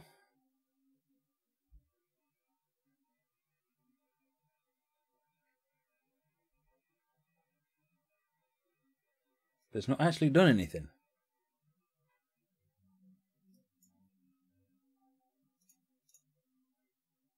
And it's detected it's changed to 0 as well.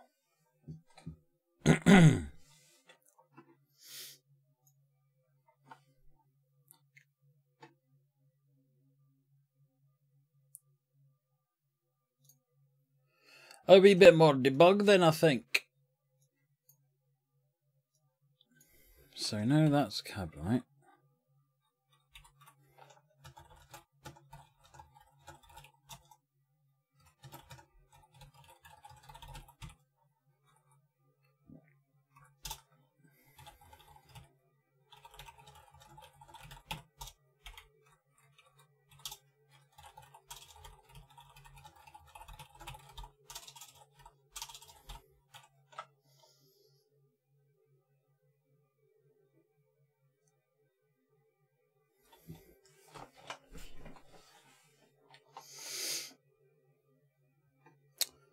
Right, let's try that.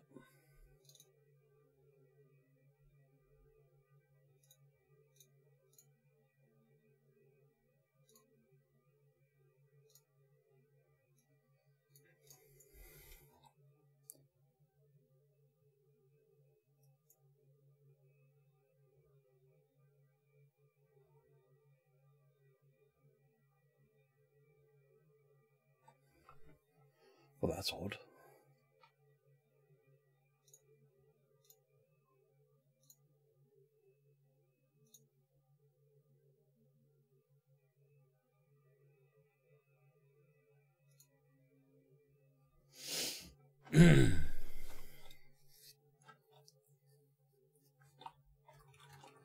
Dope. Interesting. Must be just a unique issue with this loco.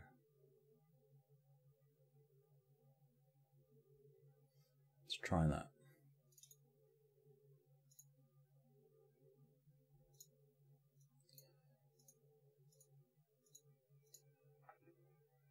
Right.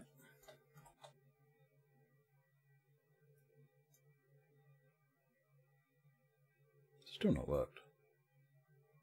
Ugh. Cool. Try it now, Danderman.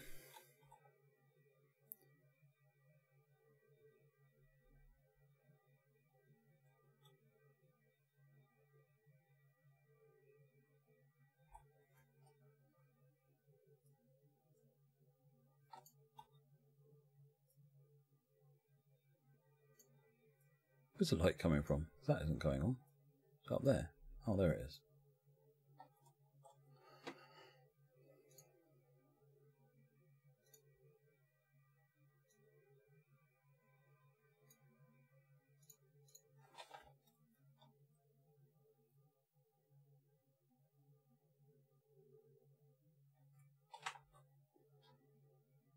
Oh, I know what it is. It's I've got the conflict with the other code, the other tunnel code.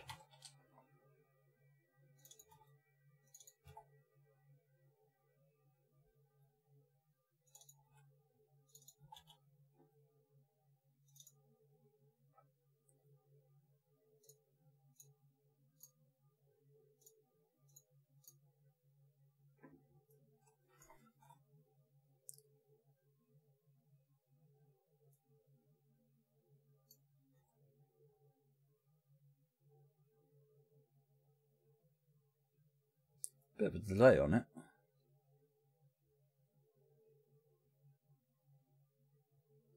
Then I think tick is only called not quite as frequently as it might be nice to. Alright, so cab light's working. Let's get moving. See what happens when we go to tunnel.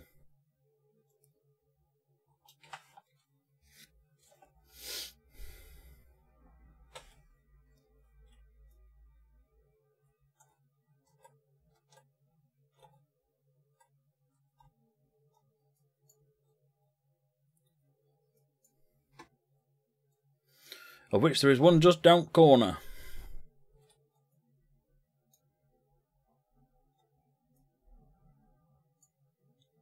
This time you're looking at the bulb on the right. You can't see it. That one. Not that one. That one in the corner there, above, directly above my finger.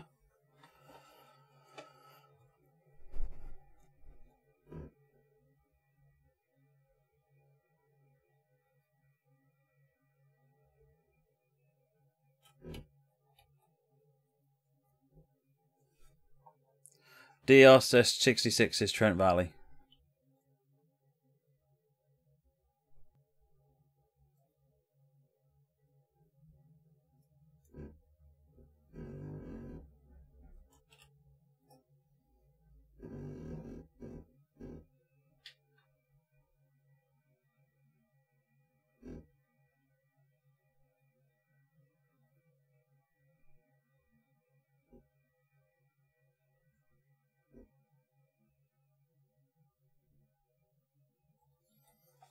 Put a bit of brake on here.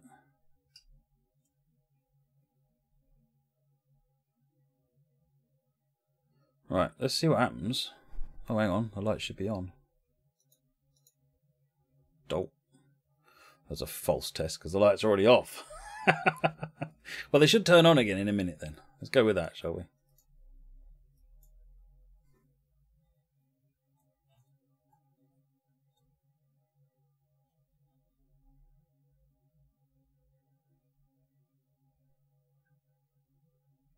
I'm surprised the green screen's coping as well as it is, to be honest.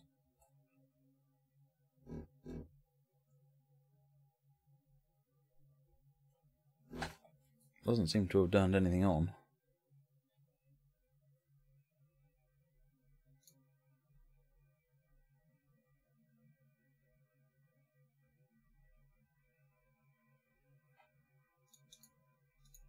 Right, I'll turn them on, and what we'll do is we'll go backwards and see if they turn off.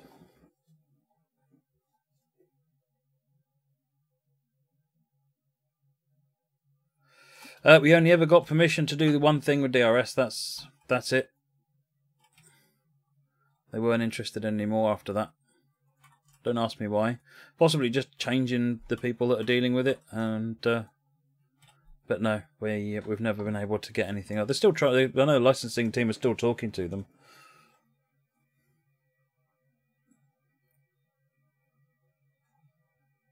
It's not a "it's never going to happen" type thing. It's just I don't know when.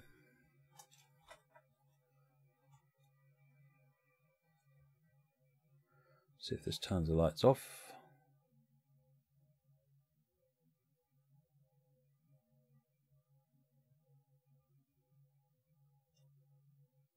It does not.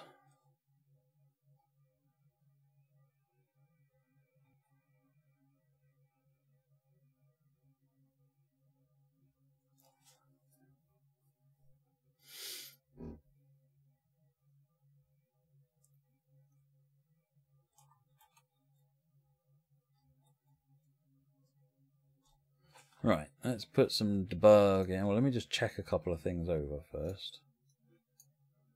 So,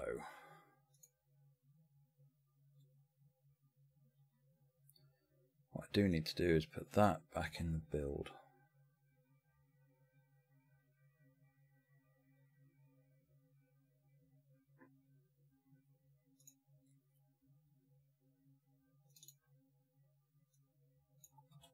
That's the new code for that, and I can ditch that and that and that. So, form 1.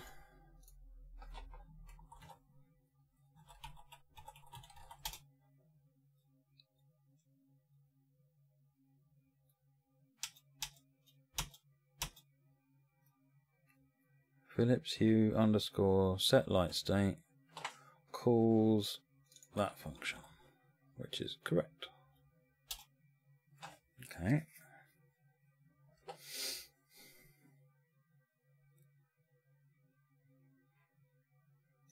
Right, in that case,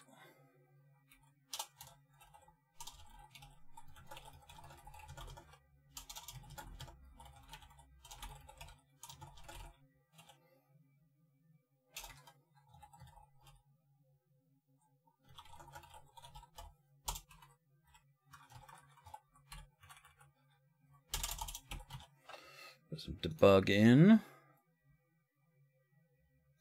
Make sure that that function is being called in there. That's fine.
That suggests it's not even being called.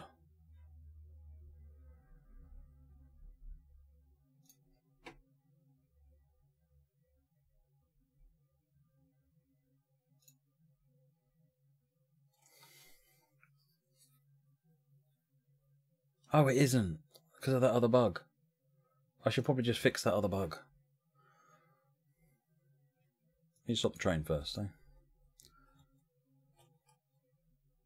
I'm editing code that doesn't get called. What I did was I split out some of the code to allow common versions and custom versions. And the lighting code, the on-tunnel bit didn't get that. So the custom version never gets called. Right. So in here, we only ever call on-tunnel change. Whereas if we look at any of the other ones,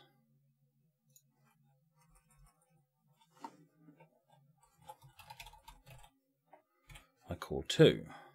Oh no, that's different.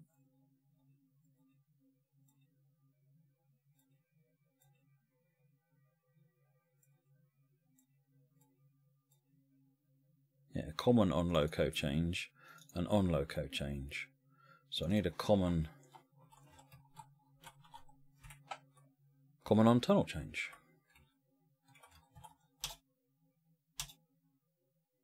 Common on tunnel change. Which I then never call. Wow, I'm just a genius. Hey, Train Track Trav. Yeah, I mean, the Philips Hue stuff is all done. The library's done. The integration for basic stuff is in. I'm just getting the tunnel done. And then we might have a go at the firebox, because that was a cool idea. And then I think we might have a break and play a game.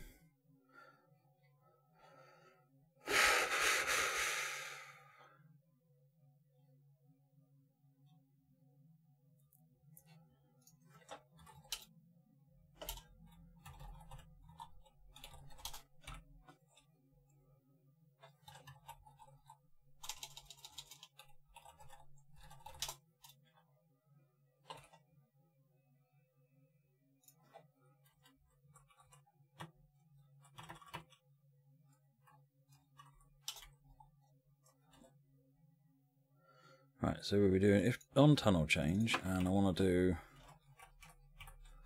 common on tunnel change.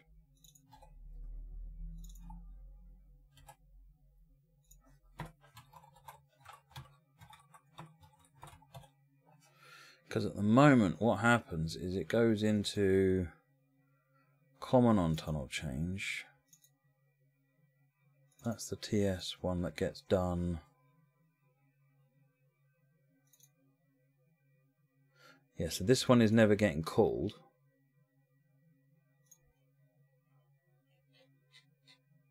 So what I ended up doing was putting it in, I think, there. If I remember rightly, I put a copy of it in there to make it work temporarily. Which is a bizarre place to put it, but never mind. Right, okay, so now I'm going to call the common one.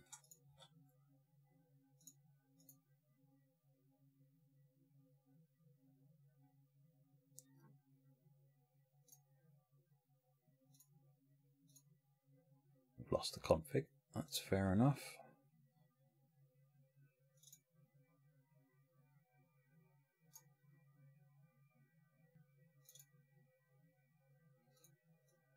So other register.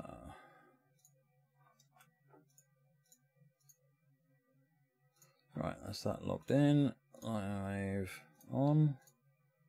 Live off.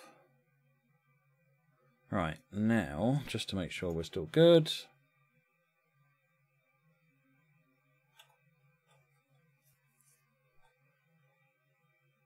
That's the cab light working.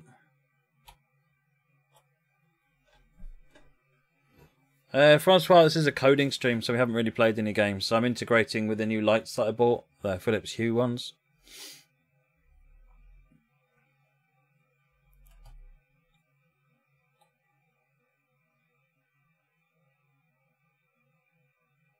Oh, it tried to call it this time and then blew up.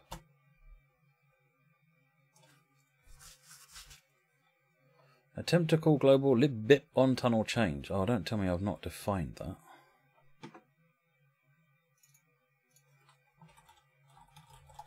I haven't.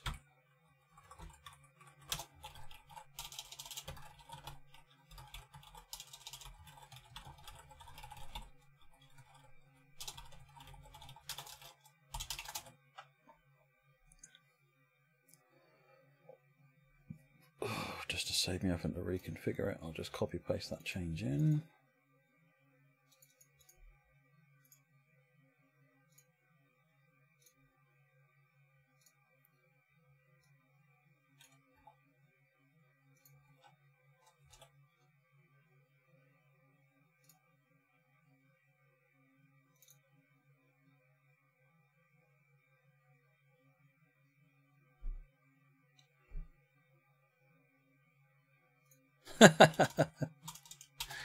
Ugh, twit.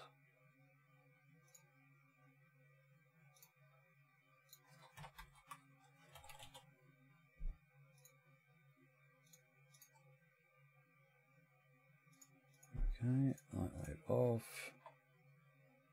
Let's get the console up so I can see what's going on and drive a train. That with no lights, spooky Matt.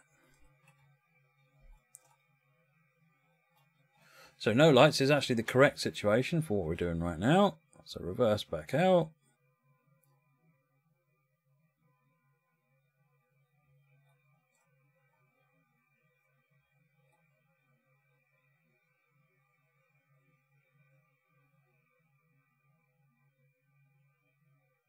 No, it failed again. Well, there's another one missing. It's a problem. This code has never been called, so now I'm finding all the places where it was never written. And that one.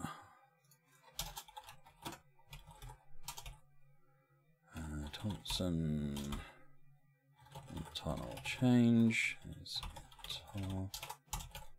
Before you ask, this Thompson thing is another piece of rail driver type hardware that was never it was made about 8 years ago, 10 years ago now.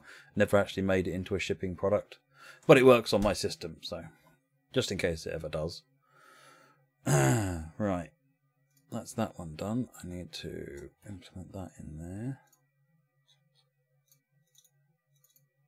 And just to be clear, I don't think it ever will. Pretty much no chance after this time. And they were going to be sensationally expensive.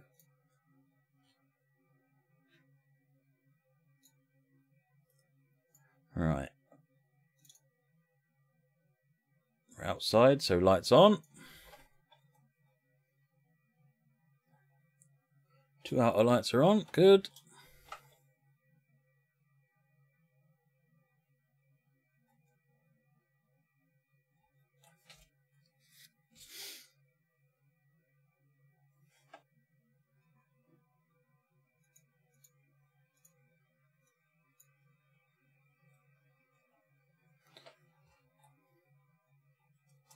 I'm going to guess, but that doesn't seem to have worked.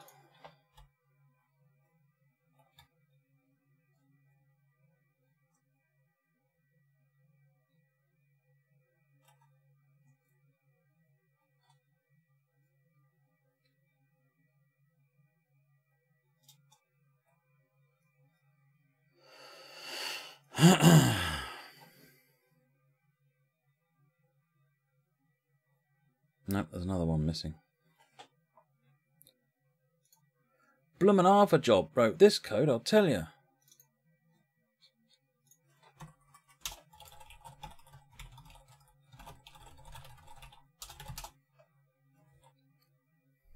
Flight instrument panel. Oh, that's got it. A minute. Joystick.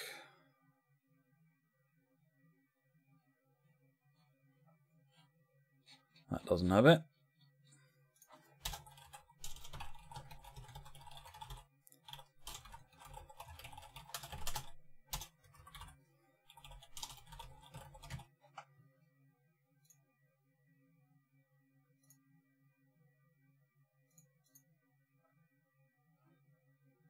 G keys, that doesn't have it.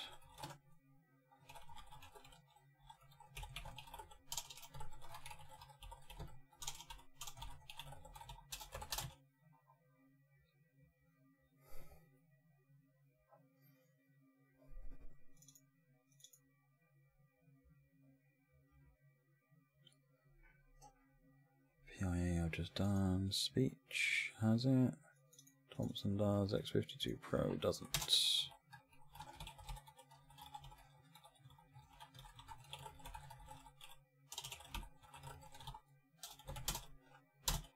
Right.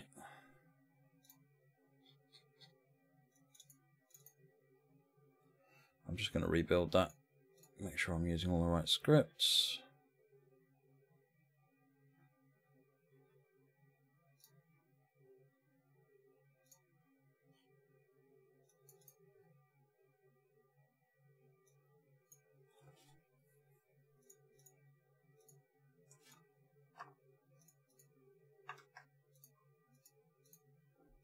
Right, that's registered.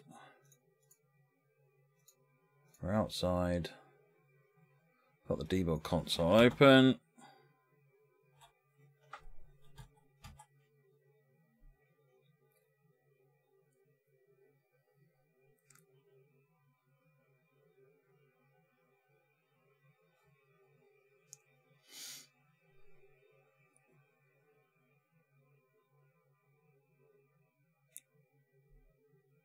That's better.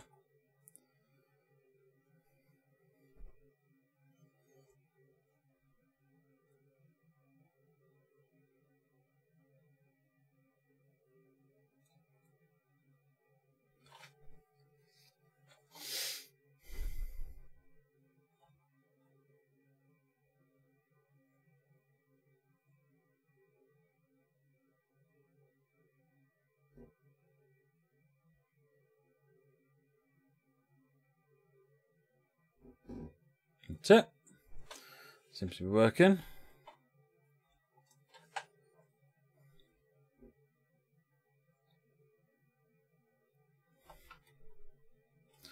Now, back to the code a minute. Couple of things wrong at the moment in that it's trying to do set light commands.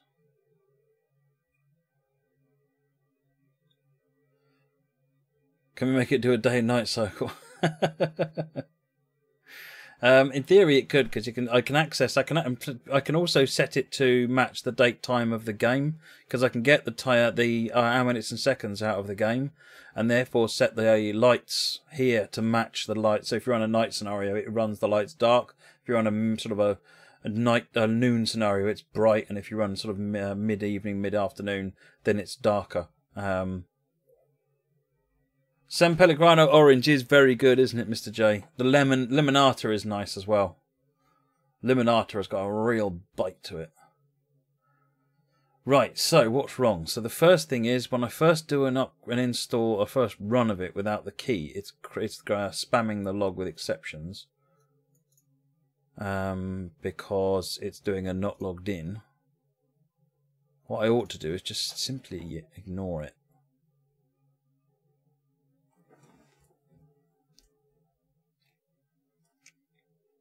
No. What I need to do is to expose is logged into the script so that the script can just check it, and that way it can just ignore it if it's not there.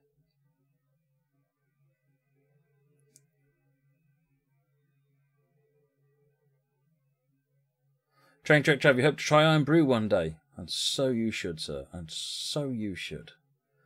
Right, Philips Hue. Right, in order to expose that... Oh no, actually, if I go into... Where is Form 1 gone? Uber class.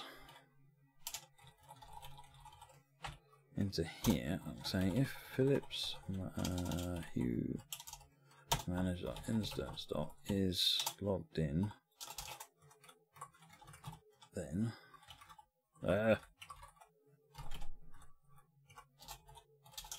else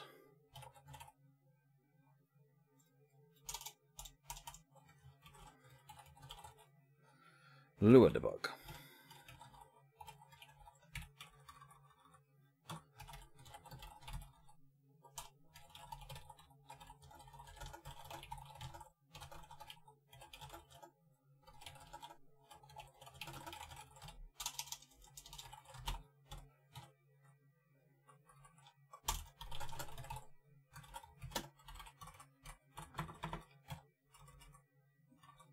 So the next one, I want that in there. That in there. So now it won't spam with exceptions.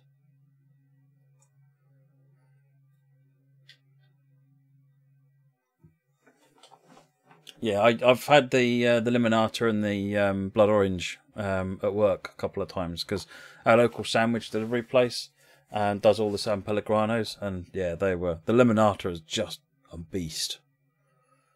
Really nice, but it's a beast. Right, so that's that done. I wanted to improve the cycle speed.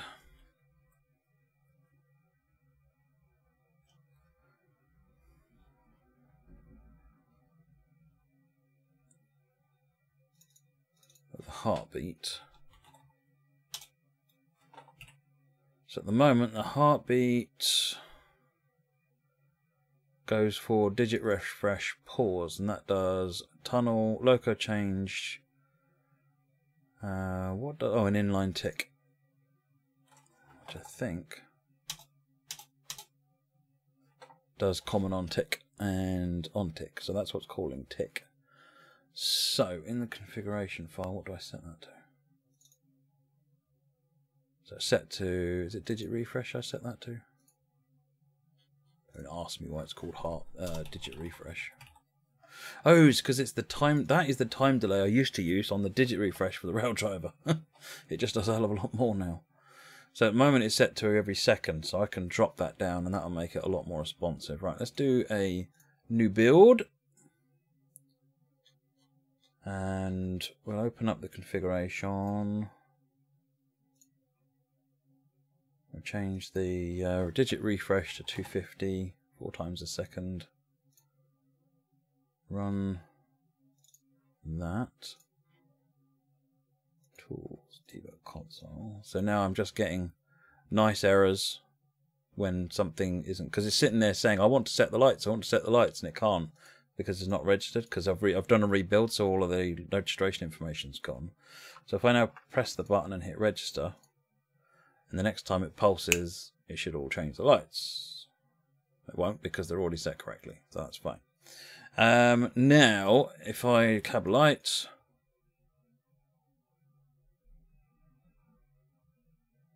that was still quite slow actually.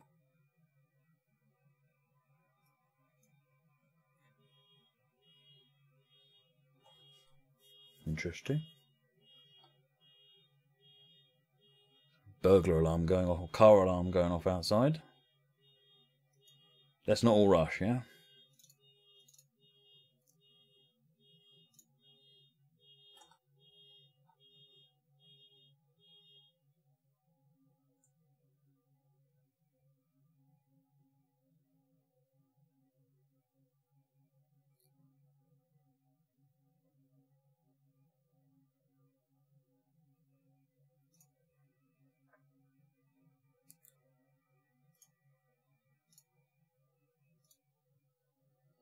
TS Connect Common. Let's have a look at on tick and see how fast it's processing.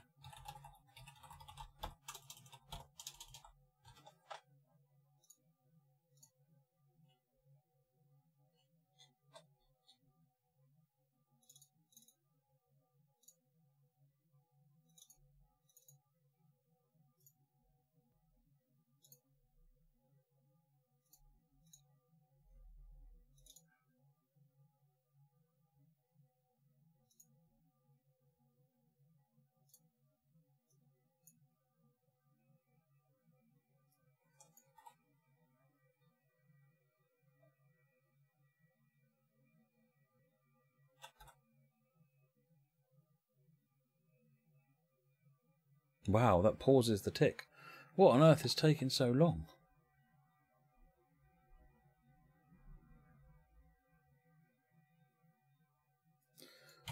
So I bet when I reverse it's going to do that as well.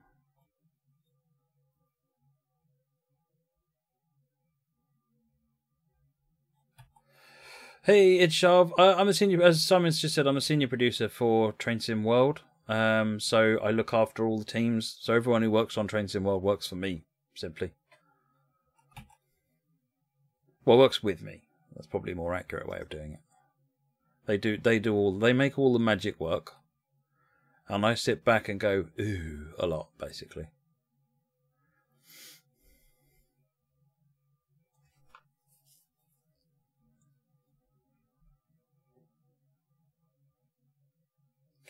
They are not my slaves, no, not officially. I mean, not at all.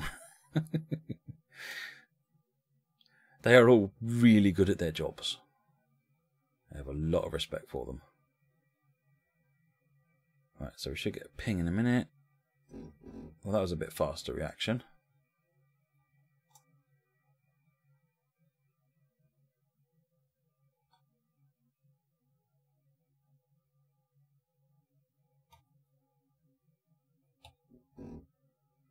Come out the tunnel.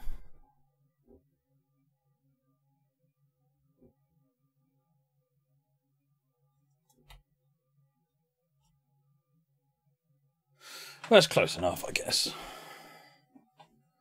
Right, I need to change the loco now so we can just have a quick look at getting steam engines doing funky things, and then we'll finish, I think. Quick drive.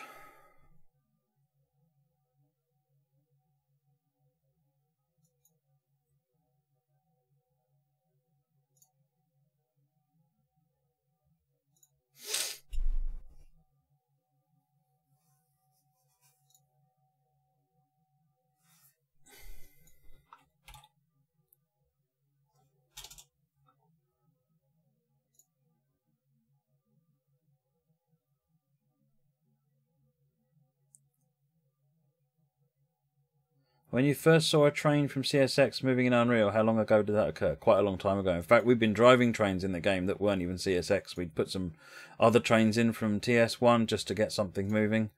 Probably a couple of years ago. But they weren't moving very well. And they weren't moving on a real route. And they weren't moving with real physics. And they weren't moving with all sorts of things. But they were moving at least.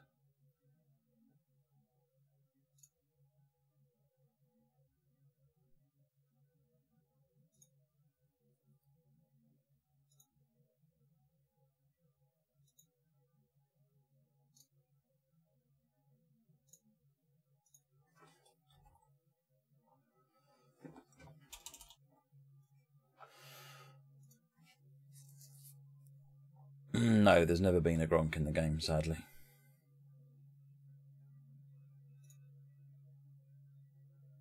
When I say sadly, you have to fully understand how sad that makes me.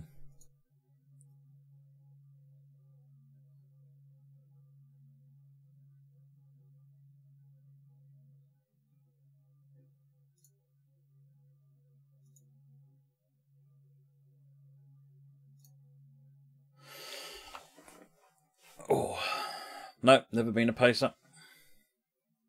There was nearly a 319 in there, and don't let that think you there's a route. I've done it. It was a 319 that to run on anything in particular, but no, it didn't even that didn't make it in the end.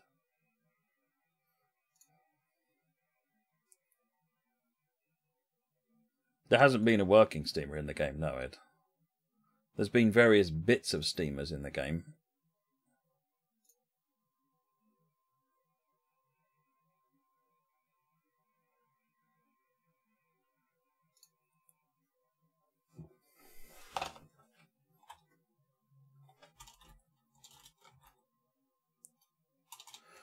I really do hate the search facility on QuickDrive. I just want to say that. I'm trying to find a particular Steam loco.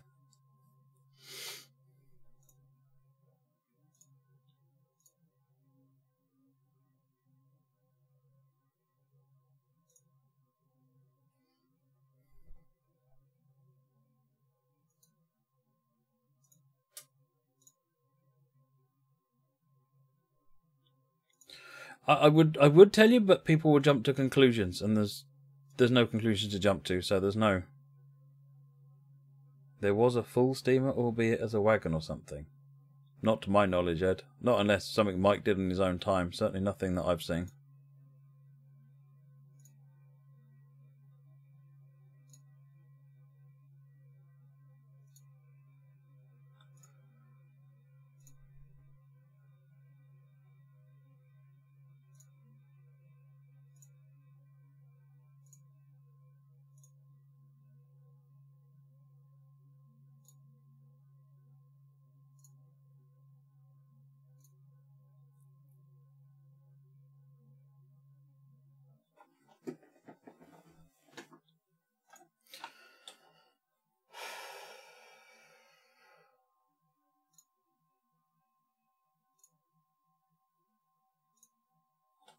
just boggles my mind that this is such a hard loco to find.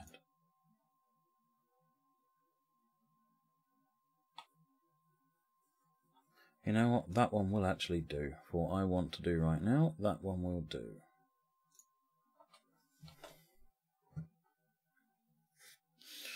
So, in order to do the firebox, we do that a bit like the cab light. So, under Philips Hue, what I want to do is... Ed, remind me, is it firebox, capital F, capital B?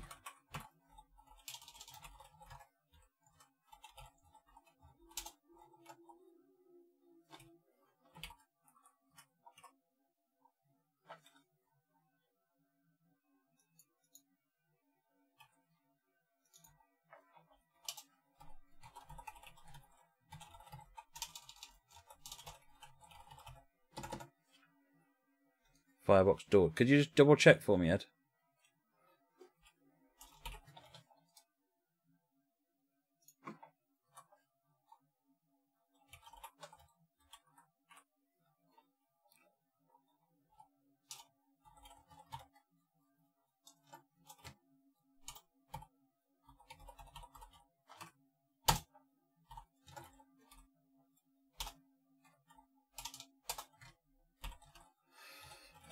Firebox 1, then else if,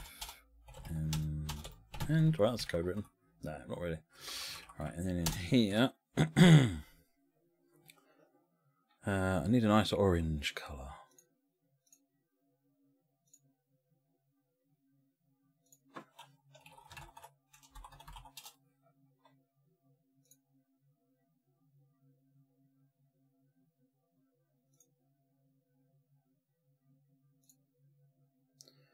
That'll do.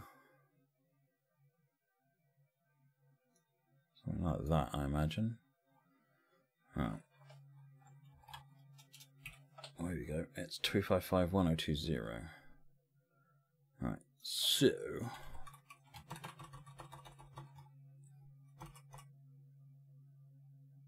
firebox door.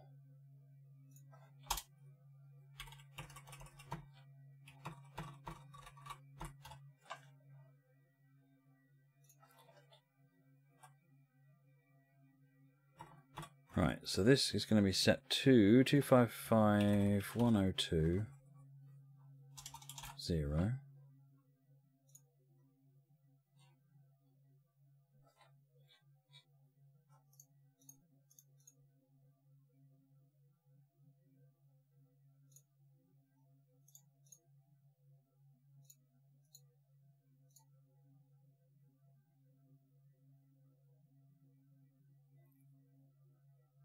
Full bright. The B needs to be lowercase. Okay.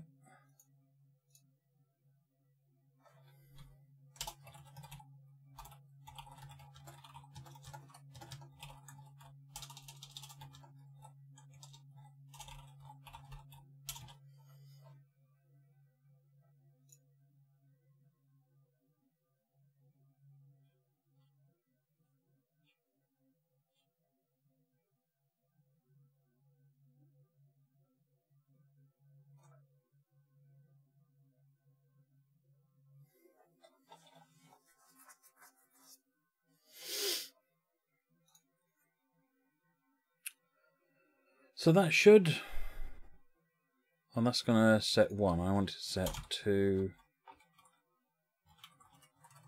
and 3.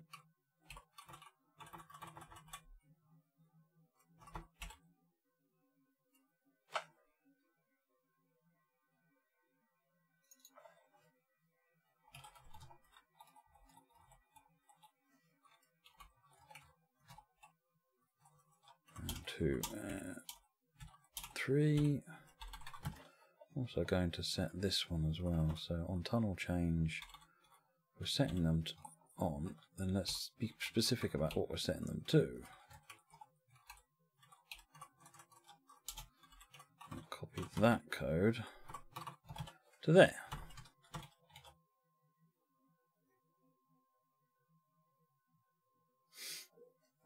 Set firebox doors to close and entering a tunnel. No, this isn't meant to be. You could do that with this, but that's not what this. I'm not. That's not what I'm doing. That's not what it's meant for. Right. So that looks good.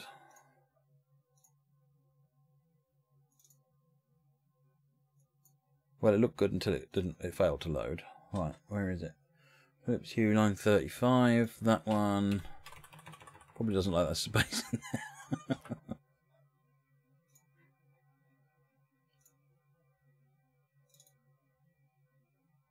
942. Nickel cab light.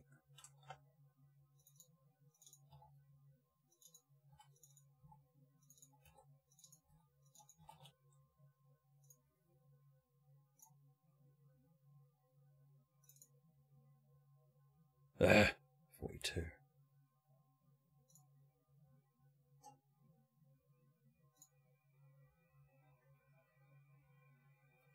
Oh.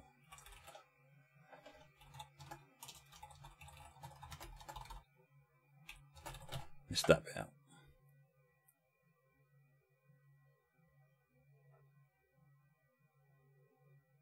Hey, B. Harrison.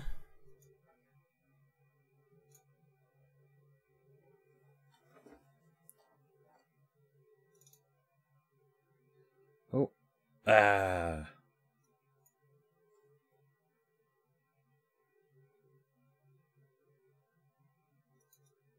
Philips. So 18, 9 and 43 all gave invalid arguments. 18 is that one.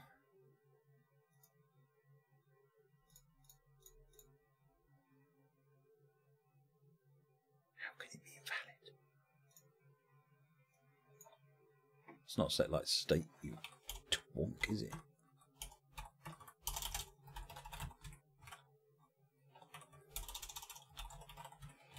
It's that one, and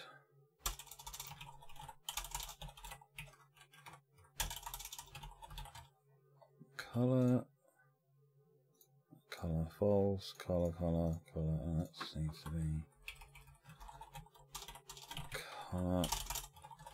colour. So they're all colour, that's colour, those are colour, and those are state. Good.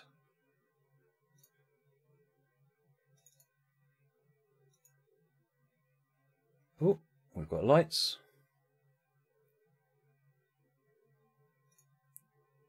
We're ticking.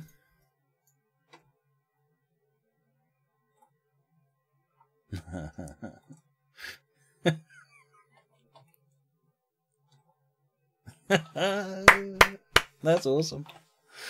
That's awesome. I like that.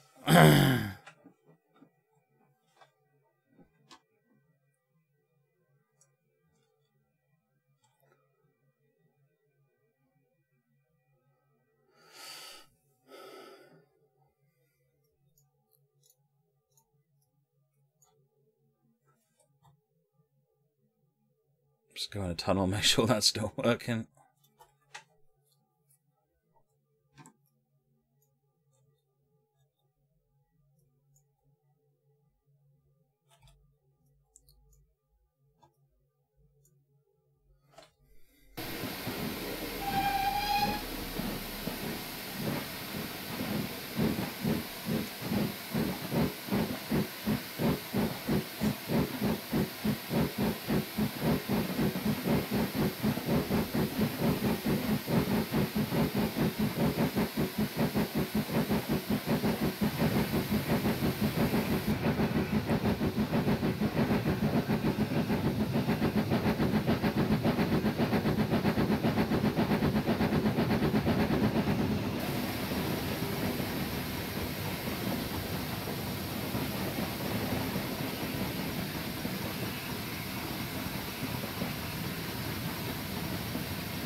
Can you make the lights flash with in-game lightning? No, because there's no events for in-game lightning. Oh, I don't have to check the firebox doors are shut. I know they're shut.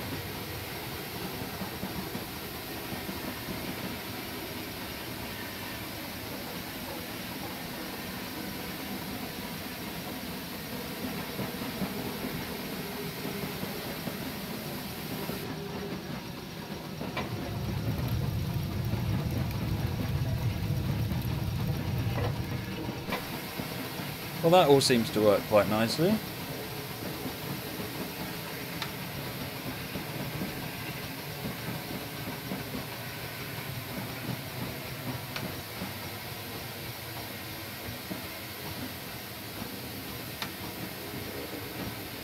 Sorry if you've said anything, my chat vanished.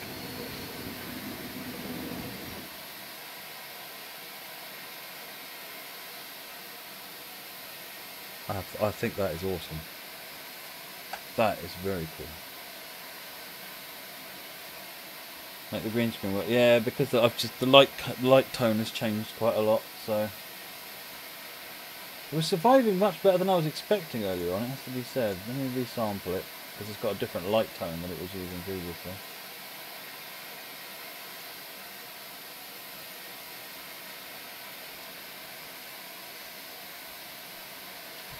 And that's almost certainly going to break it. But hopefully when it goes back.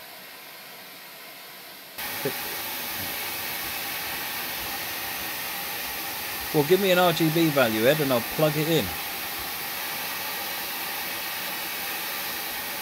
Right here waiting for you now. That's what I'm using at the moment. Give me a better RGB and I'll use it.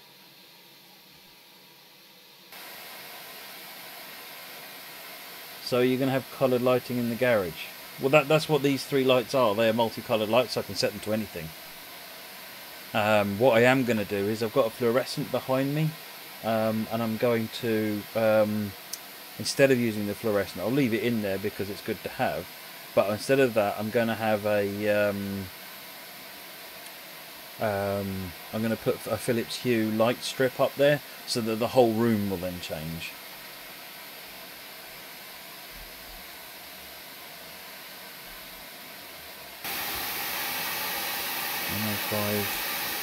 180. What's that thing?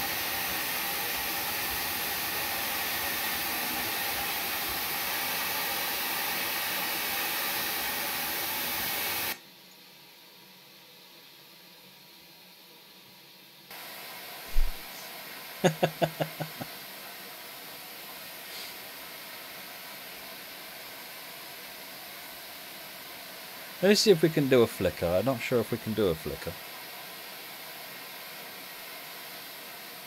Oh, 255,830. Not that much different to what I had actually.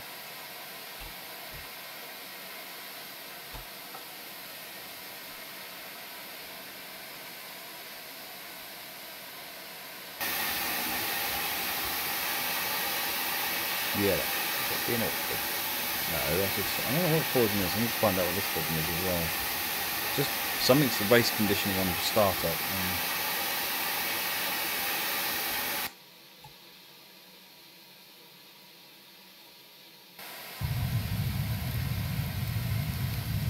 So that's that colour, Ed, which is very similar to what I had. Slightly different, but similar.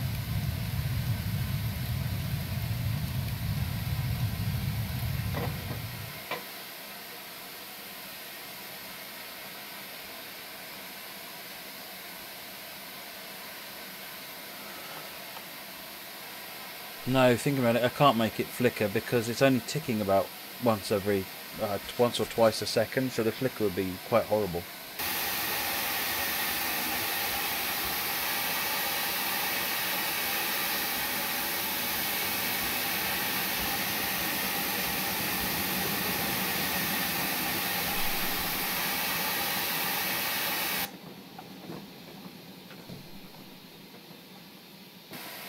Let me see what I can do on my phone.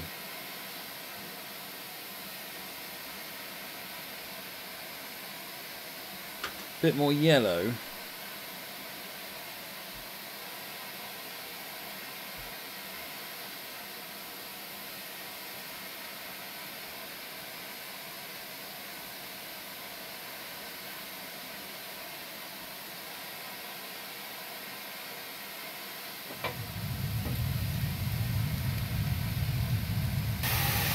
Yellower.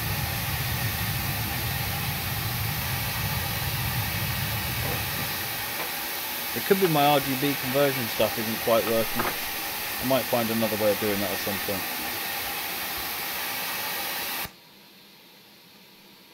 But on my phone, I can access the colours that are actually in there. Pink lighting when you're driving the truck. Such a cool idea.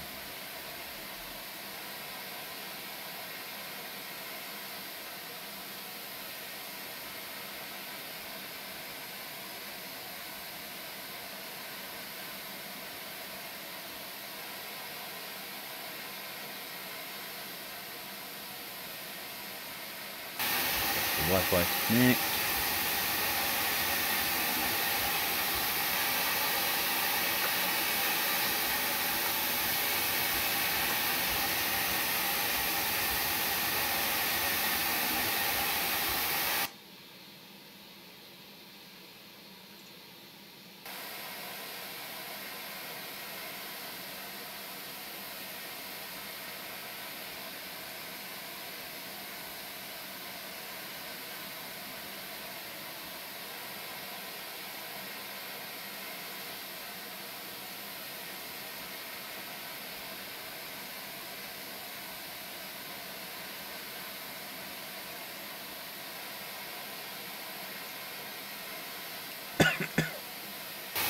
How do you get the pinkish hue inside the truck cab?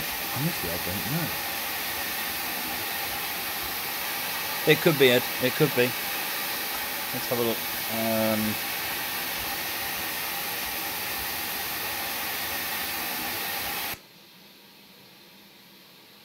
What's wrong with this stupid phone? It just won't reliably get an IP address anymore.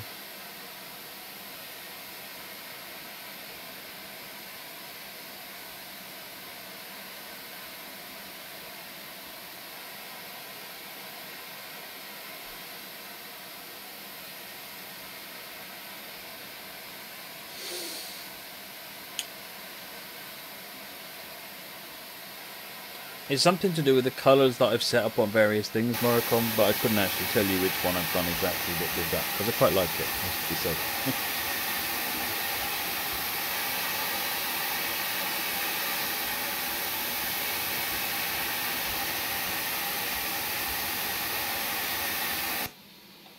So on the app, you got the app. I'll do it over here. I don't need to plug it in here. On the app, you pick. See where the green is. On the app, you pick. Basically, you just got a slider. You can slide your finger around where you want the colours to be.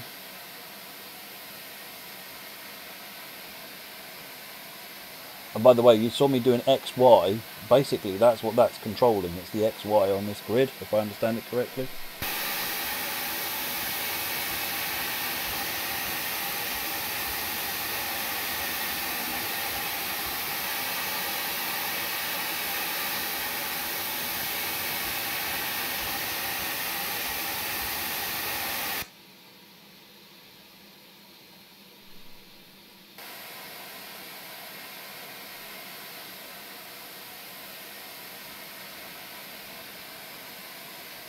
Mode. Right.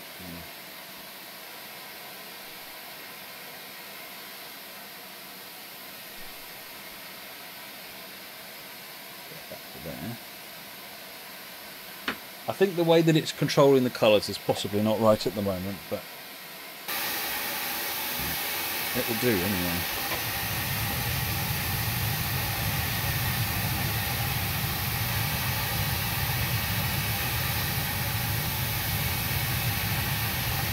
If it was reacting fast enough, Ed, I need to work out why it's running a bit slow at the moment. Then I can probably make it do something more original than that to do that sort of thing. But that's okay.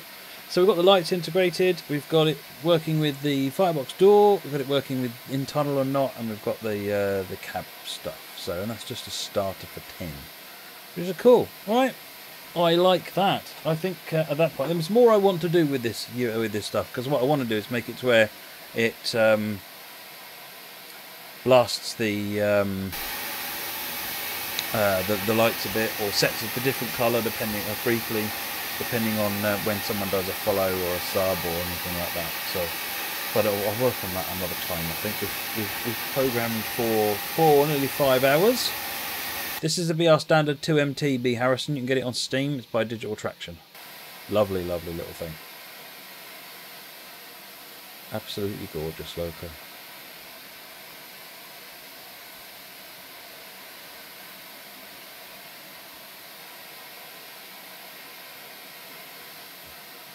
So, right, okay. So next question is, what do we want to do? We want to have a blast of a game for a little bit. Let me put a poll up.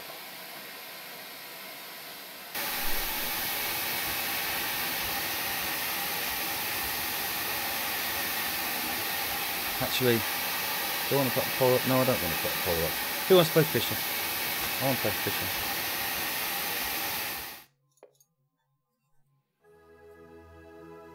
Let me put that back to there.